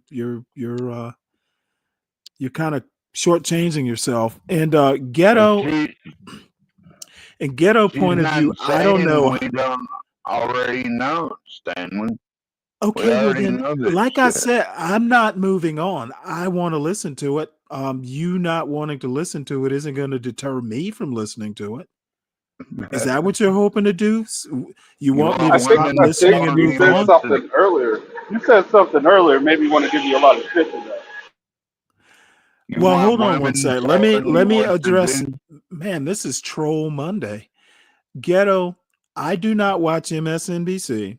I do not watch CNN. Maybe occasionally there'll be a clip on YouTube that's of interest. I'm very consistent in my thought. Now, I do change my mind sometimes if the evidence, warrants me changing my mind. But there is one thing that I am consistent when it comes to you specifically. You are the problem, not me. So you telling me every time I ask you for a source or why something's important this morning, you kind of move on to something else. I'm not convinced that the majority of Black elderly live in the ghetto. I've never seen a statistic to hint that. If you could provide me with where you're getting this from, I would much appreciate it. You people are just being difficult this morning. Messed up. You messed up. The first mess up you did was removing Antonio Moore from the commission. All right. Then you went around and I want to create a spectacle, because creating a spectacle, the question I ask myself, I wish is she'd how had creating this a spectacle help me. Now, if somebody pushes segmented. my hand, of course, but if something There's doesn't go plenty well of and I insult commission somebody and I spots insult their mother available and everything else and tell if them they're only sellouts enough and to people their to race and all fill that kind them. of stuff, they might not want to work with me again. Good That God. might make them feel away. So that's probably not what I'm going to do. But I probably wouldn't get in that place in the first place. Let's see if I can find. Because I know how to count votes. I know how to see what everybody's doing. I know how to try to see which chess games are being played behind my back by the person who you thought was your best ally. And you trying to blame the whole Congressional Black Caucus. But really and truthfully, you didn't know the person you was doing the most stuff with. Hey, I'm not going to, you all tell it in your memoirs. Let me stop this and see if I can find the exact spot I'm looking nobody should for. allow you all to represent them again. The same 20. So Yes, what I'm looking for is the topic: can a group outrun its men? And supposedly she talks about it. So I'm trying to figure out where that would be and why she's not talking about it at the very beginning of the show. I'm not a fan of these. What do you call them? They're divestors. He was talking about Kimberly Well, and she's not. Foster. Well, Isn't she she's on the not same really a ilk? divester, is she? She's a No, lesbian. Kimberly Foster. Kim Foster. Kimberly Foster's boyfriend is Black. At least the last boyfriend I saw. So what are you talking about? Why are you saying? Why are you calling her a Never mind, I got her divester? confused with somebody else. I was thinking of Now, somebody else. I mean, she's been around for quite some time now. So she used to have a show or a channel called For Harriet. I guess kind of named after Harriet Tubman, and then she's kind of changed format over the years. She's kind of interesting because she actually graduated from Harvard with a degree in African American studies, I think. And she's literally since college made her living on YouTube.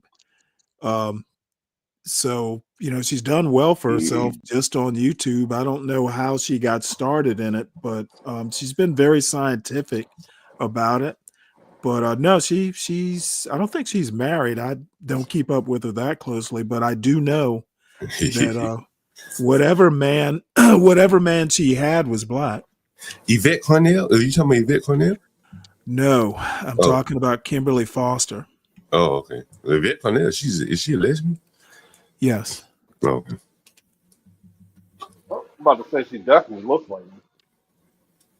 A lot of lesbians want to look like lesbians. Fancy that. Rachel got out. Nah, there's domestic lesbians who are actually attractive. What did Yvette Cornell go to? Did she go to Harvard too? She went to Howard. Oh, really? Yep. So let's go to 146. No, she actually has a degree in it's either history or political. I think it's political science. And intellectual. Well, I mean, she basically runs ADOS, the group. Oh, is it a group? Yes, that's a group. Okay, wow. Right, and she basically started it. As a matter of fact, she and Aramiose Frimpong, who I'm going to get to, I've got a video by him that I may or may not. What time does Morning Roast start? At 9? Yeah. I think okay, it's 9. so I may not have time to show it. I I don't know. I wanted to.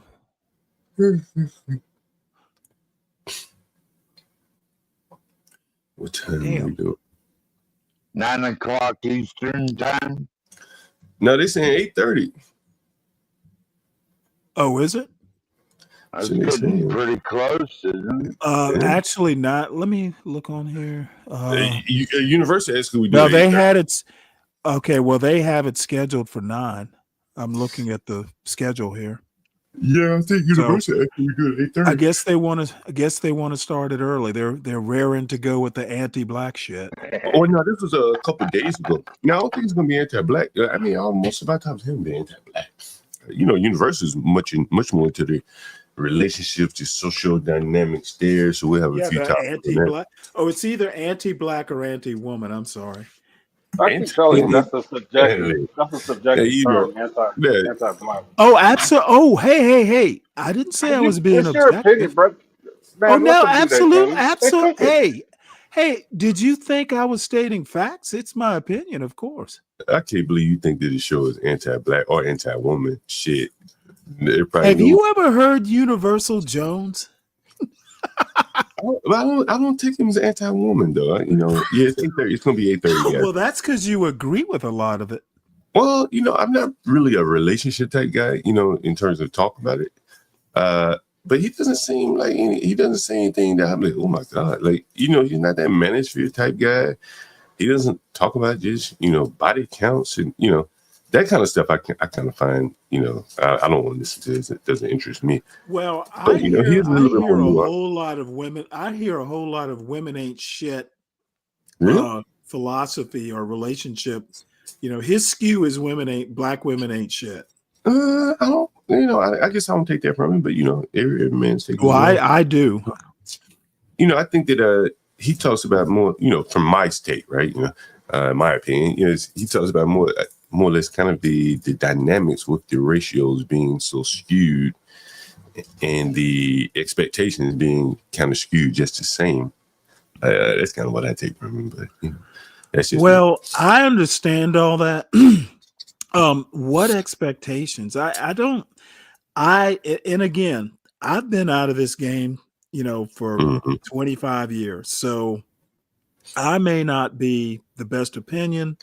I make no claims to having even practical knowledge, because it's been so long. I'm just saying, from my perspective, my Yeah. opinion, my orientation is that it comes off as anti-Black woman. Okay. Yeah, I get you. Yeah, I got you. Well, Universal Jones is just another guy that refuses to live in the ghetto. He's made a very Okay, good what the life fuck? for What the himself. fuck is this? What is this? What is this, dude? Y'all are gonna make me get all kinds of speak in my mind. I don't know where this idea that he refuses to live in the ghetto. Why the fuck would he want to live in the ghetto? Well, Not that's some. what I'm saying. Not I some. think you have a lot more in common with him than you think, Stanley. Okay, well, isn't that for me to decide? Well, he never lived in the ghetto, neither did you. That's a Oh, starting okay. Well, point, that makes us isn't it? brothers. No, it that just makes brings up us the question: how can you defend it? that makes us same, right? Stanley, the silence is acceptance, right? So if you're trying to silence those who are talking about it, isn't that a form of accepting it or defending it? I'm not trying to silence anybody. Look, the only thing I'm trying to silence is the stupidity. That would put If you in I the think, if I category of the think, 70%, something, according from if his I think perspective. something, if I think something is stupid, there are certain times when I feel free to point that out. I think you could probably move the needle if you change your approach with this debate. It shouldn't even be a debate. It should be a Well, conversation like you're Kent absolutely right. Baylor. It shouldn't be. It Yeah. should not be a debate. You should not debate stupid things. But if you guys could ever sit down and have a conversation where you put your perspectives Well, wait, and they who are meet in you the talking middle, about? you and No, Brave. no. I'm not meeting him in the middle. No, I'm talking about as far as I a know. respect level where you allow him to say his positions and you just refute or dispute his positions. No, you can't. How do you dispute a made up number?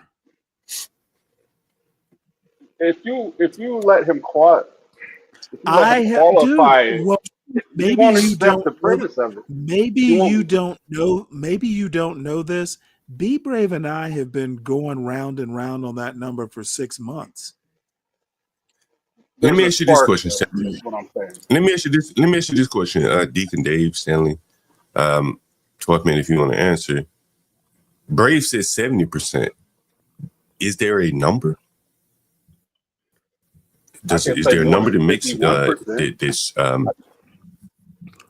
okay, so you said 51. Like, is there a number that makes some people, Stanley may say No, there is not a number. there is no number that's measurable. Right.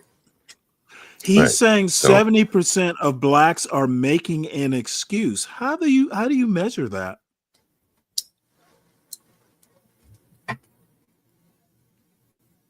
Do you have an idea? It's a made up number based on nothing. Ask Google what percentage of black people live in the inner city. Should be pretty easy to look up. I mean, I don't know if that would give you Braves. Okay. No. The thing is that how you measure somebody making excuses is if he could explain it to me, maybe I'd be smart enough to understand it. If you ask me the question, if you ask me what is the percentage, I would say I have no clue. I would say you might be able to make an argument that, people in the hood who refuse to cooperate with police, how sometimes they'll feel like, hey, snitches get stitches. I mean, those might be the people you could say are making excuses. Well, But what number do you think that is? I have no clue. Right. And but so if you think there's you see, that's where I think we're making some progress.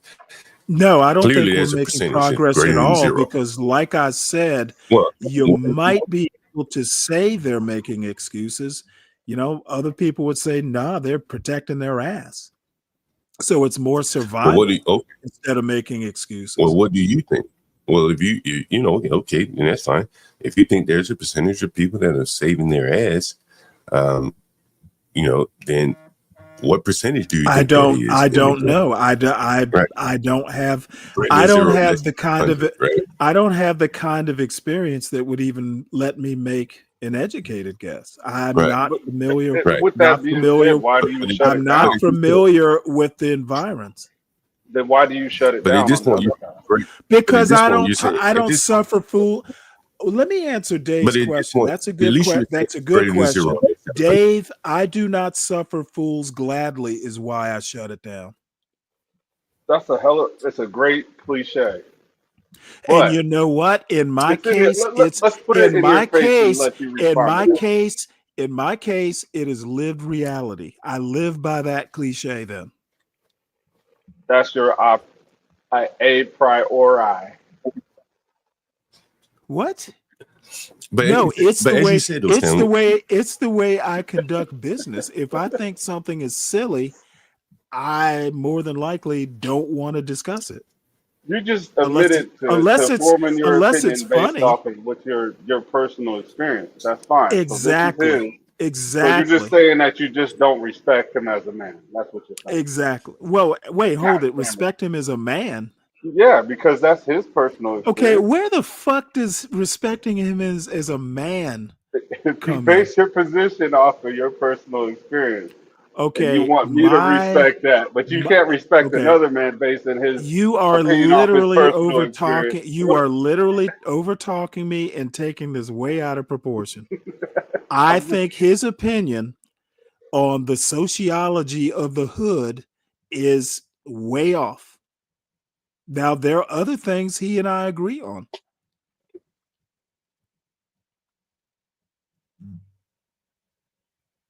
So respecting him as a man, I don't know Be Brave that well. So, John, you were saying something? I forget what I was saying. I've got a terrible memory, man. I was looking at some video, got distracted. But no, I think that clearly you said that say the people that don't snitch, that's greater than 0, less than 100. Well, that's the starting point. That both of you guys probably agree that there's an element in the black community that doesn't snitch for whatever reason. And that causes problems. It's a starting. If you're saying it's a starting point for two people who don't know shit about the hood, okay. Because Be Brave doesn't know shit about the hood either. Well, y'all both know that they don't snitch. There's a no snitching culture. You seem to both. You know what? Know I that, get all my knowledge. I've gotten all my ghetto knowledge about that sort of thing from The Wire. That's the extent of my experience. I mean, there was a famous basketball player that was in a Stop Snitching documentary. That was a famous basketball player that was in a Stop Snitching documentary. Oh, Carmelo really? Anthony, surprisingly, the same guy that killed the guy down in Texas. Yeah, he was in a Baltimore documentary talking about stop snitching, not snitching, in Baltimore. So it's been around for quite a while. You know what I'm saying? The basketball player. Hell, yeah. Why on earth would he make a video like that? I mean, he was like a street video. You know what I'm saying? Like he was just one of the people in the video and talking about, I think he's from Baltimore. That's it. What's up, CK? Right? And that may be where Stop Snitching originated from. Maybe, I don't know. But I know it is pretty heavy there in Baltimore. Well, the snitches get snitches is what I'm thinking about. That was a real a big case in Baltimore. It was maybe 10 years ago now. It was a family, a black woman and her family. She was snitching on people, the drug dealers in her neighborhood, and they firebombed. I think they killed her and her family in Baltimore. And yeah, so I that's mean what that's kind of why I'm thinking it might not be making excuses as much as just survival. Didn't that come from the mob? No, that was some Baltimore drug dealers. They killed her. Oh no, he's talking about the saying. Yeah, the saying. Oh, well, yeah, I'm sure. Well, he's been adopted, right? The Costa Nostra or whatever, right? It didn't come from the black community, though. You were trying to say it came from the black community. Well, I'm just no, it's really me who said that. I was saying that Be Brave, that 70% of black people make excuses for the 3% who commit crime or whatever. I'm saying that number is just based on air in his opinion. Maybe you could make the argument that people who don't report on people who commit crime in the hood, maybe you could say they're making excuses, but even that is kind of kind of based on quicksand, because it could just be, hey, I'm not making excuses, I just want to survive the week. So I'm saying that the whole argument, I don't even want to debate it. I don't want to bother with it because it's just based on his opinion. What's more disturbing is that people take his opinion and make it their own or modify it or run with it. Those are people who are taking a stupid opinion that's not grounded in any facts and propagating it like it is a fact. But there clearly is a number, right? You've even agreed, No, I don't think it's. Well, you said there's a stop snitching number. I literally am saying it is not clear to me that there is a number. But if there's a percentage of people that are refusing to cooperate with the police for whatever reason, and it's greater than 0, less than 100. Okay, well then don't call it those are people making excuses. Just say it's people who aren't cooperating. Well, how about maybe we need to use a different term? Okay, whatever term you like, but whatever the case may be. Okay, John, I'm not gonna give this argument any more credence than it's due. We don't know what the number is. Maybe there's a number, maybe there's not. It's not a serious enough concept for me to trouble my pretty little head with. It's Do you think dumb. it's more than 50? It is a 50%? stupid point. It is an unsubstantiated point, and I don't give it credence. I'm not so upset that Be Brave has that dumb opinion. I'm upset. God damn it, don't interrupt me. I'm upset that people take that dumb opinion and make something of it that it's not, and it's not a fact. But here's the thing, Stanley. Man, y'all are just going to insist that Be Brave has a point, aren't you? No, go ahead, talk, man. What makes you think your head is pretty? I never seen you. It's just a saying. I've been using all kinds of cliches this morning. Well, what I would say is that yeah, you can. Let me say this though, because I will forget. There are two sides of the coin. There's the Be Brave side. They say there's a number. There's your side. They say, well, there is no number. And okay, you're acting like our opinions are equal or they're on the same coin. I'm saying there is no coin. I think we all get your point, your side, right? I'm not disrespecting your side. Be Brave said there's a coin. No, I'm not saying you are. Right. I'm saying I don't even have a side. No, right. You don't have a side, there's no coin. But Be Brave has a side, and a lot of people, you can see them in the chat, they say there is a side. They're putting numbers up there. And did you hear what I said? I said Be Brave is full of shit, and the people who think he has a point are full of shit. But there are people that think like you, that have your same opinion, that there is no number, there is no side. Right? Now, there is no argument. But there may not be many of them. If you look in the chat or whatever, you're not seeing people. I don't give a fuck what people in the chat think. Right. I understand. But, even out in real world, some people are going to put a In the number on it. real world, we would not be. Look, outside of B. Brave's brain, it literally in the real world, no, I've never heard anybody talk about it in terms of the black community making excuses. He's the only person I've literally ever heard make that number exist. And So in the what? You real know, world, the number doesn't exist. It's almost like one of these elements that's man-made. It's on the periodic table, but it doesn't exist in the natural world. but I'm telling you that people out here, they see something that now you may have never heard it before because it's not something you can say in polite company. But people are thinking what B. Brave is saying. He can't be drawing that audience just spouting bullshit that And everybody you know thinks. what? And He may be wrong. you heard my assessment of his audience. Right, very well. You know, it You could were be in the all people audience, missing their Stanley. teeth. No, I don't actually. He unblocked you from the chat the other day so you could participate in the audience, Stanley. Oh, well, the reason I Oh, made it's a big different. deal. Is it different? Well, the reason I made a big deal of it is if he's not running from a debate with me, why is he blocking me from the chat? That's the only reason I brought it up.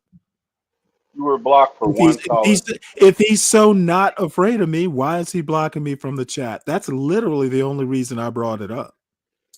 So You when know, did you I think. formulate? Oh, go ahead. My bad. No, go ahead. You can do it. When did you That's a formulate good this question. opinion? When did you formulate this opinion of his audience? Because you was in the audience, but for 1 week. Well, the difference is I'm probably the only one in his audience who thinks he's full of shit. You don't know how to troll? So the people who think, I literally said the people who think Be Brave has a point are full of shit. They are basically just believing something because of their orientation. You know, whether it's anti-black or whatever the orientation, I basically think it's a racist opinion. Well, And it doesn't matter whether you're white, black, or any race. If you think something about a community that you can't prove, it's just based on opinion. At a minimum, it's prejudice. But you have strong opinions about the Indians. You have strong opinions about the Indians. What is your basis for them? I mean, there's some facts that you can point to say what the Indians are. What's strong opinion about the Asians? I mean, the Asians. There's something that Okay, you're basing dude, on. you said it yourself. There's plenty of stats about the Indians being the most successful as far as income.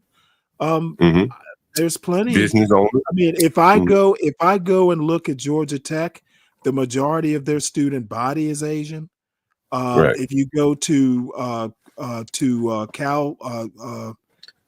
University of California, Berkeley, by far their biggest the biggest portion of the student body is Asian. I'm just saying that, and all I'm even saying is that, white people, and I'll stand by this, white culture, the quote white culture that Be Brave wants to tell me I should be grateful because they gave me stuff, they're currently not the most they're not currently the most high income portion of the American demographic. But Stanley, I think some people will say what you don't see, what you do see, there's some things that you don't see at the same time, right? And so when you see that the Asians are in these positions, then clearly whites and blacks aren't there. Okay, no. That's not my context at all. My context is that there is a standard that everybody seems to agree on, that they take schools seriously and they make the grades to get them into these good universities. That's my only context. My son was raised, and actually it was even a joke. I've never even mentioned Asians to my son. the joke is, hey, I got my son into a university, or he got himself into a university where Asians are the majority of the student body, just by a little bit, by the way. So I can say, hey, he competed with Asians and got into the school. That's really the context. But just the same, Stanley, I'm just, giving you, the other side is that just like if you go into the California universities, as you mentioned, you see a bunch of Asians. One could say, well, if you go into prisons, you see a bunch of blacks. And you can't help but notice that. And they're, the people are saying, well, what the hell is the reason why all these people in here disproportionately so? And some people will say assign racism to it. Some people assign their behavior to it. They're looking for factors. And that is where, the one thing we would all agree on is they're committing most of the crimes to get them in that prison. Well, some of them are, but why are they committing the crimes? Is it poverty? Okay, now that makes it more complicated, but we know why they're there, actually, because they committed a crime more than likely. Now, some people are found innocent, so there are exceptions, but by and large, they're there because they committed an offense to get them there. So why they're there is never a mystery. It's why did they commit the crime? That's when it diverges into theory. And that's right. And then so people start saying, well, is it poverty? Some people say, well, they're just poor. If you lift them up out of poverty, everything will solve itself. Some people say, well, it's more. That's not a perfect. Yeah, it's like I said, it devolves into theory when you ask why they committed the crime. But we all know why they're there. But but why they're there, some of them are there. It's along the spectrum. Some of them are there strictly out of poverty, that they were just robbing for a place to live. Some of them are there because of poverty. I do think there because they committed a crime. Right. Well, poverty crime. Now, right? why they committed the crime is the theory, the theory part. Why they are incarcerated. Right. I mean, we all know understand why they're incarcerated. Right. We all understand it, right? We all understand it. They were found guilty of committing a crime. Go ahead. Yeah, CKJ3, you had a question. What's up? Why are we so focused on that small percentage that's incarcerated? Well, I don't know if it's a small percentage, CKJ. Well, hold on. I don't know if it's a small percentage, CKJ3, when you factor in the downstream consequences. You understand? And I've talked about this many times. I mean, if you got 100 black people in the room, 50-50, and you take 50 men, 50 women, you take 10 of them men and you put them in isolation somewhere, then those other 40 men that are left, the best ones are going to get a disproportionate share of the women. Some of them, just not going to be suitable for women. And so it starts to have an effect on the community when large numbers of the men are being removed, and not just removed, they become institutionalized in many cases, taking away from their families, things like that. And there are downstream from that. The number is 1.9 million. I'm sorry? And that's the total number is 1.9. And that's the total of the whole collective. That's black, white, Hispanic or whatever. Is 1.9 out of 350 million people. That's a small percentage, John. But let take away the percentages, right? And let's just look. Hold on, CKJ3. Let's just look at raw numbers. Let's just say there are probably. I think I read one. 1.9. No. You talking about? Say that. So what's the number again? I think I read once there were about 1 million black men associated with the criminal justice system. Is that correct? In the total, that's Hispanic, right. But that 1.3 is a percent, right? I'm talking about a raw number. Like, what's the number? You don't 500,000, 600,000. It's a small number. We so focused on a small number. It's a small number, John. Well, Deacon Day, I read. I'm sorry, CKJ3. I read, and I could be wrong. At one point there were like 1 million black men in prison. It's not, John. Bro. And I don't. Well, at one point I read. Okay, let's say I'm wrong, right? Let's say maybe the number included. Maybe the number. Okay, well, what is the number? What is the number? Well, how many black men do you think at any given point in time are in prison? A black man in Just prison. Give me the number. Huh? I'm sorry. total. That's a collective. Okay. So if the 1.6 Out of, million, so out of how many? 1.9, John, Okay. you want to know how many blacks are incarcerated? How many black men are in prison? Yeah, I'm just curious. Hold I on don't one know. sec. I heard one time it was like 1 million people, million blacks in prison. If that's wrong, correct me. Because I'm not quoting it. Okay, fair enough. John, I'll send you the video, and I want you to do. No, just tell me the number. How many? Okay, and if you add in the number, then in prison, parole, probation. That's the total. Giving you the total is 1.9. That's everything, John. Right. Okay. So what's federal, that number? everything. What's that number? I can tell you What's about that number? mine. I can tell you about my prison. I don't want to hear about you.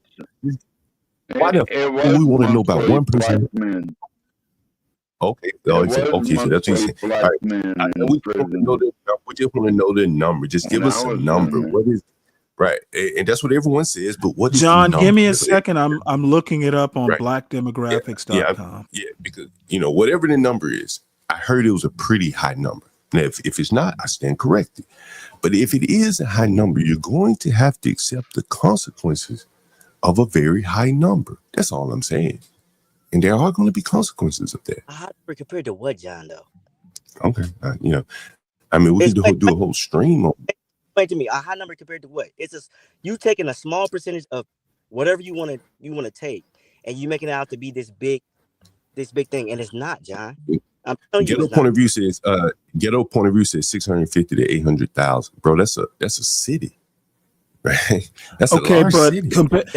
but that's out of 45 million people. Exactly, it's a small percentage. But those are going to be but that's all men, all fairly young men. Okay, right? Again, those out of 45. Now, right? Let's just go ahead and take. And let's just say what 23 million men. Let's just say 50% of that 45, roughly 22 to 23 million men. So you're talking what, 800,000 out of 22 million? Yeah, it's a fairly high percentage, but it is still. Hold on, Stanley. You need to factor in the composition. If they were all 70-year-old men, no big deal. But if they're 20, 23, 19, big deal. Like that's your future in prison. That's true. And your point? So my point being that, by the fact that you have these young men in prison. Because I'm assuming they're not all there for life. Well, hold on to it, man. But if you go away for hey, John, this is the number right here. Now this is 2017, so it's late. Yeah. So I'll the number it's gonna be around 700,000 to 800,000. This is 2017. That's a high number, bro. That's a real high number. And again, I agree. 12 men said when he went to jail. Black men and women. Say what? Is that black men or black men and women? I would imagine probably 80%. You know what? It says African American, so you're right. It needs to be broken out. So that's let's just say what do you think the number is? 80% women, 70%. I mean, 80% men, 70% men. I don't know what the number would be. But either way it goes, CKJ3, it's probably going to be no more than 200,000 women, right? And probably 500,000 men. Hold on to it, man. And so you factor in those big numbers, bro. Primarily young. Again, these are not 75-year-old men. These are young men, a lot of times leaving behind families, bro. Like, bro, let me tell you, just think about the family part just alone. You're a 21-year-old man. You leave a 1-year-old baby behind. That girl gonna get her a new man. You gonna come out of prison, nigga. The conflict from that shit is okay. Now I'm confused as to what I'm confused as to what your point don't is. Have kids, John. Black men don't have kids, John. Okay. You really don't know numbers. What I'm saying is, CKJ3, honestly, bro. CKJ3, honestly, bro. I guarantee you that. John, So you think? What do you think the number of men in prison that have children? Right? Like it's probably a pretty. Where I live now, it's mostly white people in prison. Okay, if it's mostly white people, then why are you even talking? We're not talking white people. I'm just saying, like, Person, it depends on Yeah, I'm getting the where point. you're at and the we focus so much. demographics and Oh, for God's all sake. that shit. We focus so You much on know, small percentage instead of focusing on the ones that's doing good. Now, But this is kind of I ain't gonna argue interesting. point. I see what you're saying, John, but the thing is, there is a huge problem with so much of your young black male population basically in prison. Futures, the future, while not, bless you, you know, Stanley. my throat's getting dry. Their futures Yeah, are in but doubt. I agree with that, but I'm not sure what your overall point is. We know it's a problem, if that's your point. Well, my overall point, honestly, man, is like, I like to give analogies, examples. And, I was watching Cops one time, not Cops, Prison, one of them prison movies. It was prison TV shows. It was in Alabama, and my sister-in-law or whatever, she was like, damn, look at all these good-looking men in prison. Damn. Like, those are men removed from the dating population. The competition ultimately goes within it. A lot of the time, those are the more alpha-like men. Men Okay, that and got a little aggression in them. The men that the women what is want. your overall? And now they What is take it your out of the market. overall point? Shouldn't have broke the fucking law, then they wouldn't be there. So, I think there are a lot of we all understand that. We all understand that. There's no need to repeat it. I'm not saying that they should That's be. a lot of men out of the gene But pool. what I'm saying is, right, out of the dating pool, they may not be out of the gene pool because they may still have children, but they are out of the dating pool. They are out of the family rearing pool, the contribution to the household. And your point would be what? Maybe. I mean, if they're dangerous, they probably should be. If you remove that. I mean, if they're a danger if they're dangerous enough to be locked whatever up, the case it may be, might someone not may be be a in jail. bad idea. Right. Whatever the case may be, I'm not saying they should be out of prison. What I am saying, though, is that taking that many men out of the population, particularly young men, you're going to have problems downstream. That's all I'm saying. Yeah. That we've known for decades. Now the problem is to convince the young black males that, hey, you're missing some pussy. Yeah, and I think why do you want to be in prison?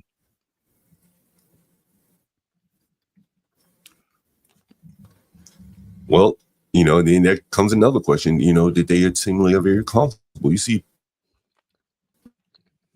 young men taking pictures, and there is an element of as a matter of fact, that woman who got killed in prison. So there's that too. That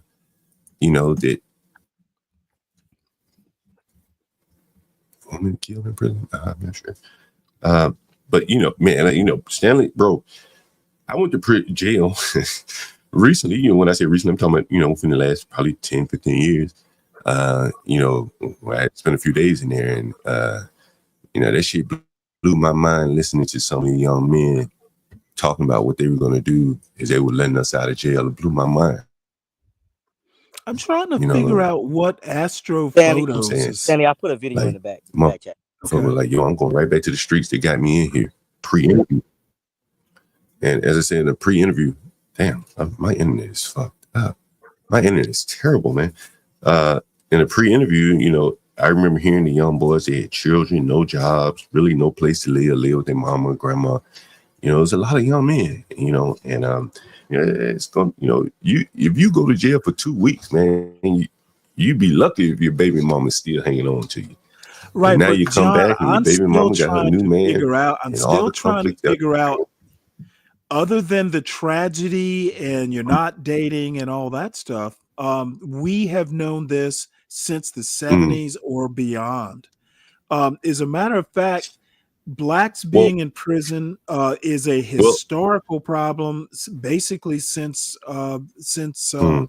post Reconstruction. So we've had this problem for quite some time. So I'm trying to figure out, do you have a new angle? One of things I would say though, Stanley, is that there's so many.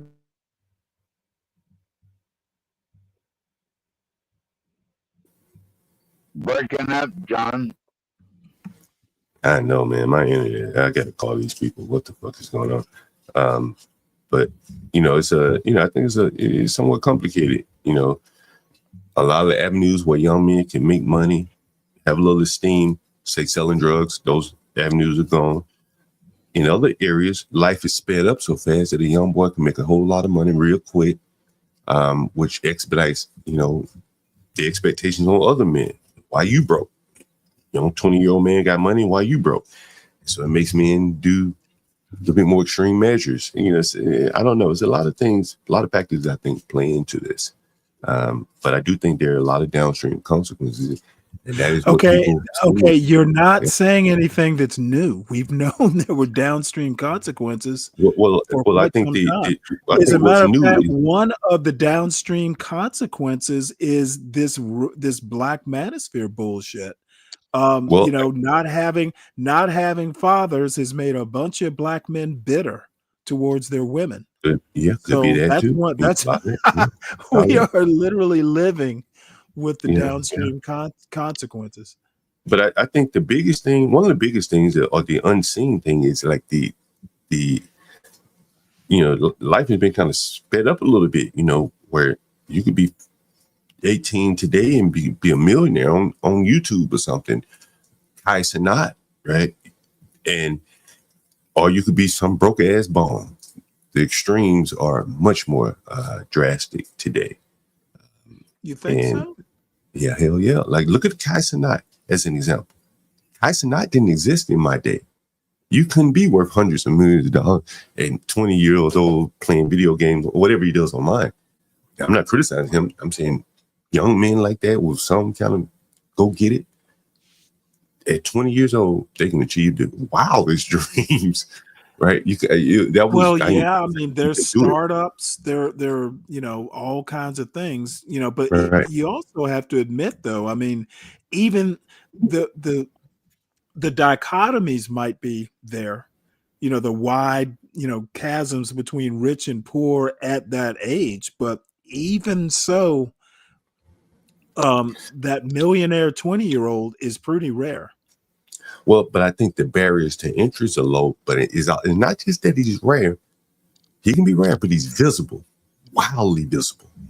He's on your phone. You can take him in your pocket. He's balling out. He's buying $10,000 jeans. He's got pretty girls. I know there's 40, 50-year-old man. If that is your ultimate goal, then he's living the dream. Well, he's very influential is what I'm saying, right? That I've never heard of him. Well, you're not 20 years old, right? Well, neither are you. You've heard of him. But right, because I follow the business, right? I follow the business, and then I see these other guys. I show speed, and a lot of these young boys, man. Hell, even in sports, man, these kids are millionaires at 15 years old now if they can play football very well. You understand? Like everything's been sped up. And your point would be what? How does this relate to the incarceration thing, or have we moved on? Young men are starting to separate themselves much faster, right? Good. And the young men that can't separate themselves, they have to get more and more extreme in their measures, right? John, to get there. That's my thoughts. Right? This is my opinion. Okay, well, I see where you're going with this, and you and I are totally different. While I feel sorry for the young men who can't separate themselves, how can I help? If there's something I can do, I'll do it. But if I can't, I'm not going to spend a lot of time worrying about it. Oh, no one worry about it. People just talk about it. I think that's all there is to it. Okay. Because I tend to think that people who talk about stuff tend to, want to have solutions, or, it would never occur to me to talk about. I think people make everyday solutions for themselves. That's why people move to certain neighborhoods. That's really what it is. They're making their solution for themselves. They can't affect policy to do it. So they move. They send their kids to private school. That's their Right. way of trying to solve these problems. That's why the young boy was in Frisco, Texas, and not DeSoto. That's why I kept asking Tom. Oh, is that right? He didn't have rich parents. Well, they were probably very well off, and instead of moving to DeSoto, they moved to Frisco. Right? They didn't want to live around. What's DeSoto? Is that a hood? DeSoto is kind of like a much more. It's probably less down income neighborhood. So there are going to be a lot of middle income blacks move there. Okay, well, isn't the rule you should buy the house you can afford? Well, in many cases, what I would say to you, Stanley, is that people are buying more than they can afford, not because they like it as much as they want to get in a certain neighborhood away from certain elements, and that is causing. Is that why they do it? I think so. I think it's a large part of it. Yeah. Let me make one point that astrophotos. This is actually a good topic. Wealth gap in the Black community is skyrocketing.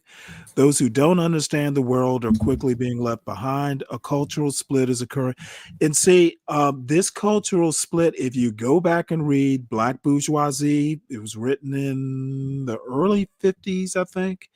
This cultural split has always been in the Black community. Now, it may be morphing, it may be widening, but the split has always been there. That cultural split, it's always been there. Nothing new. I helped build a nice hotel in Frisco, Texas. One time, it's primarily a German town, and if you want to get fine cheeses and sausages, then you want to go to Frisco, Texas. That's for real. I've been to Frisco, Plano, and all that. Oh, what the hell are you talking about, ghetto? Probably my favorite part of the town was the Harley Davidson Club on the. Man, this dude has been trolling me all damn day. West End of Frisco, Texas. You go in that Harley Davidson Club, man. Them girls make you feel welcome, if you know what I mean. Uh-huh. So, CK, do you happen to know how old this video is? It should be recent. It's not that old. It's like probably like a couple months probably now. All right. Well, go ahead and John, ask your question, and then we'll play it. What I don't understand sometimes, like when you try to explain something, like you'll talk about these kids are incarcerated, and they, they're doing such a bad thing, and then on the other end, you will bring up Casanat or I Speed, which are the two young Black men who are millionaires. And I think like that kind of like throws off like your argument, because on one end you would say, well, you got these successful guys over here, but then you got these other guys over here that's doing bad. So which one is it? Man, my service was in and out a little bit. Say that one more time. I was saying with your argument, you will. I don't even know. Can you hear me? Jeez, come on. Go ahead. Yeah, go ahead. I was saying with your argument, you will talk about these young guys that's doing wrong, right? And then on the other end, you'll talk about another set of young guys that's on YouTube that's making millions. So which one is it? Well, I think it's not either or, CKG. You said what? It's not either or. I think it's like having a basketball team where you got one good shooter, right? Kai's a good shooter, Steph is a good shooter, but you need a well-rounded team, and you had a Michael Jordan, but you need a Scottie Pippen and a Cartwright, and I got to run to this other show, man, but it's an interesting topic. I would love to cover with you more. Maybe we can have a panel and we talk about it when you have some time. We definitely cover it a little more. But we got to get into this morning roast. Yeah, let me get we over can here. do it tomorrow morning because there's some videos that I didn't get to. So, yep, I'll go ahead and shut this down here in a few minutes. His ghetto point of view, the black bourgeoisie, a lot of the black bourgeoisie, at least according to E. Franklin Frazier, were basically created through education. The descendants of the people you're talking about, I think, you're talking about the elites. There were three groups E. Franklin Frazier talks about that that kind of like well, they were elites. They were the direct descendants of slave owners. A lot of them were like mulattoes. Then there was the bourgeoisie, which basically came through education, mostly from the working class. And then there was the actual working class. So, You know where and the the word reason, hold mulatto? on a second. The reason I know this is I'm literally in the middle of the book right now. I'm on like page 122. What book, So Stanley? the bourgeoisie were the middle class. They weren't the upper class. I'd like to Now read that book. that I 100% know. Like I said, I happen to be in the middle of the book. And CK, can you want to play? You want to go ahead and play this? Yeah. You can. I wanted to show off the numbers because he Okay. breaks it down. Well, he's about to start his other show, but I got a few minutes and I want to see the video. Yeah. I am going to revisit this tomorrow because I've got videos and I need to find out what the heck Yvette need to watch it and find out exactly where the conversation I wanted to talk to came from. But let's play this. Becca Lynn Pope cited. She said black men are overwhelming prison. The mass incarceration Ooh, that she's when you pretty. see the populations of these prisons, and That it is she is pretty predominantly hot. black men that are, these prisons are full of black men. Full. But did you guys know Tell me about since it. 2006, the black imprisonment rate has fallen by a third since 2006. 2,261 per 100,000 adults age 18 and older for black people were in prison. In 2018, that number had decreased to 1,501 black people incarcerated. So our numbers are decreasing. And these are the actual numbers that you have to search for these. I'm pretty good at what I do. So I was able to get the 2021 numbers, the most current numbers. There it is right here. We lowered it from 1096 to 901 in 2021. That's per 100,000 residents. That's all black men and black women. If you look here, we've been lowering our numbers every year. So these past 2 years is the first time that we've actually had less than 1,000 people per 100,000 black folks incarcerated. That's a good thing, right? Black people, we getting there. Now, this is the newly updated pie chart for imprisonment. It was just updated in 2023. And this is from theprisonpolicy.org. So I wanted to be clear on this. And I'm gonna make sure I explain what I'm doing here. So the pie chart that you see here is all the places where people are confined nationwide. This encompasses all of that. It's not just state prisons. It's not just local jails. It's not just federal prisons and jails. This is everything. So these are all the people that are incarcerated in the United States. So let me read this so we can put things into perspective in regards to how many people are actually in prison in the United States.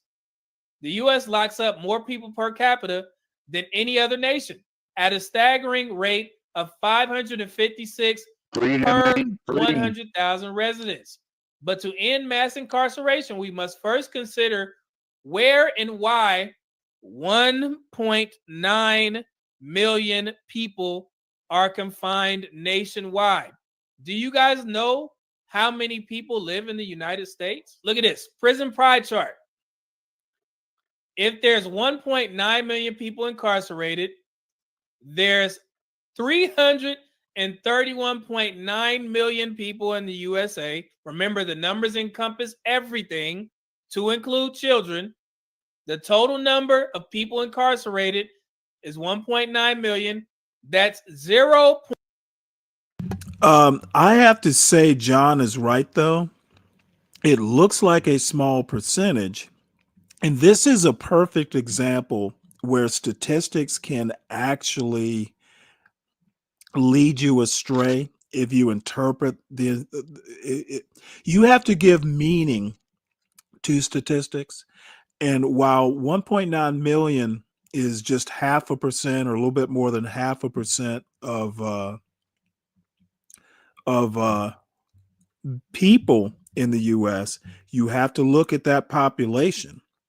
If most of them are males of marrying age, or what would the procreation age, whatever the term would be, it's more important than that small uh, um, percentage would tend to suggest, or on the surface.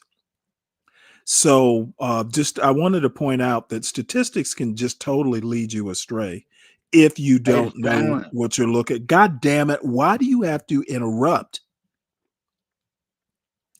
It Do is not important. use the This Lord's is why name a in lot of vain. times when people throw statistics at me, I'm gonna want to know what's underlying those statistics, if there's any underlying at all. So anyway, what are you saying, 12th man? Well, I was wondering, what percentage of the black population is locked up versus the population that isn't? Because I choose to believe that most of them Okay, are this chart literally, read what's there. It literally tells you. So it's a small amount, right? Of black people are locked up. Most of them are I think this doing good. is everybody, but to John's point, it is a small number of people, but the people that make up that small number are extremely important because they are young males who could be out having babies. So the small number belies the importance of the population it represents. So you're saying there's not enough black men having babies? No, I'm not saying Is that that what at you're all. saying? I'm actually saying that sometimes statistics need proper interpretation. You have to know what it is you're measuring. It looks like a small number, 0.57% of a population incarcerated. I first glance would be, well, oh shit, there's no problem. Well, if you go and you look at that 0.57%, it's a bunch of young people who could be out procreating, who could be out living lives, etc., who could be productive citizens. So it's an important but small population number. It's more important than the number belies than the number. The population is more important than the small number that's measuring it, if that makes any sense. Well, I could go deep into it and say when the CIA was delivering crack to the black communities, and Okay, then, where, huh? well, let me finish, Stanley. Okay, no, I don't think I will. And Okay, then, dude, what does crack have to do Stanley, with this? What does crack and have to do with this? Why does I'm gonna everybody get to it. bringing up random points think it's important to I'm contribute gonna to get a to it point? if you'll let me, Okay, you need to make it real quick.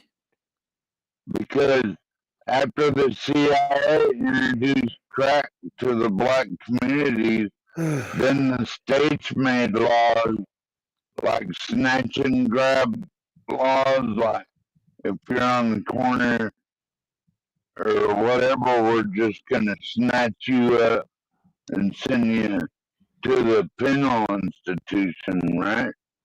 So it really is kind of the white man's fault for the degradation of the black community. I just come out there and say it. You know, Okay. like they Let's want to get back be to the video, shall we? they want to be gangbangers, have Okay. all this Now, you know flashy what? gold shit, Okay. flashy gold I am shit so all I am around their necks and Mother, fingers, and when they are don't you even going to care be about the. finished? They don't even care about their own communities, though. Not really. Or they wouldn't be slinging crack and dope and all that other shit. You know, if they really cared. Yeah, I'm sure that's relevant somewhere. Yeah, of course it's relevant. You just 0.57% of the population. 0.57% of the population. There's 20 million black men and 22 million black women in the United States in 2021. At the end of 2021, the total number of black people incarcerated was 722,000. That's 3.28% of the black population, which means 21.2 million or 96.72% of black men and women are free. Did you guys know that? So ask yourself, why is the focus in the black community always centered around those who are incarcerated? Why did Dr. Umar reference black men in prison when we know that it's less than 4% of the black population that is incarcerated? Why do we do that? Yeah. Why do blacks Well, in I mean, Africa still enslave each other? there are probably several reasons for that. Does he get into it, CK? Does he theorize, or does he just ask why? Because No, I think he goes into like detail. I think he does. You know, he's a military guy too, Stanley. I can tell. Yeah, he's a military guy. Well, I Why think it's does understandable Africa? because if you break down, it's 4% of the general population. However, if you go into individual communities where there's high incarceration rates, that percentage is going to jack up. And, you know, in that community, again, these are guys who are of marriageable age.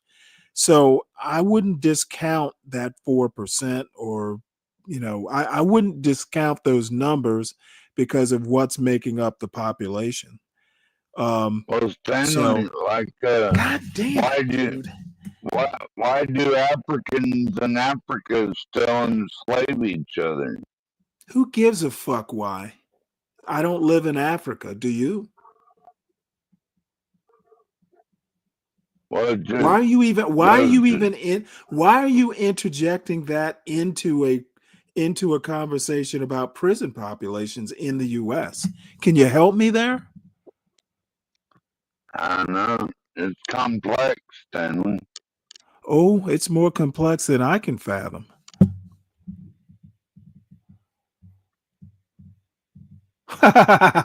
Dolomite.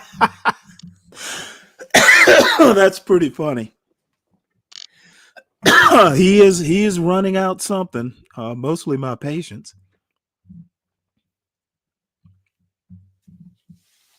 Lord have mercy. Oh my goodness. So if you look here from arrest to sentencing, racial and ethnic disparities are a defining characteristic of our country's criminal legal system. The system of mass incarceration particularly targets black people, who are 13% of the population, but are 38% of the people in jails and prisons. Yes, we are incarcerated at a high rate, but if you look at the overall picture of the black population, it's less than 4%. So this is the breakdown of the numbers. All right, I love numbers. CK, I'm going to actually say that the way he's framing this, I don't agree with. Like I said, that 4% is because of the age and the makeup, mostly male, is more important than that 4% belies. I don't agree with this framing. What do you mean, Stanley? You said The 4% that's locked up are mostly young males. Young males are important to a community because they could potentially be fathers and father Maybe children. they never had So parents. that's why I'm basically saying they're just 4% of the population. Well, that 4% is extremely important if they can, father the next generation yeah.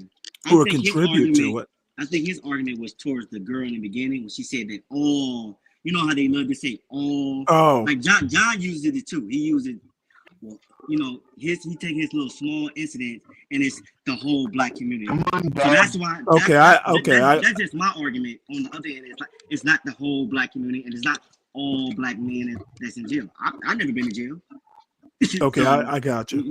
So that's. I think Yeah, that's that makes sense. You answered my question. Yeah. Over the years from 2000, I believe this was from 2017 to 2018. So right now, incarcerated today, 1.9 million. Formerly incarcerated, and this is not just black people, this is everybody in the United States population. Formerly incarcerated in state or federal prison, 4.9 million. Formerly. Ever convicted of a felony, 19 million. Have a criminal record. 79 million or more people have a criminal record. Have an immediate family member who has ever been to prison or jail. 113 million adults. So prison and incarceration is a booming business in the United States. But once again, that is not black men. That number does not represent black men. All that 113 million adults and all that stuff, it's not black men. That's everybody. So let's be clear on that.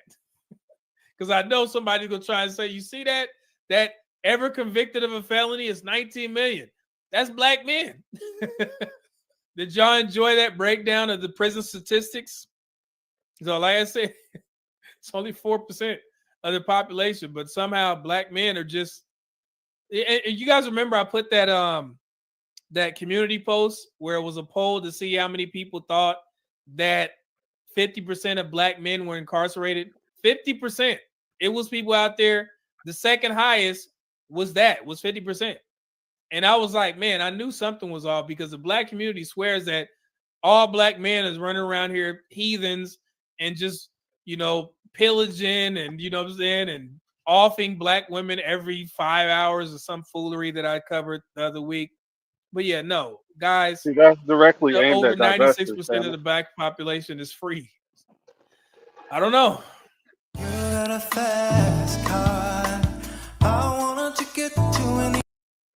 I agree on his last point, Stanley. Like, most black Americans are free and they don't live under that ghetto fucking bullshit where everyone's so going Dave, to I don't prison and all that shit. Other than Pink, you know who the Pink Pill is or whatever her name is? Do you know that Pink show, Pill. Dave? Pink Pill or Pink Book Lesson? Which one? No, she's I haven't watched her in a while, but she's really the only divester I've ever paid that much attention to. She's got a show called The Pink Pill. Oh, that 5.5 hour stat that he decided was from Cynthia G. They say that black men are killing women every 5.5 hours. So I believe that was a direct shot at her. Oh. Okay. Well, this is the lady I'm talking about. Well, I do believe that blacks are their own worst enemy. Yeah, well, They coming kill from each other. coming from a man who is a felon, that means a lot. Well, I lived with them, Stanley. I've seen the Okay, all I have to gangbanger say is activity. I would make the argument that you are your own worst enemy. They'd rather kill each Okay, other dude, than you have all I can say is that you might be an expert in people being their well, own worst look at enemy. the stats. I don't They, care about the stats. They're not relevant to my point. black people kill each other at a far higher rate than the white man does. So fucking what? Why do you care so much? Well, that's what we're talking about. No, Like not facts. exactly. Well, not exactly. Look at Chicago, number Okay, one example. how does Chicago come into Why this? do black people kill each other? Okay, because white people are making us do it. Oh, okay. White people make you pull the That's trigger. Don't do that, Stanley. Don't do that. You know, they call I me didn't make pro-black. you pull They the call me trigger. You pulled pro-black, the so I'm going to go fucking all in trigger. this morning. Yeah, You that's pulled definitely the a trigger. pro I black didn't response. pull the trigger. Hey, Right? and Black Manta, where is Black Manta says I interrupt people when it ain't your show. My answer to that is yep, and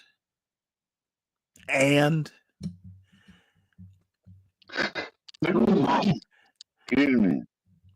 so anyway, everybody, please make sure you hit the like. I think I do want to take this up because there's some black man points that I didn't get to this morning. And then we can wrap up or talk more about the prison population and what it means. It actually wound up being a pretty good discussion towards the end. Very, very lively and somewhat entertaining. So everybody hit the like on your way out. I think the morning roast has started, so you'll get your fill of anti-black and anti-women points. Hey, Stanley, I want to give you a flower. I want to give you a Come flower for on, this thing. Stanley. Oh, really? What have I done right today? His ghetto point of view is going to disagree no matter what.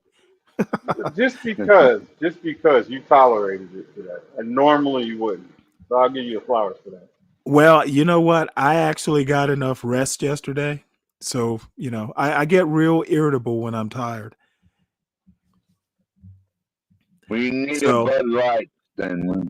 I think you no, need a you know Bud what? Light. It's been raining and I don't even feel like going out. So I've seasoned the chicken for tonight's dinner. I'm making squash and potato casserole, and I made some cornbread last Friday, and so it's going to be cornbread, squash and potato casserole, and either oven fried chicken or something of that ilk. So, Nice. Do you yep, mind if I gonna touch something? Do you mind if I touch gonna on eat something? good in the neighborhood. I made a 5-bean soup with some Mexican cornbread. And ham and onions and all that shit in the soup, right? So Hey, I'm Dickie good D. to go for about 4 days. What's up, CK? That's what sassy black women say. Yes, You and you live in do they Ohio? say that? Yes, sir. Oh, You hey, CK's in Ohio. you down south of Ohio? No, I'm north. I'm in the northeast. Cleveland? Nah, closer to Youngstown. Oh, you by Warren. No. Not Warren? No. Don't Yeah, I dox don't him. want Oh to no, dox myself. no. I'm not gonna do that. I'm in a college town. Put it like that, but it's not Youngstown. You said what? I'm in the college town, but it's not Youngstown. Okay. So, Hey, Stanley, can I ask you a question? Sure. I was wondering if you've seen that video I shared with you in the back about the migrating sea turtles. Oh, turtles. No, I'll play it tomorrow. I did. I brought it up, but I didn't. We got started talking prisons, so we'll watch it. We'll watch it tomorrow. Talk about turtles. No, I'm interested in the topic because it's an important topic, and hopefully tomorrow all the trolls will get up early and eat a good breakfast and maybe go running to get that nervous shrill energy out, and they'll be ready to be serious about topics instead of so hypercritical over things that don't really matter. Sassy black women, huh? Don't break the law, you don't go to jail. Well, I guess I'm a sassy old man, Black Manta.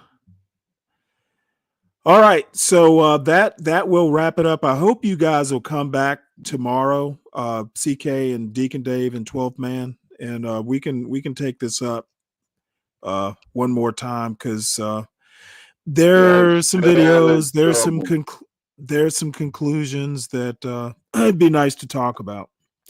And Virgo, I see you.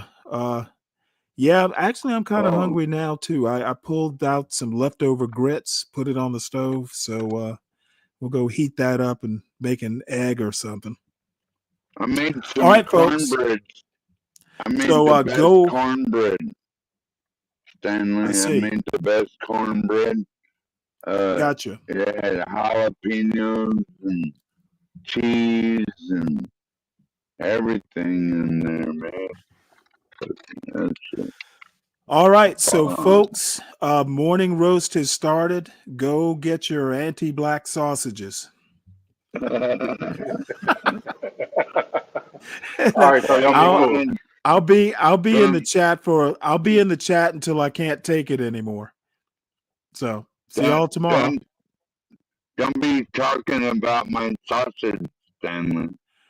I wasn't 12 Man. If you know somebody who drive a truck, I bet you he done had a relationship with a lot lizard. All these truck drivers love these lot lizards. I promise. Lot lizard, come on baby, get inside the truck. Lot lizard, put your head down and ass up. Lot lizard, call me $40 just to fuck. Lot lizard, twerk, twerk, twerk, twerk. And she at the truck stop, walking with her butt out, and she got her stomach out, and she only come out when the sun out. She's a lot lizard.